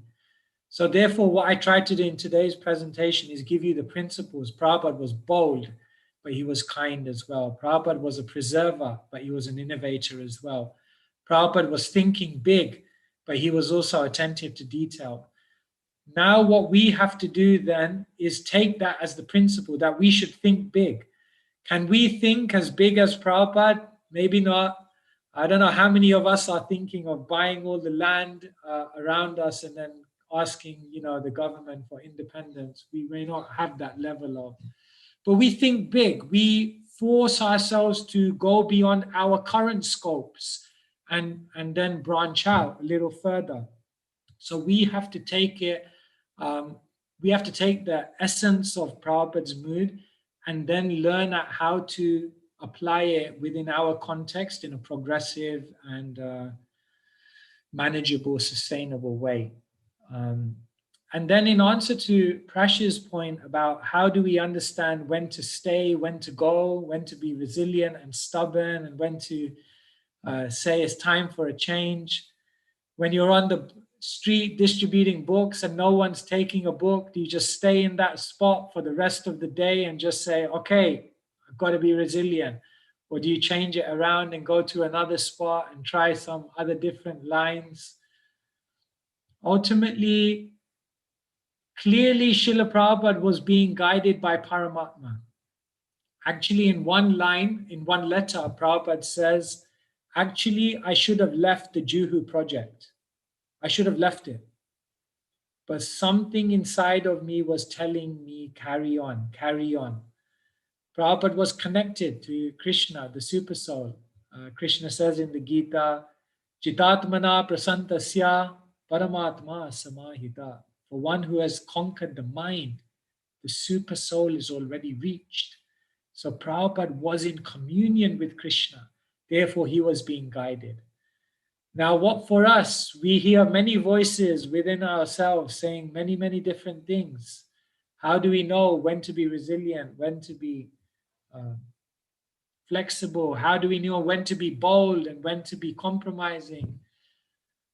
Ultimately, we have to try to follow Guru Sadhu Shastra as much as possible. We have to understand principles. We have to take advice and guidance.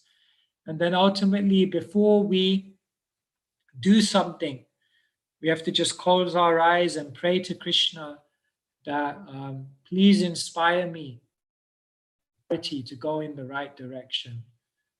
And in this way, we try our best, and we try to hear Krishna's voice of guidance. So those are some thoughts. And it's 3:33, so I don't want to overrun because I know that you have other sessions coming up. So perhaps we call it there. Thank you so much. Thank you very much. Thank you so much, everyone, for your association. All glories to Srila Prabhupada. Vanchakalpatarubhyascha kripasindhubhya patitana pavanebhyo vaishnavebhyo namo namaha. Srila Prabhupada ki jai. So just a quick reminder to everybody, thank you so much for giving us your very valuable time, spending this day with the UK National Retreat. Reminder that this is across the board in following with Srila Prabhupada's wishes that he said famously, if you want to please have you cooperate with each other. So this isn't just School of Bhakti or ISKCON London, this is Birmingham, this is Wales, this is Scotland, this is Southwest, this is lots, this is all the UK nationals coming, UK regional areas coming together for this 125th anniversary of Srila Prabhupada's appearance with these lectures. So today is the second of 3, so we have another one tonight at 7:30 p.m. So please do tune in for that.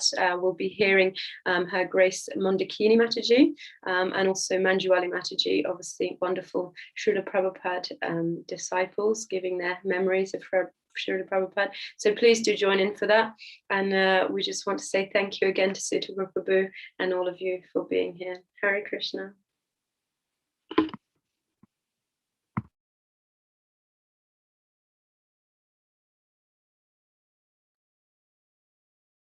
Vandeham Sri Guru Sri Juta Padakamalam Sri Guru Vaishnavangscha Sri Rupam Ragrajatam Sagana Raghunathan Tang Sajivam Sadhaitam Savadhutam Parijana Sahitam Krishna Chaitanya Devam Sri Radha Krishna Padam Sagana Lalita Sri Visakhanitam Hare Krishna Hare Krishna Krishna Krishna Hare Hare Hare Rama Hare Rama Rama Rama Hare Hare Hare Krishna, Krishna Krishna, Hare Hare, Hare Rama, Rama Rama, Hare Hare. Hare Krishna Krishna Krishna Hare Hare Hare Rama Rama Rama Hare Hare Hare Krishna, Krishna Krishna, Hare Hare, Hare Rama, Rama Rama, Hare Hare. Hare Krishna Krishna Krishna Hare Hare Hare Rama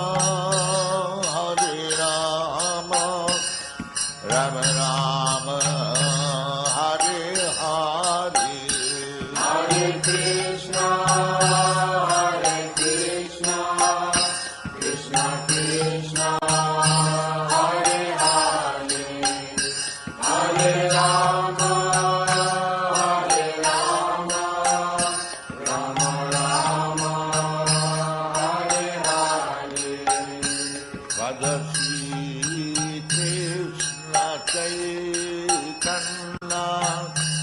Prabhu Nityananda Shri Advaita Gadadhar Srivasadi Gaur Bhakta Vrinda Dasi Krishna Chaitanya Prabhu Nityananda Shri Advaita Gadadhar Srivasadi Gaur Bhakta Vrinda Dasi Krishna Chaitanya Prabhu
Shri Guru Shri Juta Padakamalam Shri Guru Vaishnavangscha Shri Rupam Sagrajatam Sagana Raghunatanitam Tang Sajivam Sadvaitam Savadhutam Parijana Sahitam Krishna Chaitanya Devam Sri Radha Krishna Padam Sagana Lalita Sri Visakhanitam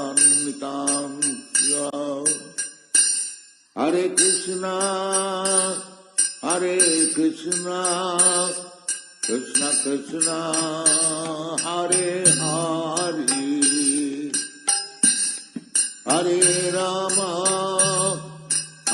Rama Rama Rama Hare Hare Hare Krishna Krishna Krishna Hare Hare Hare Rama Rama Rama Hare Hare Hare Krishna Krishna Krishna Hare Hare Hare Rama Rama Rama Hare Hare Hare Krishna Krishna Krishna Hare Hare Hare Rama Rama Rama Hare Hare Hare Krishna Krishna Krishna Hare Hare Hare Rama Rama Rama Hare Hare Krishna,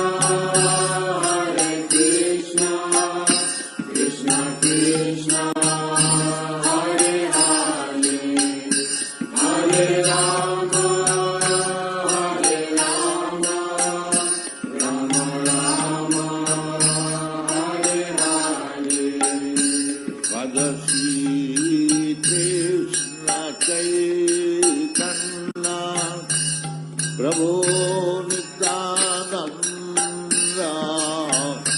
Shri Advaita Gadadhar Srivasadi Gaur Bhakta Vrinda. Dasi Krishna Chaitanya Prabhu Nityananda Shri Advaita Gadadhar Srivasadi Gaur Bhakta Vrinda. Dasi Krishna Chaitanya Prabhu Nityananda Shri Advaita Gadadhar Srivasadi Gaur Bhakta Vrinda. Dasi Krishna Chaitanya Prabhu Nityananda Shri Advaita Gadadhar Srivasadi Gaur Bhakta Vrinda. Hare Krishna, Krishna Krishna, Hare Hare, Hare Rama, Rama Rama, Hare Hare. Hare Krishna, Krishna Krishna, Hare Hare, Hare Rama, Rama Rama,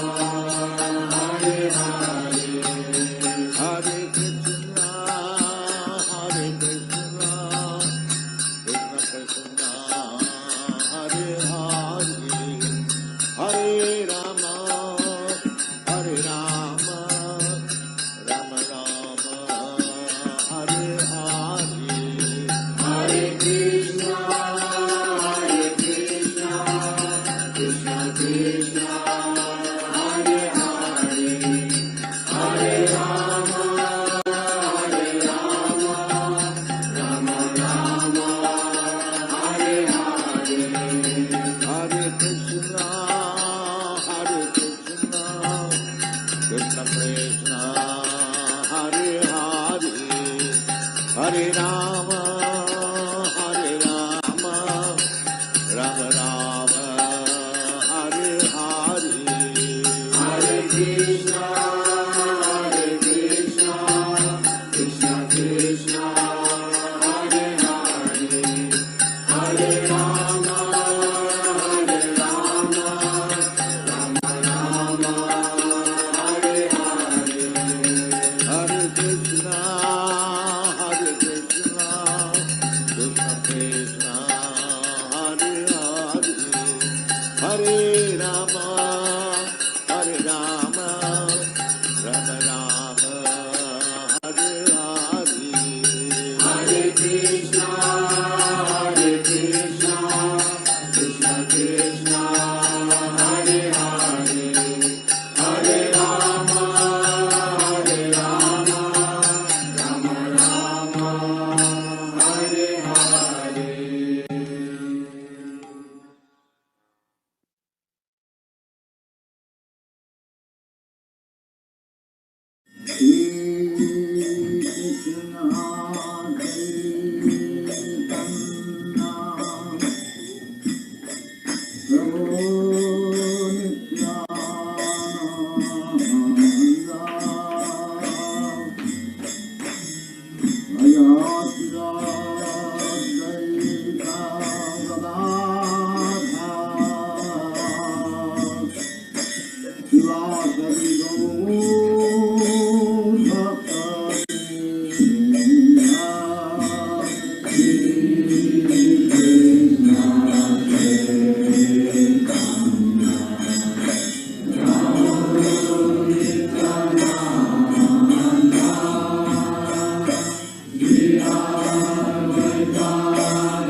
Rama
Vrindavani Mataji, you can unmute yourself.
Narendra Prabhu, I need to set both the two co-hosts, please.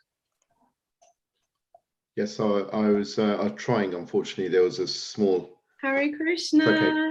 Hare Krishna. Thank There you. you go. Can everybody hear me? Yes. Ah, Manjuali Mataji and Mondakini Mataji. It's been a long time. Hare Krishna. How I'm her so girl. happy to see you. And you're initiated now. Yeah, Krishna's mercy. So I have to rein my excitement in now a little bit, because I have the great pleasure, by Prabhupada's mercy, to be introducing both of you this evening.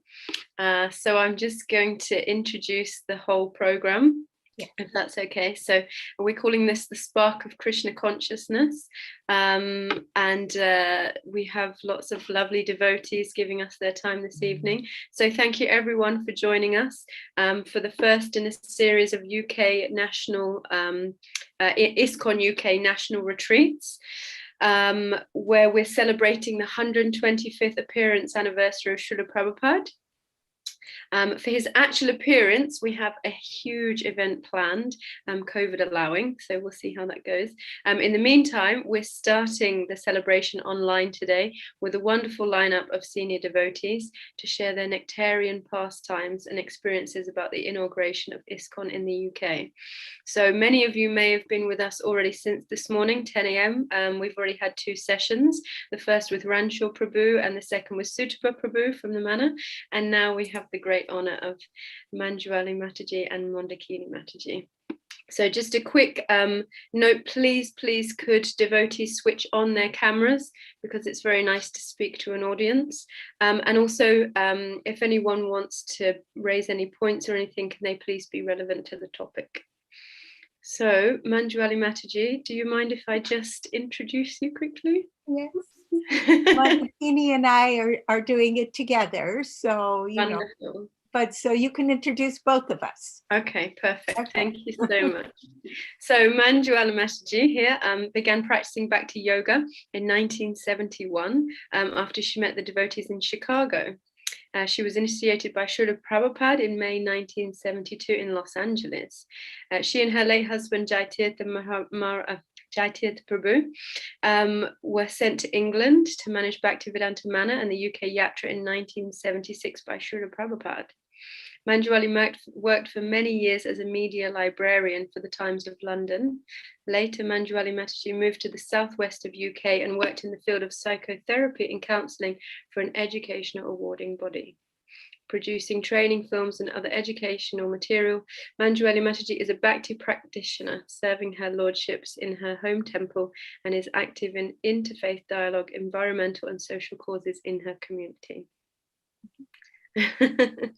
So, and a wonderful devotee who I love very much. Honored to be here with you. And now Mondakini. Yes, so Mondakini Mataji was born and brought up in Paris. In the summer of 1969, lightning struck and she met the ISKCON devotees, and by the end of the same year met Srila Prabhupada in London. By the beginning of 1970, she received her first initiation, and within just a few months, she got her second. In 1971, Srila Prabhupada instructed her to marry the first devotee in Russia. She commenced her spiritual grihastha life in Russia. Srila Prabhupada later sent her to Europe, where she carried out preaching programs. In 1978 in France, she began a preaching expedition from Los Angeles to the UK and South Africa. In the year of 2014, she retired and ever since has been traveling worldwide preaching and guiding the youth in Krishna consciousness. So, over to you, please. I can't see Mondakini on my screen. So oh, really? Here she is. I can see you. You can see me. I can see you now. So together, we're going to just offer our prayers before we start. Yes? Yes. Yes. Okay. Together? Yeah.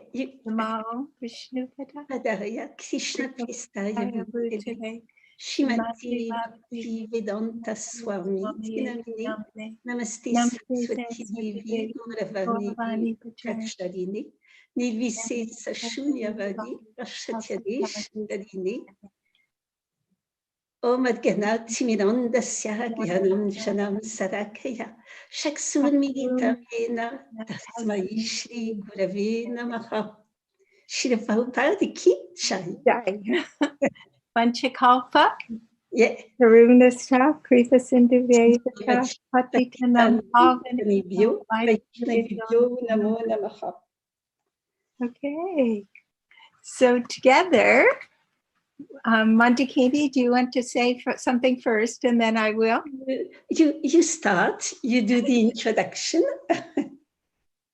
Okay, Mondakini, it's really wonderful to meet you all today, and a great honor to be sharing our few little stories of our beloved Srila Prabhupada with you.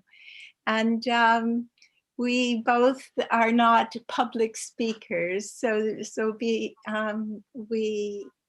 just say that, you know, we're just sharing this because we feel a huge, huge debt to our Guru Maharaj, Srila Prabhupada, and we want to really honor his legacy.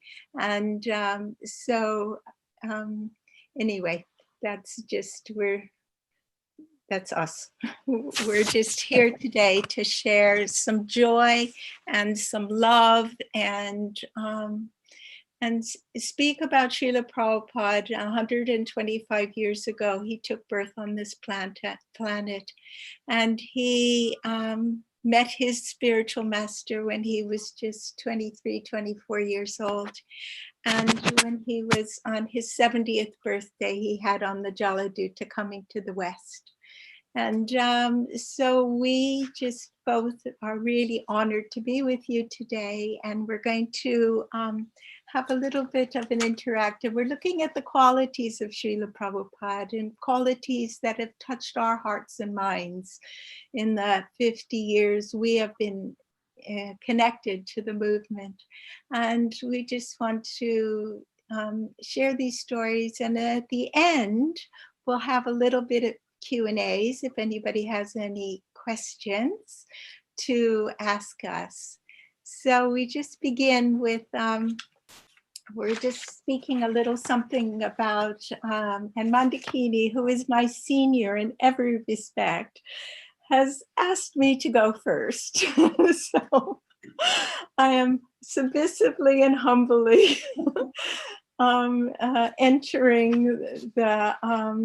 entering and beginning here. And I just wanted to, in the biog, you could see that I came to Krishna Consciousness, met the devotees in 1971, got a back to Godhead on the street in Old Town Chicago from my late dear godbrother Balalasva Prabhu.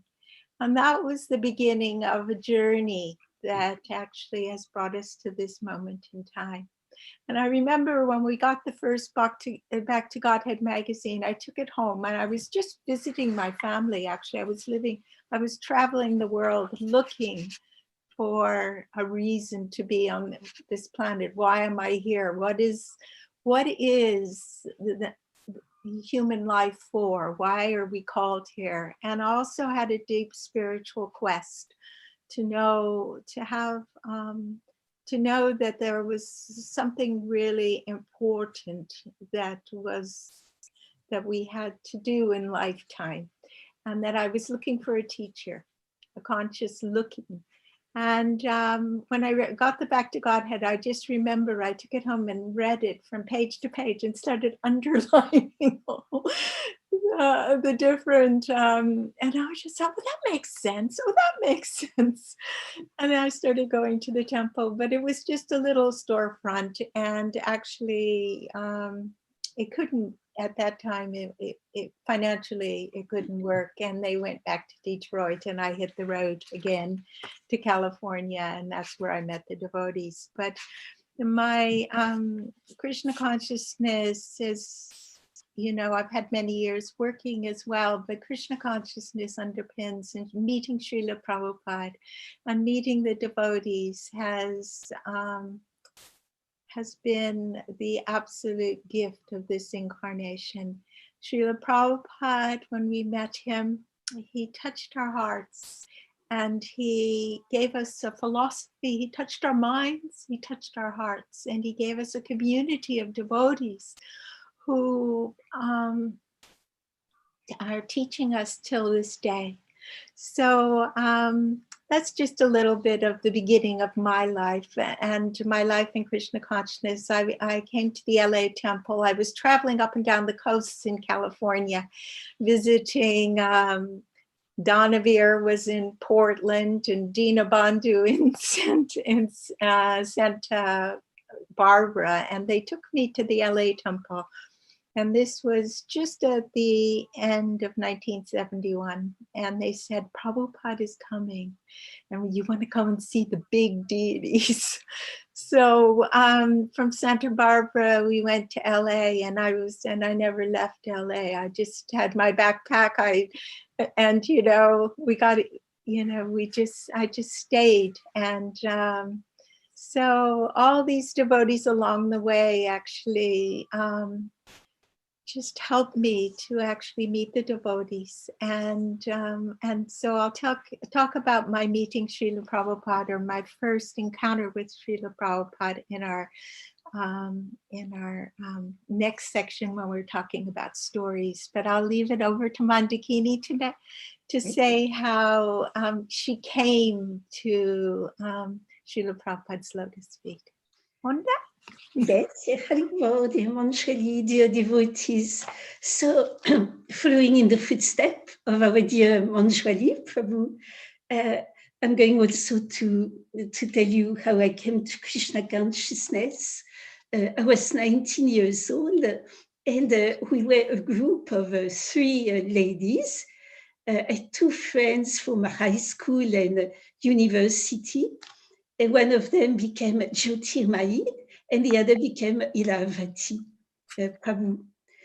So at that time, in the same mood, and a lot of people at the end of the 60s were actually in this mood of trying to find out what was the goal of the human form of life. And in France, we had a saying that we don't want a life called in French of métro, boulot, dodo. It means métro. In the morning, people were rushing to take the tube. Then they will work hard all day, and coming back home so exhausted that there was actually no time to think of the existential question of life. So we were trying to find out, and in university we studied a little bit ethnology to try to find out what all the ancient tribes of the world were thinking about this question. And reading different books, we came to the point of really looking for a spiritual master. So after studying different traditions, we thought we are going to try to go to India to find a spiritual master. We already had a teacher at the university. He was a strong Mayavadi sannyasi teaching the Vedanta, very, very impersonal. And while doing a little job to go to India, we met one colleague. He was a young boy, French boy coming from America. And he had a little tuft of hair at the back of his head. And he saw us reading all these books, and he told us, "Are you interested in spiritual life?" We said, "Oh, we are just living for spiritual life." He says, "You know, I have a spiritual master. His name is HG Bhaktivedanta Swami Prabhupada." And we told him, "Oh, we are looking for a spiritual master, but we don't want a cheater. We want a bona fide spiritual master." Then he told us about the Srimad Bhagavatam. He said, "You open it, you will become free from the cycle of birth and death." And as good neophyte impersonalist, I told him, "Oh, we want liberation." And then he said, "You know, we are chanting a special mantra. It goes like that. Hare Krishna, Krishna Krishna, Hare Hare, Hare Ram, Ram Ram, Hare Hare." And he was teaching us how to chant the Maha Mantra. So we started to chant on some kind of beads or necklaces in front of our picture of Lord Buddha. And it worked. That's really the Maha Mantra in the beginning that got us.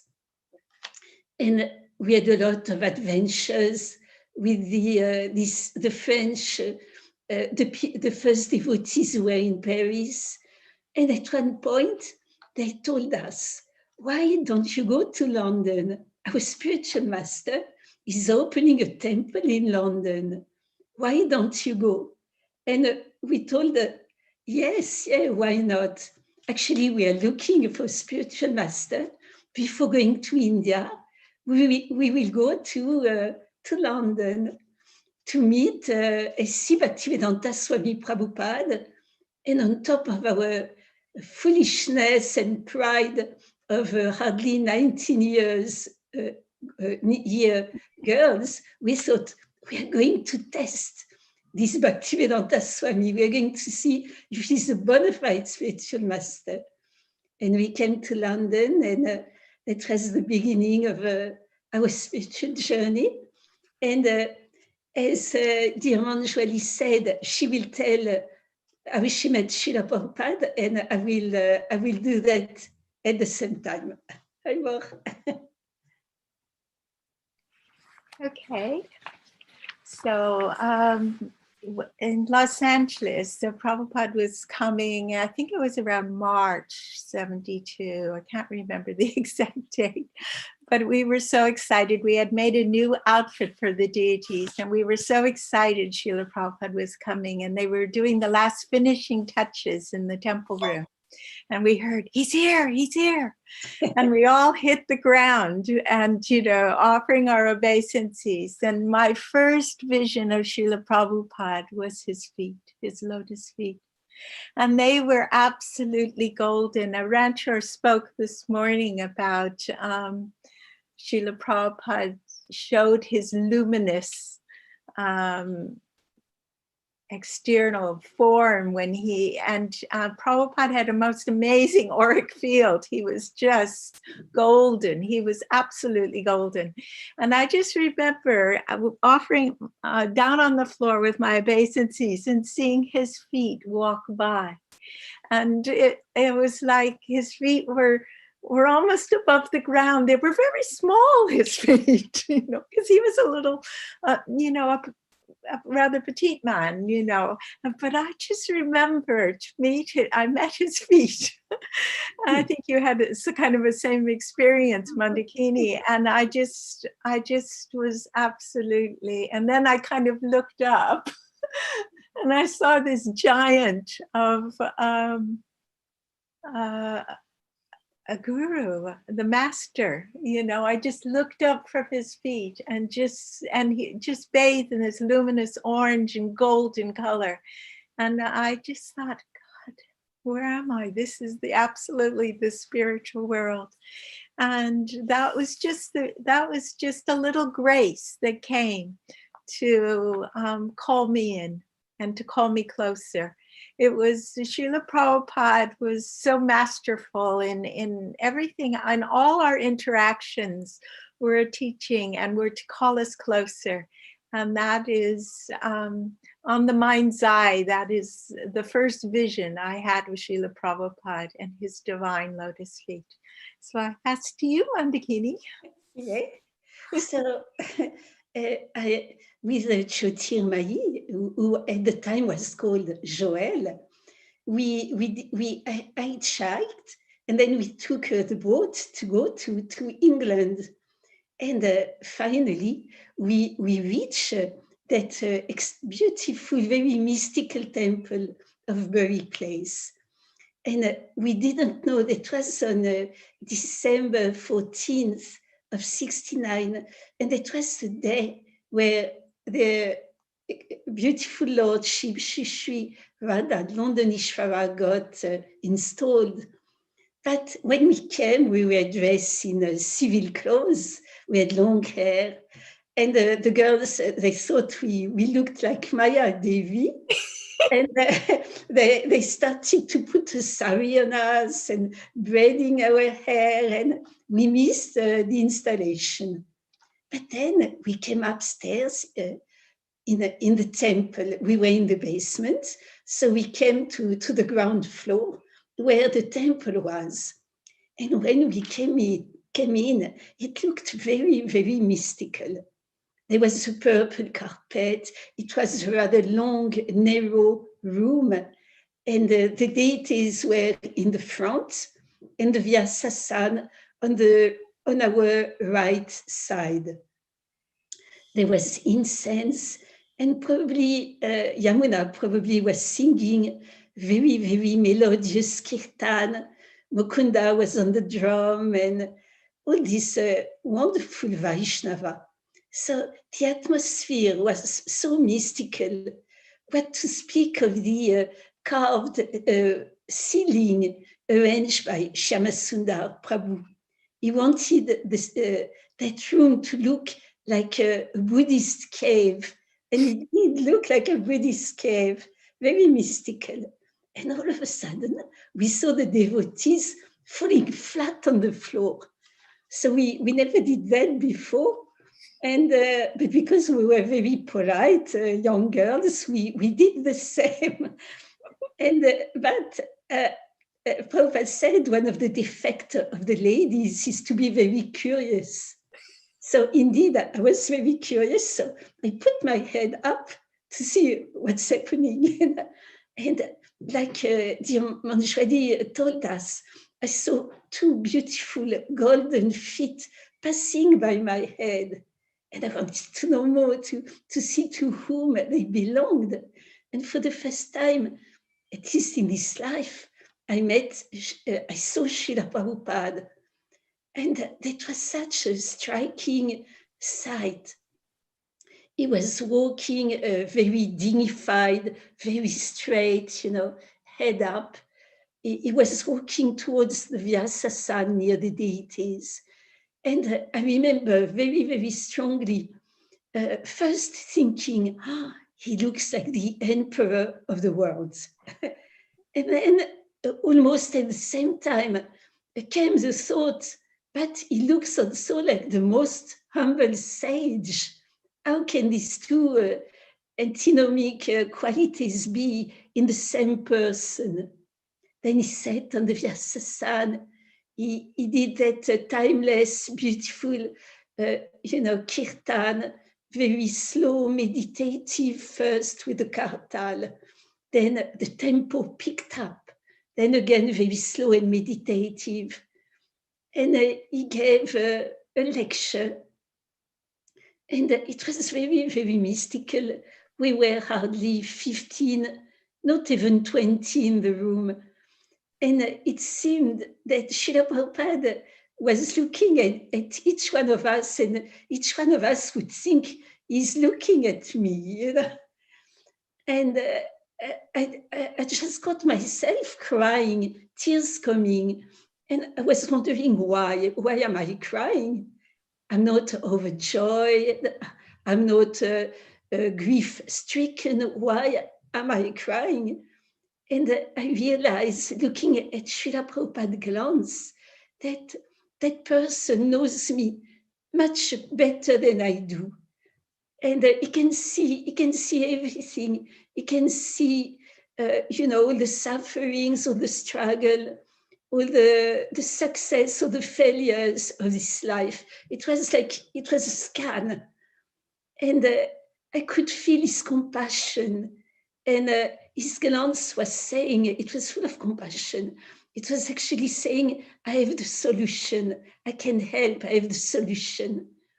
And that was such a powerful first time. Also, Srila Prabhupada, during the lecture, answered all the questions we had, Jyotirmayi and I. We didn't have to formulate the questions, but he was just answering, without us telling anything. That was the first beautiful meeting. And I had that strong feeling that, as I told you, that person knows me much better than I do. And this is not from this life. Like that. Oh, very beautiful, Mondakini. So we have some little stories, other stories to share with you. And we were just looking at the qualities of Srila Prabhupada. He had so many qualities, but to kind of give some order to our stories, we were going to look at Srila Prabhupada with us young girls. He was really like a father. He cared for us. He was personal with us. And Mondakini, you had more association than I did, but I'll just tell, most of you have probably heard my handful of stories, but I'll just tell this story because it really shows Srila Prabhupada's affection and his humor. So this is the story of when I was getting married in Los Angeles, and this was in October 1972. And Srila Prabhupada in September, he was speaking about marriage in the Bhagavatam classes. I think there is actually a class I have heard at the 26th of September 1972. Srila Prabhupada is talking about a beautiful wife is an enemy to the husband.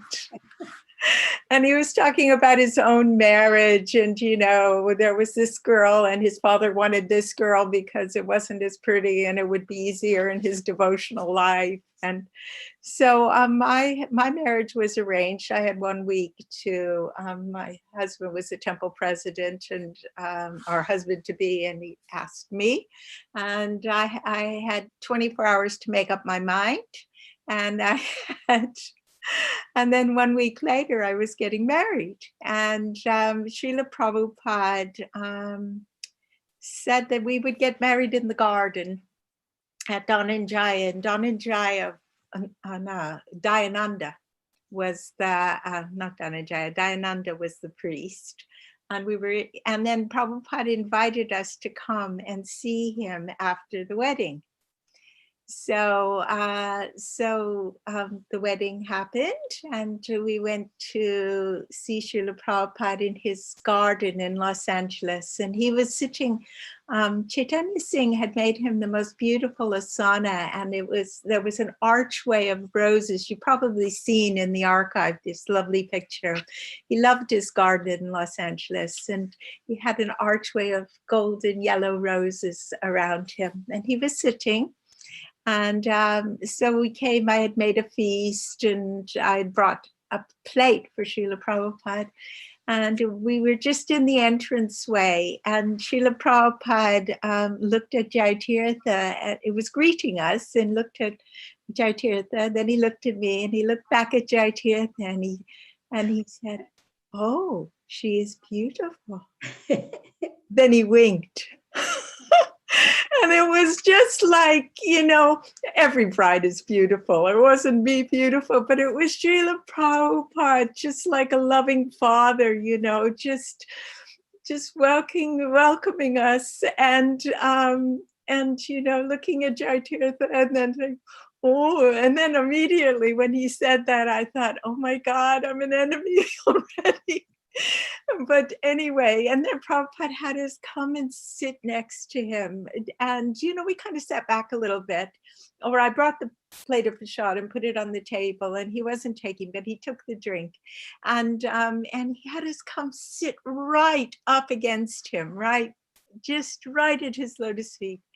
And then he took the drink, and he had already had lunch, but, he took in, when Srila Prabhupada in his silver cup, we had put the prasadam in his cup, and he knocked his head would go back and his little finger would be up in the air, and he took a drink and then savored it and took another drink, and then actually looked over at Jaitirtha and said, "And she can cook."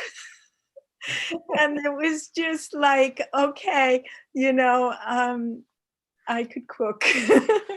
So I had some, I wasn't totally, I had some use. And then Srila Prabhupada, my mother had given me, my wedding gift was $50, a check. And so I gave it to Srila Prabhupada, my dakshina.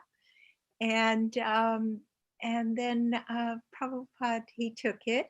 And actually that check, my mother kept it, because in America, the checks come back to you. And I have the check up in my prayer room upstairs, and with AC, for the payment of AC Bhaktivedanta Swami. On the check, he, because he had to put his name on it to put it in the bank. but what Prabhupada, he just was so kind and loving, and this was his fatherly, and he knew that, I mean, I had never spoken to my husband except for what color the Didi's wearing tomorrow, you know, so he knew that I was just, you know, getting in, just surrendering to this situation because I knew it would be good for my spiritual life. And Srila Prabhupada said, affection comes through service. And if Krishna is in the center, your marriage will be successful and your Krishna conscious life will be successful. So Krishna in the center all the time. And then he asked about my parents and, you know, what does mom and dad think? And, you know, and my mother had come to the wedding and, you know, I told Prabhupada, my mother, I taught her how to chant Hare Krishna. And Prabhupada was just so loving and so appreciative. And he just, you know, I can't remember the whole conversation, but I just remember his kindly affection, his fatherly affection, and his, you know, his care. And it was just such an important moment because a marriage is a rite of passage as well. And Srila Prabhupada was there just giving us his blessings. And little did we know that how the story would work out and the challenges ahead. But Srila Prabhupada, you know, was there at the beginning and carried on. He didn't leave us when when challenges came. So that is his personal affection and his humor. Mondakini? Okay. So also in the same mood of Srila Prabhupada is a wonderful eternal father and very, very personal in his interaction. I remember also that time in very place, you know, I think we had 3 stairs, 3 or 4, I don't remember, but it was very, very narrow. And there was only one shower for Srila Prabhupada. And devotees, we, at least ladies, we didn't have a shower. We had to go to the bath in the city, you know. And I was washing Srila Prabhupada's dhoti and kurta in his shower. And sometimes I was forgetting my watch in his bathroom. So when I would come up and bring him some food, he would say, oh, Mondakini, you forgot your watch, you know, in the bathroom. It was very, very sweet, very personal. And he was always very kind, very charming. I remember we were told to go in his room to have darshan, to talk to him. And initiation already took place in the Bury Place Temple. Actually, I was not completely convinced about the philosophy, but Prabhupada was so attractive that I was thinking of initiation. But it was just 2 days after coming, so it didn't happen at that time. So when we went up in this room, Srila Prabhupada came to me and said, what is your name? And I looked at him and a little, you know, I said, Prabhupada, I have no name. And Prabhupada looked at me very, very surprised. And then he understood I meant I was not initiated. I didn't have a spiritual name. So he said, oh, you don't like the name your parents gave you? And he laughed. And then he had a beautiful smile. And that smile to me meant, I will give you a name you will like. And indeed, I loved that name. It was really the name I dreamt of, because I wanted a name like my dear Yamuna. I wanted the name of a holy river. And one last thing about how personal Srila Prabhupada was and how caring. how actually he saved us. Because I told you we were very impersonal. And it was a Sunday. Prabhupada gave a Sunday lecture. And at the back of the room, one guest raised his hand, maybe to ask a question. And he started to talk. And he said, Krishna is not God. God has no form, you know. And we were so neophyte and so much into Mayavadi philosophy. I looked at my friend, Joel, and we agreed. And then I couldn't believe what I just saw. Srila Prabhupada became all red. And he started to shout at the man, saying, you are just a rascal, you are worse than an ass. How can you dare? And he was going on and becoming more red and red.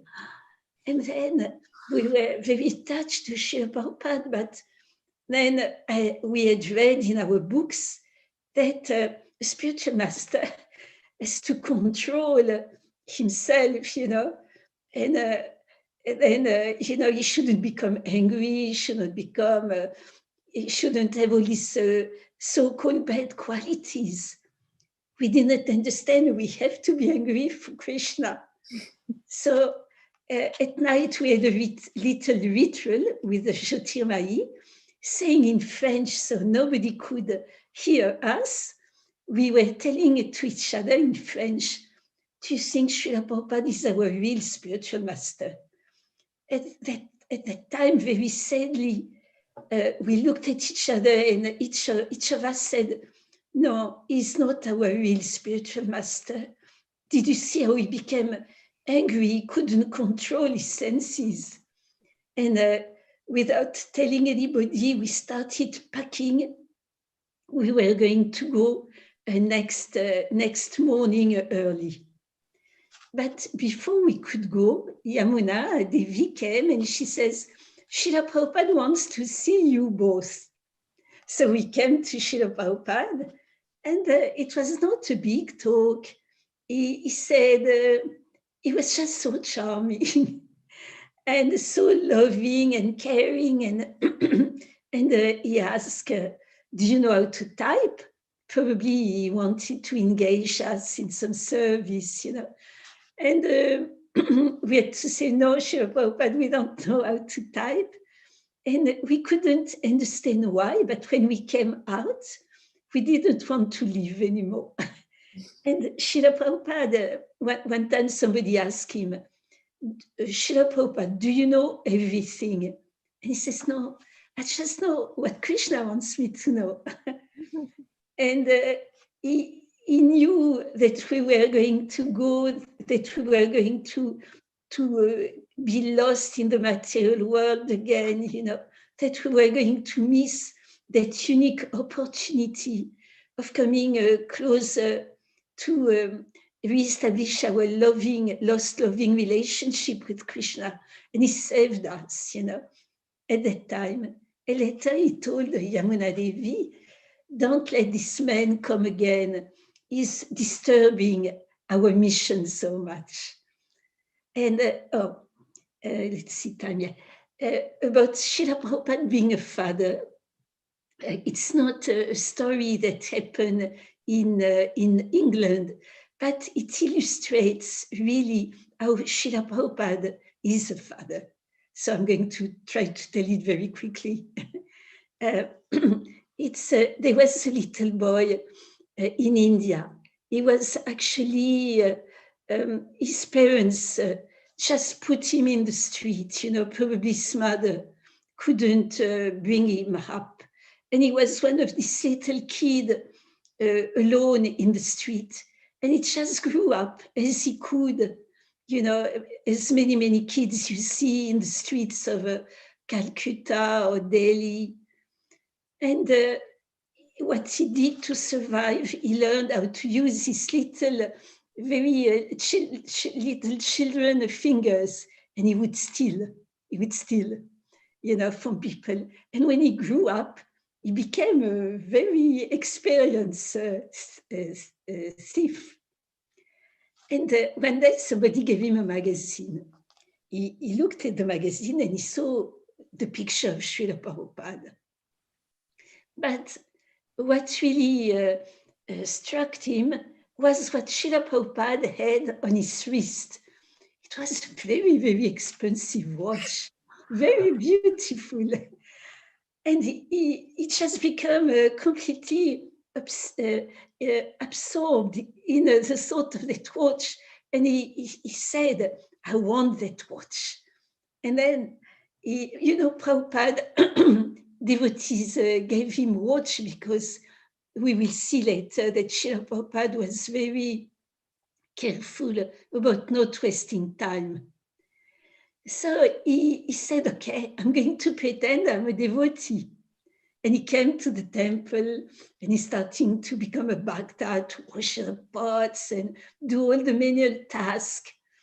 But Prabhupada was not coming to the temple. So he carried on, if he was a very, very sincere and good devotee, and he grew up in the hierarchy. And finally, the time came where Prabhupada was coming in his temple. And he had been such a good boy that the authority told him, go in Srila Prabhupada's room, you are going to meet Srila Prabhupada. So he came, he offered his obeisances, and he sat just in front of Srila Prabhupada's desk. What did he see on Srila Prabhupada's wrist? He saw that wonderful watch. And Prabhupada looked at him, didn't say a word. He looked at him very, very deeply.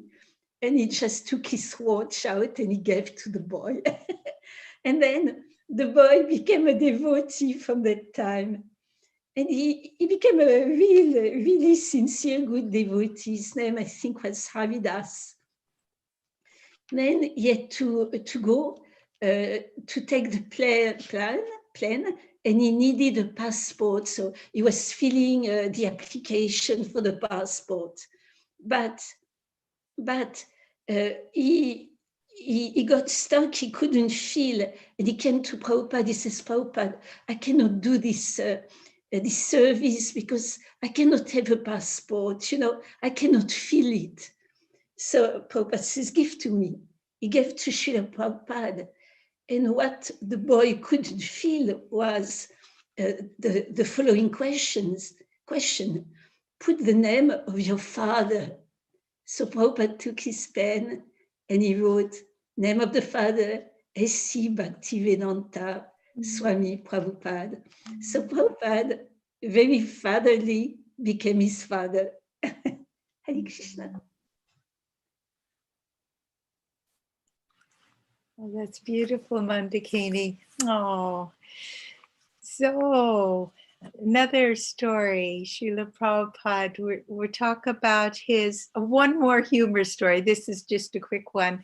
We were in 1974, Srila Prabhupada was going to India for Janmashtami because the Krishna Balaram temple was supposed to open.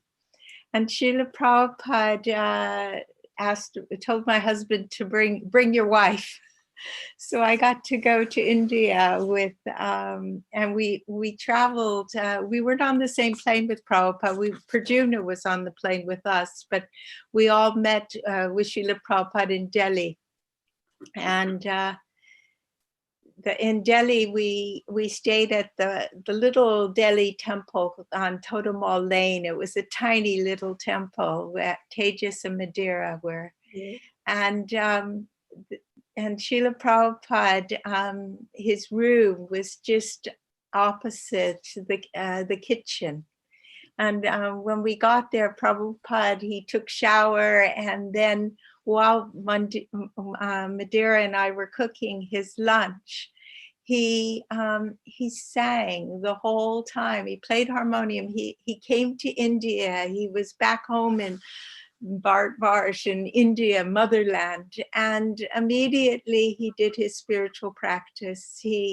And while we were cooking, he was singing the songs of Narottam Das Thakur and Vishwanath Chakravarti and Bhakti Vinod Thakur. The whole 2 hours we were cooking, Prabhupada was singing. And it was the most extraordinary experience of hearing the transcendental prayer, the song prayer of Srila Prabhupada, doing his spiritual practice, you know, his regulated practice, and actually singing with his heart and soul to the Vaishnavacharyas and to Krishna. And it was such an amazing experience to actually just be doing your service. You know, in the temple, we always had a bhajan tape going on, a cassette going on. And here it was just such a glory to witness. And another lesson from Srila Prabhupada as well. Everything he did taught us something, and this was the importance of the holy name, the importance of taking shelter of the lineage of Vaishnavacharyas, the importance of prayer and song, and asking Krishna for his help, you know. And Srila Prabhupada, when he came back to India after traveling the world, it was just like he was home in India, and he was much more relaxed. And then we were going to Vrindavan, and it was an amazing experience. The next day we were in the car. There were two of those white ambassadors, and we were following Srila Prabhupada's car on the road to Vrindavan. And just the whole experience of following your spiritual master to the Holy Land. And it was just, I just felt like a Kura would going to Vrindavan. You were just going, and Srila Prabhupada was personally taking us. And that was such an amazing experience. And something that, and then when we got to Vrindavan, we were met Mother Jamuna, and we were cooking, you know, showering into the kitchen.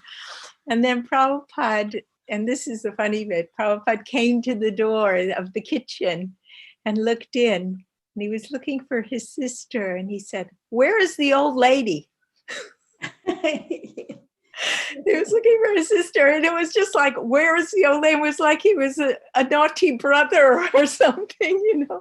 Where's, oh, Pishima, oh, your sister, oh, she's just stepped out, we'll have her come and see you, you know. But it was just like he had that wonderful sense of humor, you know, and playfulness with his sister.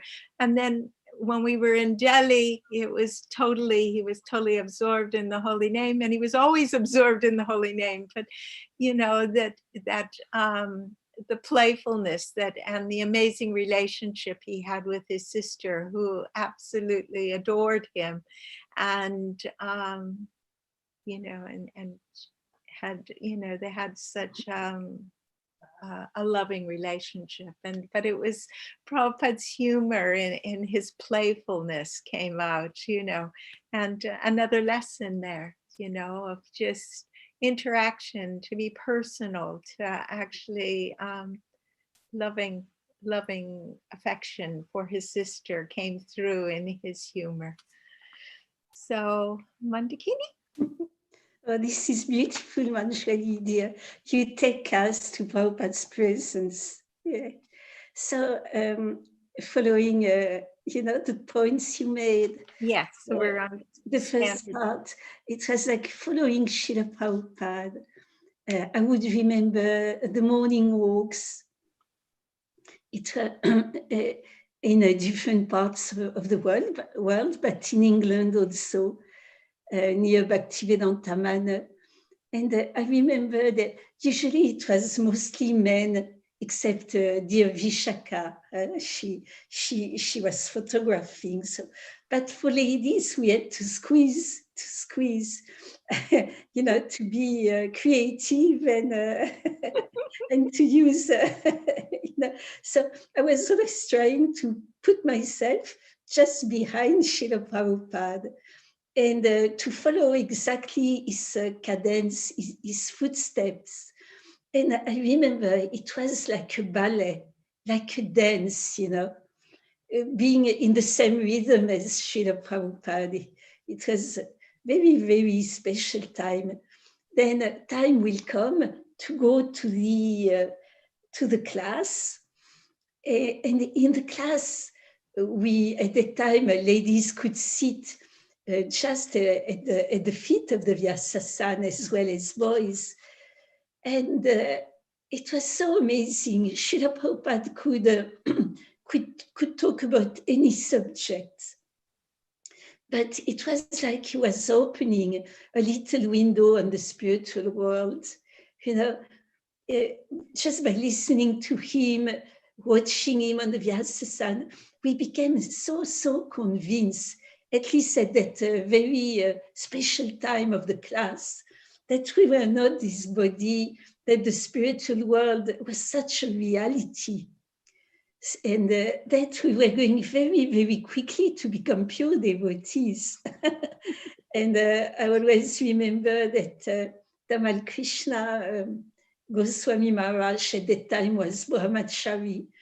But the first month I joined, he told me, Mondakini, you know, in 3 years, we're going to become pure devotees, all of us. And we are going to have our own room because it was so crowded, you know. Devotees were sleeping in the shower and everywhere. So then to go to Prabhupada's sense of humor, to go back to that wonderful sister of him, Pishima, there is another little funny remembrance. He was in, I was not there, but it was told to me, and it was actually in India. And a lot of boys were in the room. And Prabhupada would speak in English, Pishima didn't speak English.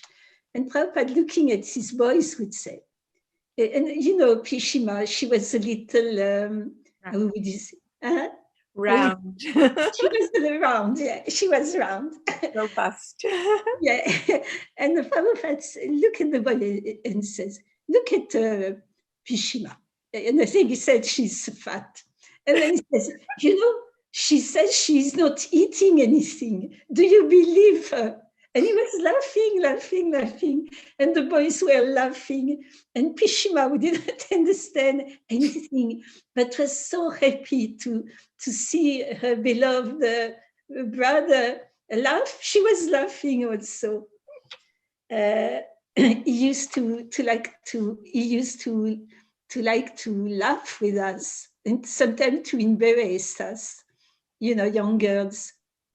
At that time, in Bury Place, I didn't want to get married, and I was refusing, you know, any proposal very strongly, but gently, but strongly, because Yamuna, she wanted us to be married, you know, and I thought I didn't come to spiritual life to get married, you know, and then when Prabhupada was coming, he was often coming to London because it was the center, you know, of his traveling the world. When I was bringing him some fruit or washing his clothes, he'd come and laugh at me and says, Mondakini, you're not married yet? And I would become all red. And he says, you didn't find anybody good enough for you? And he was laughing. And I will go away red, you know, try to run before something else happened. And about humor, it's a story called by Shrutakirti Prabhu. But this shows how Prabhupada is perfect in relationship and how it can be so funny sometimes.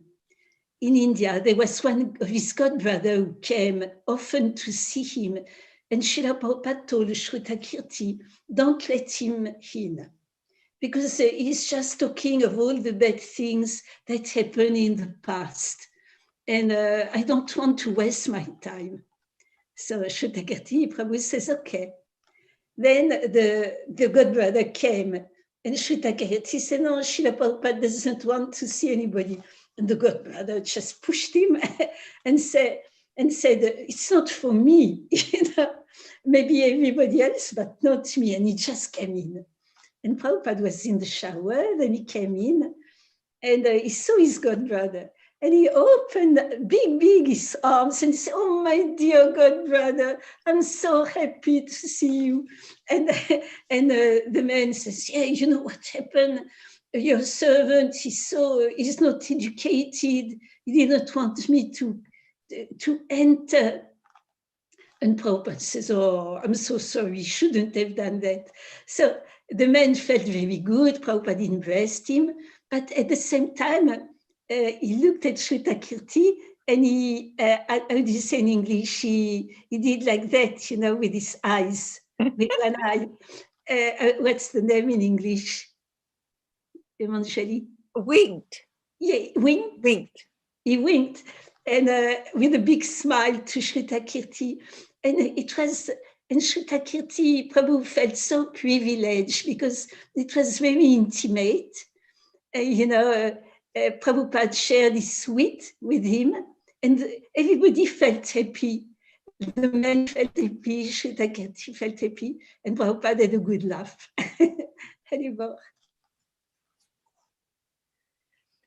So that's lovely. So the next thing we're going to talk about Srila Prabhupada and the high standards that he set for all of us, and how he was really, attention to detail was so important, and that, you know, following the schedule and doing things properly. And I wanted to share with you, I have a letter that Srila Prabhupada, I only have one letter that Srila Prabhupada wrote, and it was about deity worship. And Prabhupada actually, you know, taught us about deity worship. Of course, Mondakini, you were Radhalandadishwar's second pujari after Jamuna, so you learned right at the beginning. I came a little bit later, but in 1975, we sent Srila Prabhupada a picture of Rukmini Dwarkadish. I was serving in Los Angeles, and Prabhupada speaks about the importance of deity worship, and it's just such a beautiful letter. So I thought just to share it, some of it with you. It was not just about me and my husband, but it was about the whole team of pujaris there, because he was pleased with the situation, with the way we were attempting to serve Krishna. And it goes, "My dear Jayatirtha and Manjuali Dasi, please accept my blessings. I am in due receipt of your card dated the 25th of October, 1975, along with the beautiful photographs of Sri Sri Rukmini Dwarkadish of New Dwarka.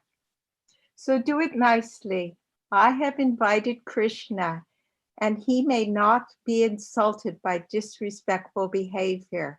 I have introduced this system of deity worship amongst the non-believers, the atheists, the malechas, the yavanas, and I pray to Krishna that I'm inviting you to come. So please, because you are seated in their hearts, please give them the intelligence how to serve you, that you might not be inconvenienced. I have introduced this system to the malechas, the yavanas, the lowest and the fallen, but it is still it is successful. I think you are doing nicely. And this is really an important line. As soon as one thinks he is greater than his spiritual master, that is the greatest offense. Krishna will give one everything, but to those offenders, everything is lost. Thank you very much. You know how to dress and how to worship, and I am very much pleased. It is a question of heart how to please Krishna. One simply has to agree to be trained up to do so. You have done nicely. I am very pleased. It's not just me, it's the team. And now you should teach others how to do it. This is very important business, deity worship. The more the deity is decorated, the more your heart will be decorated with Krishna consciousness. This is the way for the neophyte devotee how to absorb his mind in Krishna consciousness. Never think of the deity as made of stone or wood. Every worshiper must remember that Krishna is personally present. He is simply kindly presenting himself before us in a way so that we can handle him. That is his mercy. Otherwise, he is unapproachable. No one can understand the transcendental nature of the name, form, quality, and pastimes of Sri Krishna through his materially contaminated senses.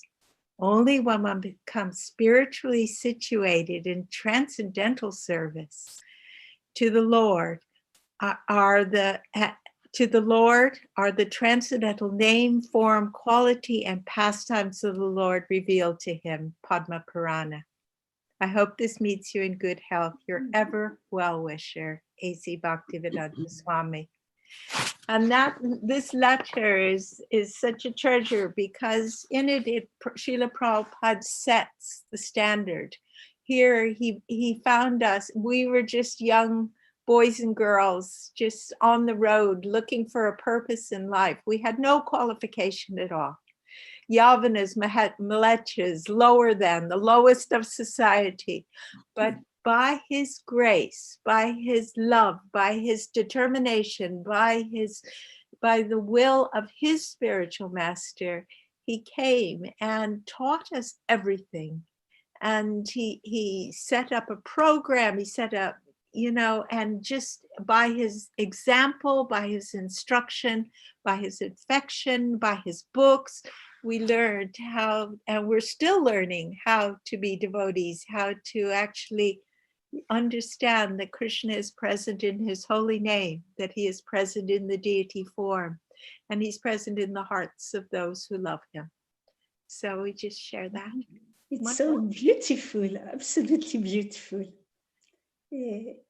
Srila Prabhupada, as you beautifully expressed in your letter, he took risk, he was pleading to Krishna, forgive me, I'm taking a risk, I'm putting you in the hands of these young people, they're not fully trained, but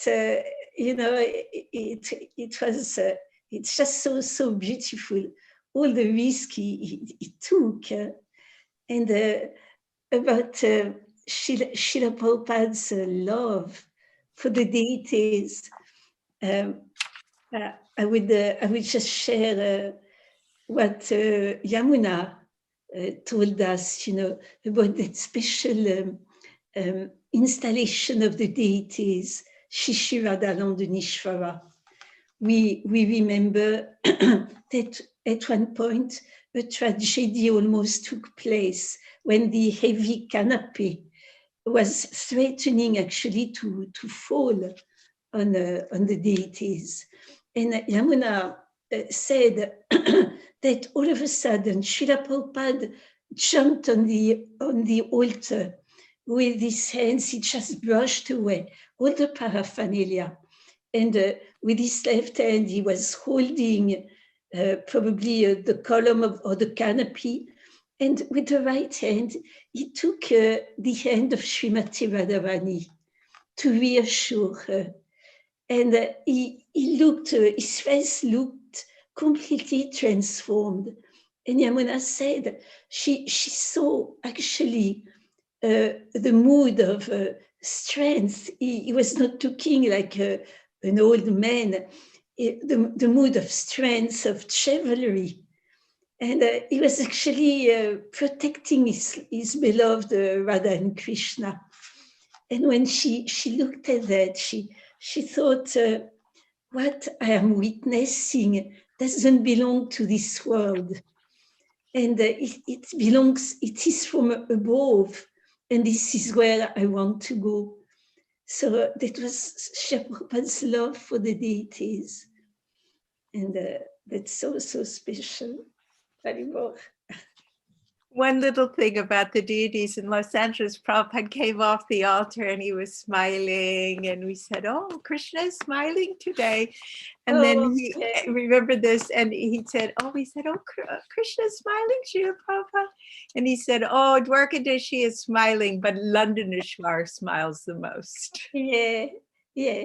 Those were his first, the first big deities, and he had such affection for Radha Londonishwar, and he said they smiled the most. Yeah. And then he had this broad smile. It was like, you know, this oceanic smile when he was thinking of Radha Londonishwar. Yeah. And I'll never forget that. Yeah, he told us that actually Radha Londonishwara, Krishna, has cheated you. He didn't come as a Murti, he came himself. And so all the wonderful devotees that get to serve Radha Londonishwar that are on this call today, that's just, you know, you can remember Srila Prabhupada had so much affection for Radha Londonishwar, and always, wherever he was in the world, he always, those were the important, the first deities in London. So we'll speak about, we spoke about the high standards that Prabhupada set in his personal life as well. He had such a regulated program, as everyone knows. He would translate in the night. His morning walk was so important for his health. He said his morning walk, his Ayurvedic medicine, and his massage kept him young and kept him vibrant, so he could do this service for his Guru Maharaj. So and so we learned from that how a balanced life is important, and how attention to detail again. Another attention to detail is when we used to clean Srila Prabhupada's room, and Mondakini will probably remember this. Everything had to be absolutely orderly, and Prabhupada would come in and go like this to make sure there was no dust. So everything, you know, he was training us all the time, you know. He would look around and look in the corners and make sure there was no dust, that we got everything. And that was training. He lived, you know, everything he did was teaching. And he had impeccable, you know, standard. And even in the early days, you know, they didn't have Mangal Arti at the beginning, Jamuna says, you know, I mean, you know, they got up later because they had programs in the evening, but then slowly he set the program.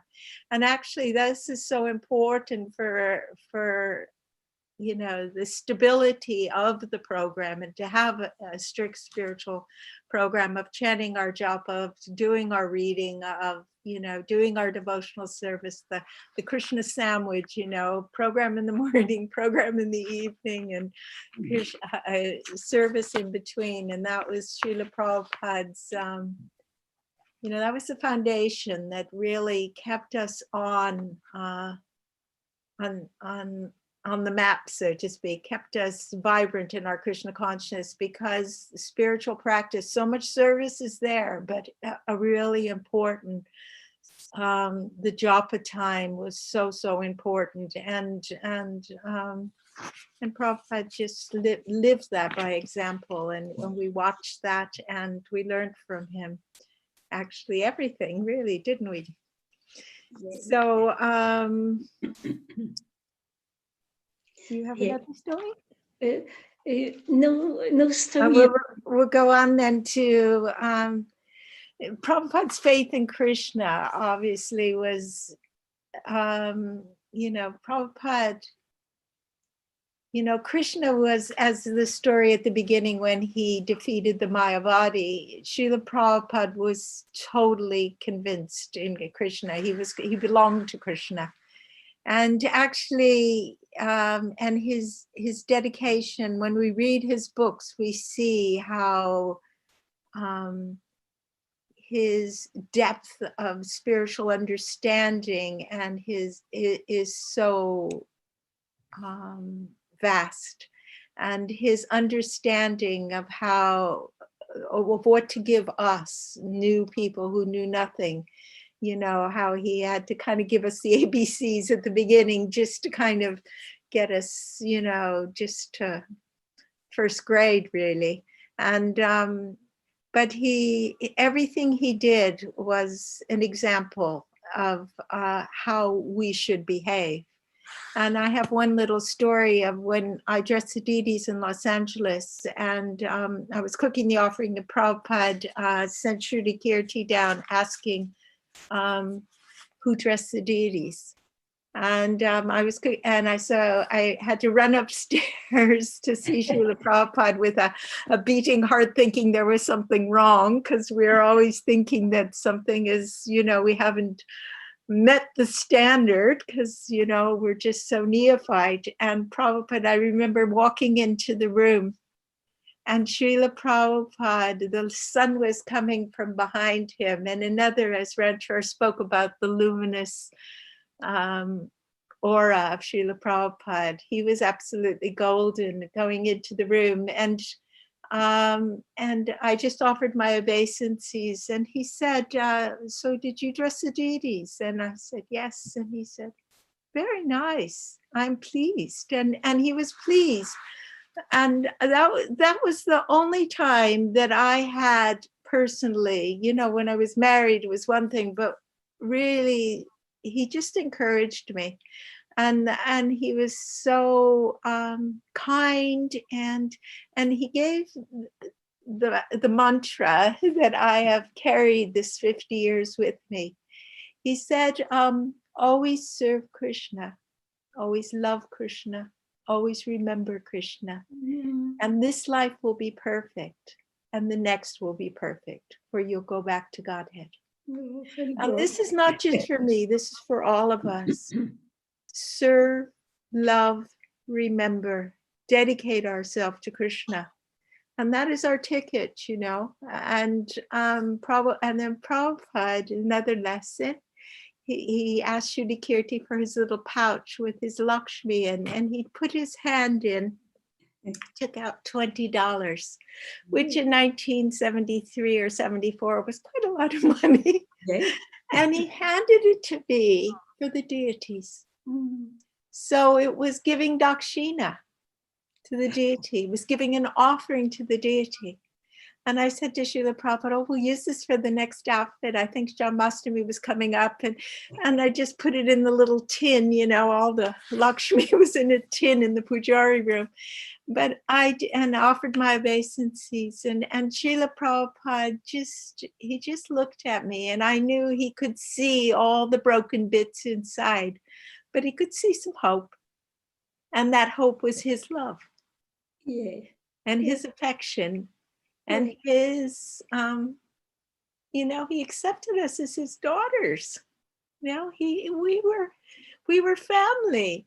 And he, just like you do with a child, you know, they do something okay, you call them up and you pat him on the head and you say, well done, now do better. And he said, whatever you learn, you teach others. And that's why both Mondakini and I are here today, because, you know, we're not, you know, big speakers, but we know that the legacy that Srila Prabhupada has gifted us with, and his story, is so important for the, you know, future generations.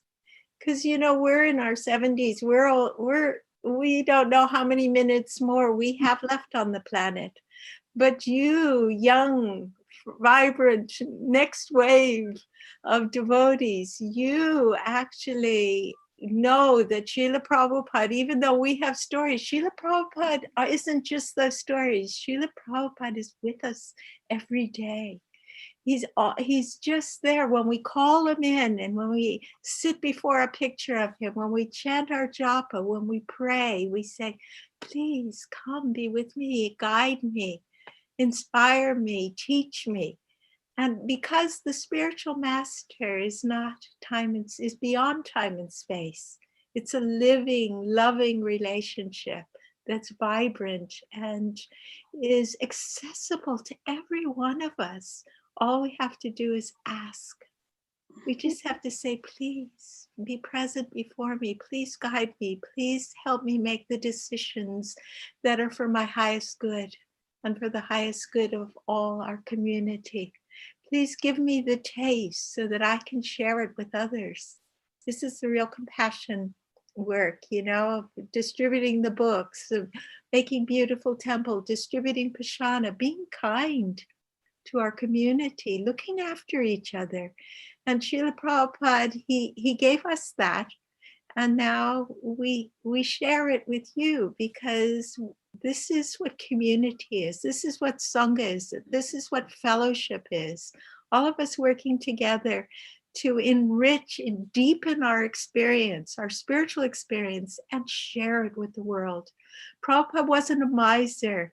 His message was to share, and he dedicated his life to that sharing. 3 o'clock at 2:30 in the morning, we be sleeping and he be translating the books, because he wanted this knowledge. He saw this knowledge as the opportunity for healing the suffering of humanity and for giving humanity hope. And that was his compassionate nature. And that's the legacy that we honor and we share as, you know, God brothers and God sisters too, because he has changed our life. He has changed all of our lives on this call. But his relationship is a living one. It's not just the stories in the background that we've experienced, which are living as well, because they're like little vignettes, you know, the little stories that we just, you know, we access, and they give us strength, and we feel Srila Prabhupada's living presence at hand in our lives as something that is not just, that is vibrant and living and full of wonder. And as Shamasunder says, Krishna magic. Over to you, Mondakini. Sorry. No, it's so beautiful, dear. We could listen for ages. No, it's your turn. I was reflecting on Srila Prabhupada's unflinching faith, and that faith that never failed him actually gave the miracle of the International Society for Krishna Consciousness. From the very beginning, in many hardships he had to face, that faith was always there, like on the Chaladutta, after his very terrible heart attacks. He wrote, if another one is going to occur, I will not survive. But I have full faith in the word of my spiritual master and Krishna. And also that faith was present when in the beginning, he was alone in New York. I was thinking of Prabhupada sitting on that bench, and there was a bench, and it was the first time he saw the snow. He thought somebody has painted the walls white. And then one American man came and was wondering, what are you doing here? You know, Prabhupada had 2 chadas, his Indian shoes, and that faith was expressed by the answer Srila Prabhupada gave. He was alone with no money, and he said, well, I have great opulence. I have 108 temples, and I have a lot of followers, but time is separating. So that faith made the miracle to happen. And Prabhupada showed us, he's a guide for us. He showed us that if we have faith in Krishna, and as dear Manjuali said, if we pray to Prabhupada, if we ask him for guidance and help, miracles can happen in our lives as well. And Srila Prabhupada is not limited by time and space, isn't it? That's another point we wanted to develop, isn't it? Do you want to start with that? With what? I didn't catch that. A timeless relationship with Srila Prabhupada. And it is timeless relationship, yes. And I think one thing that was really important, and we said something about it, is just really Srila Prabhupada taught us of just having a really important morning program and actually doing the sadhana, and actually taking our spiritual life deeper and taking it seriously. Then actually Prabhupada encourages us, and it's quite mystical, but he does come close and he does help us if we, and it's not like, he's been gone for 44 years, but he's so present. And accessible. So if we just, put our mind at his feet and try to find, a humility and just ask for service, that Srila Prabhupada, through our Paramatma, through the divine that we carry within us, Srila Prabhupada will speak to us. He is our ever well-wisher. He always signed the letters like that. And he is the true ever well-wisher. And we just, if we have that faith, even if we're, our minds can take us everywhere, but if we actually have that faith that, Srila Prabhupada is our well-wisher, he wants us to be successful in our spiritual life. And all we have to do is follow his instruction and take the holy name as our deity, take the holy name deep within us and actually dedicate ourselves to the service of our master and Krishna. Then, this life will be successful.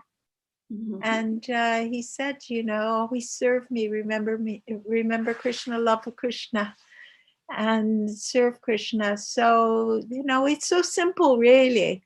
And so if we just can do that and pray, there is grace, and that grace will descend on us all. And I've seen in my own life how, he takes us to the edge. He does, we all have challenges.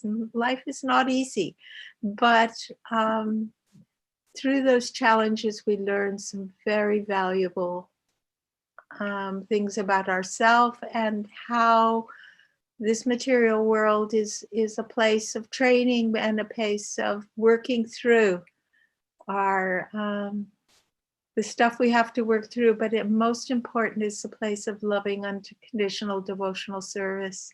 And we all have the opportunity to have that in community, which is a massive gift. And we're eternally indebted to our beloved Srila Prabhupada for being with us all today and to invite us to come in and share his glories. Monda? Yeah. Actually, Prabhupada in America also had a heart attack, and he was leaving to go to India. And we saw in that wonderful movie of Vishaka and Yadubara Prabhu's, Prabhupada telling the devotees that actually this material body is bound to perish, but we will never be separated. He said, you will be chanting Hare Krishna here, and I will be chanting Hare Krishna there. And thus, that spiritual sound vibration will circulate all over the universe. We will never be separated. And as Manjuali expressed it, yes, Srila Prabhupada is always with us if we invite him, if we make place for him to be with us, as much he will respond. And not only with us, his direct disciples, but he's also with all the followers of the Krishna consciousness movement, you know, the new generation and the generations to come. I've witnessed traveling in different countries, people from the young generation saying how Prabhupada actually appeared to them in dreams, gave them some specific instruction. And in the beginning, they thought it was not real because the instruction was quite impossible to fulfill. But at some point, because it was coming and coming, they did it. And it came into being, you know. So Prabhupada is very present. He's not limited by time and space. And he's very concerned about the spreading of Krishna consciousness. And he takes part in it. And if we need him, we can call him. He will be there, he will answer. And as Manjuali mentioned also, one of the biggest gifts he gave is actually that wonderful Vaishnava family. All over the world, you can practically find temples and Vaishnava. And when you approach them, there is a very extraordinary feeling of a family, spiritual family. You know, you go directly to the essence. And that's very unusual to have such a wonderful spiritual family all over the world. So Prabhupada is there in many, many aspects, you know, in the sadhana, when we follow his instruction, when we read his books, when we dive into the preaching mission to try to do the impossible. And he helps us to see that it becomes possible. Like that. Oh, I think that we're coming up to 9 o'clock already. It's really been a joy. Thank you, dear devotees, for hanging out with us for a while and just, listening and sharing we share some of our stories, but mostly we share our hearts. We share our love for our Guru Maharaj, and we share our love for the practice and for each other. And it's just been a deep honor for both of us, Mondakini, right? Yeah. Just actually come out of our comfort zones and actually, share a few little tidbits that keeps us going and keeps our spiritual life vibrant and alive, by his grace only and by your grace. So thank you so much. And if there are one or two little questions, then if there's time, otherwise, if we run out of time, then it's fine. So dear Rindarani, Devi, Dasi. Hare Krishna, Manjuali, Mataji, Mondakini, Mataji. It's so nice hearing your wonderful transcendental pastimes. And I mentioned to one devotee, because there's been a wonderful stream of beautiful comments about both of you and your presentation coming through, that I've saved some. I'll read them to you in a second. And my response was, I had the great fortune of serving you during the 50th anniversary, and I can personally attest that everything you see now is the truth. You're so consistent and so genuine, and this loving feeling that you give, it permeates everything you do, whether it's asking for a glass of water or saying something about Srila Prabhupada. You're so consistently emanating so much love. It's very infectious, and it comes across. So thank you for being here with us all. Thank you. So we're technically supposed to finish at 9. So anyone that needs to go now, please feel free, and do tune in for tomorrow, which will be starting again at 10 a.m. following the same link. I'm assuming everyone here is registered, so you can use the same link, and we'll be starting a lovely Q&A session at 10 a.m. again tomorrow with Dhananjaya Prabhu. And we have a lovely lineup of other devotees speaking tomorrow, also including Malati Prabhu at 2 o'clock. Yes. And then we also have Akhandadhi Prabhu and also Gurudas Prabhu speaking in the evening at 7:30. So lots of nectar. I just wanted to read some of these lovely comments then, and please feel free to sign out if anyone needs to. So some of the gratitude. Thank you so much for coming without hesitation to share your wonderful memories of Srila Prabhupada with us. Shri Shri Radhalana Nishra Ki Jai. It's from Mondakini Mataji, who you know very well, obviously. And then somebody else said how humble you both are in presenting the wonderful instructions with so much love and affection. I pray that if I can imbibe only 1%, I will be happy. This is from Swayam Jyotir Krishna Das. So another devotee says, your love for Srila Prabhupada is infectious. I'm loving all the details. This is from Rain Mataji. Lovely comment there. These were magical memories and realizations. Thank you so much. This is from Sutapa Prabhu, I'm assuming. And then the last one is, this is so lovely because I know you love each other so much. So beautiful to witness this inspiring example of a Vaishnavi friendship. Truly a priceless gift. The affection and respect that you have for each other, that each other they have, is palatable. And this is from Kamani Mataji. So it's very true. There's lots of love pouring out from the devotees for both of you, of course. Thank you. If you have maybe for a couple of totally questions. I'm totally puffed up now. You see how I did that first, you know, and then the questions come after. More rounds to my no. Anyway, we really appreciate the affection of the devotees and the encouragement. So thank you all for your kindness towards us, because it just does mean a lot, and it's Prabhupada's hand, actually. It's, you know, we're all in this together, so we help each other. Yeah, it's very nourishing. It goes both ways. We actually very inspired by all of you. Absolutely. Yeah. Yeah. So I have one question that is from Hetal Mataji. She says, what instructions did Prabhupada give specifically for women, and ones that you feel significantly changed your life? Monda first. Me first? Yes. He gave so many instructions. For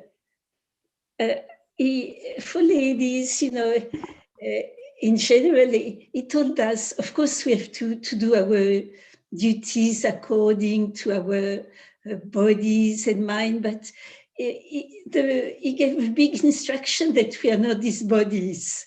Yeah. And that he likes his ladies to be engaged in the preaching mission also. In the beginning, Srila Prabhupada used to say that so many beautiful young ladies were joining the Hare Krishna movement. And that was Lord Chaitanya's plan, because they will attract the Mayavadis. And the instruction personally that changed my life, one was when he asked me to go and preach, to assist the preaching mission in Russia. And there was another instruction that was so wonderful. It was sent by letter. And Srila Prabhupada in the letter said, always think of Krishna. Never forget Krishna even for a second. And that instruction gave me a big shock.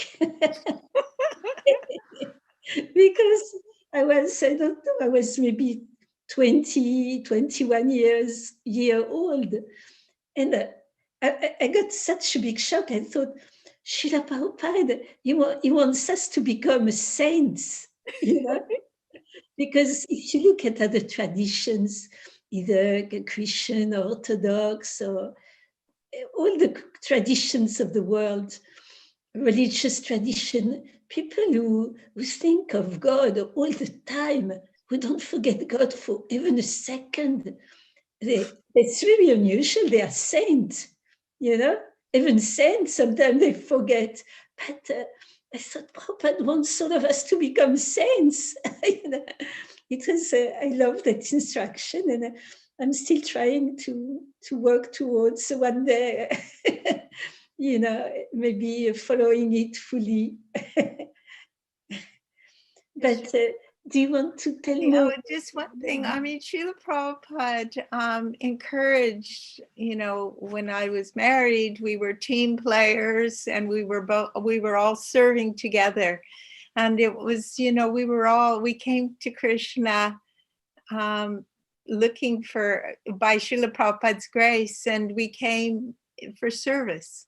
And Srila Prabhupada engaged us in service. And he, you know, we haven't spoken much about book distribution, but I remember in the LA, all the pujaris went on book distribution on Saturdays, you know, and on marathon days, we'd go to the airport and do that. So distributing the books was really the heart, and also doing the temple. But whatever we did, whatever our propensity was, Srila Prabhupada wanted it to be dovetailed, that wonderful word, dovetailed in Krishna's service. So whatever our skills were, whatever, we worked as a team.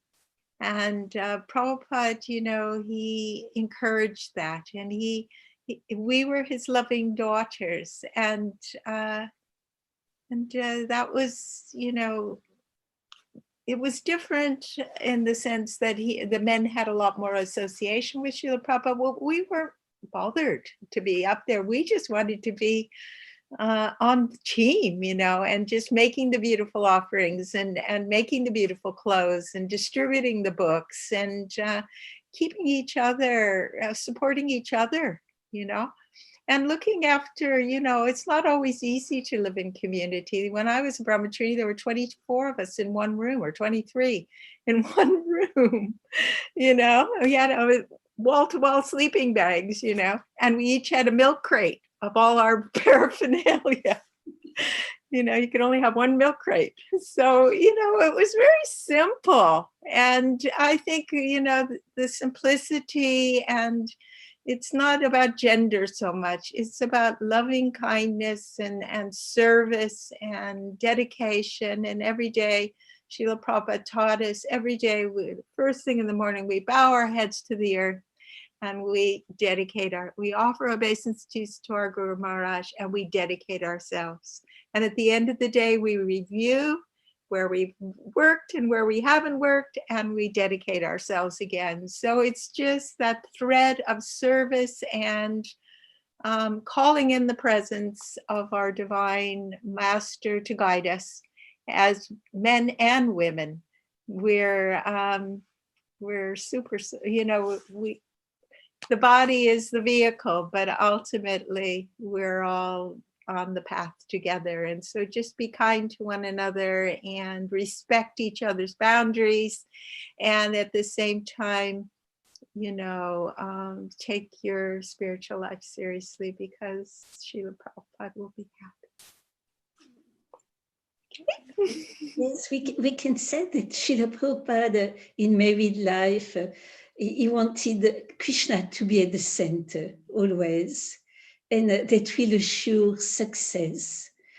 And actually, the role of ladies as well as men is actually to become the servant of the other. Mm-hmm. You know, it should be both ways. Mm-hmm. both ways, yeah. It was in Vishaka Prabhu's book, it was beautifully expressed, you know, that the relationship between husband and wife, that the husband should actually be, how do you say in English, the champion of the wife. He should protect the wife in a way to help her to fully blossom in spiritual life, to use her unique qualities. And Srila Prabhupada, for his ladies, he wanted them to use all their creativity, all their talents in the service of Krishna. As you said so nicely, dear Manjuali, to dovetail their qualities, their creativity, you know, to use everything Krishna gave in the service of the Lord like that. And the mission. In the mission, yeah. Even the ladies, like even the ladies. In the beginning, you know, dear Rukmini, she's telling that Prabhupada was showing the globe, you know, of the world, and saying, "You go here, you go there." And she was hardly 16 years old, and she says, "Even the girls, Srila Prabhupada." And he says, "Of course, yes, even the girls." Of course, we should be protected, but, you know, we have a role to play in the preaching mission.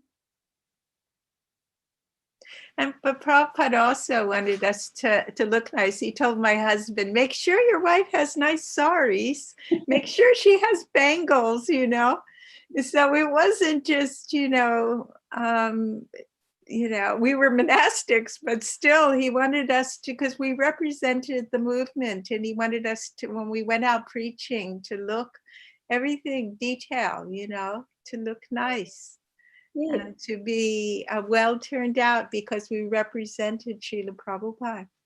Srila Prabhupada, when he first went to India from America, when he came back, he brought some saris for the girls.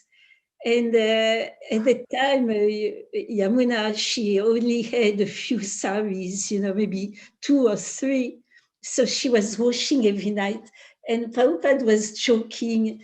In the morning, he would say, "Oh, you have another sari, a new sari, Yamuna." It was the same 2 or 3. Yeah. Anyway, okay.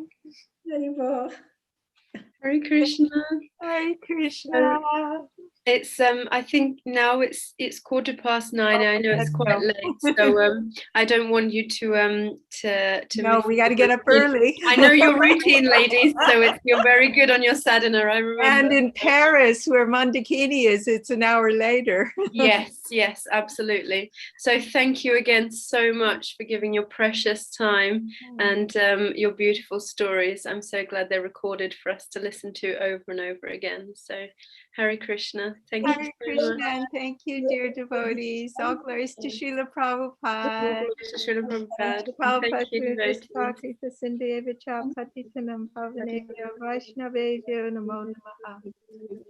you, Namaha. Haribol. Haribol.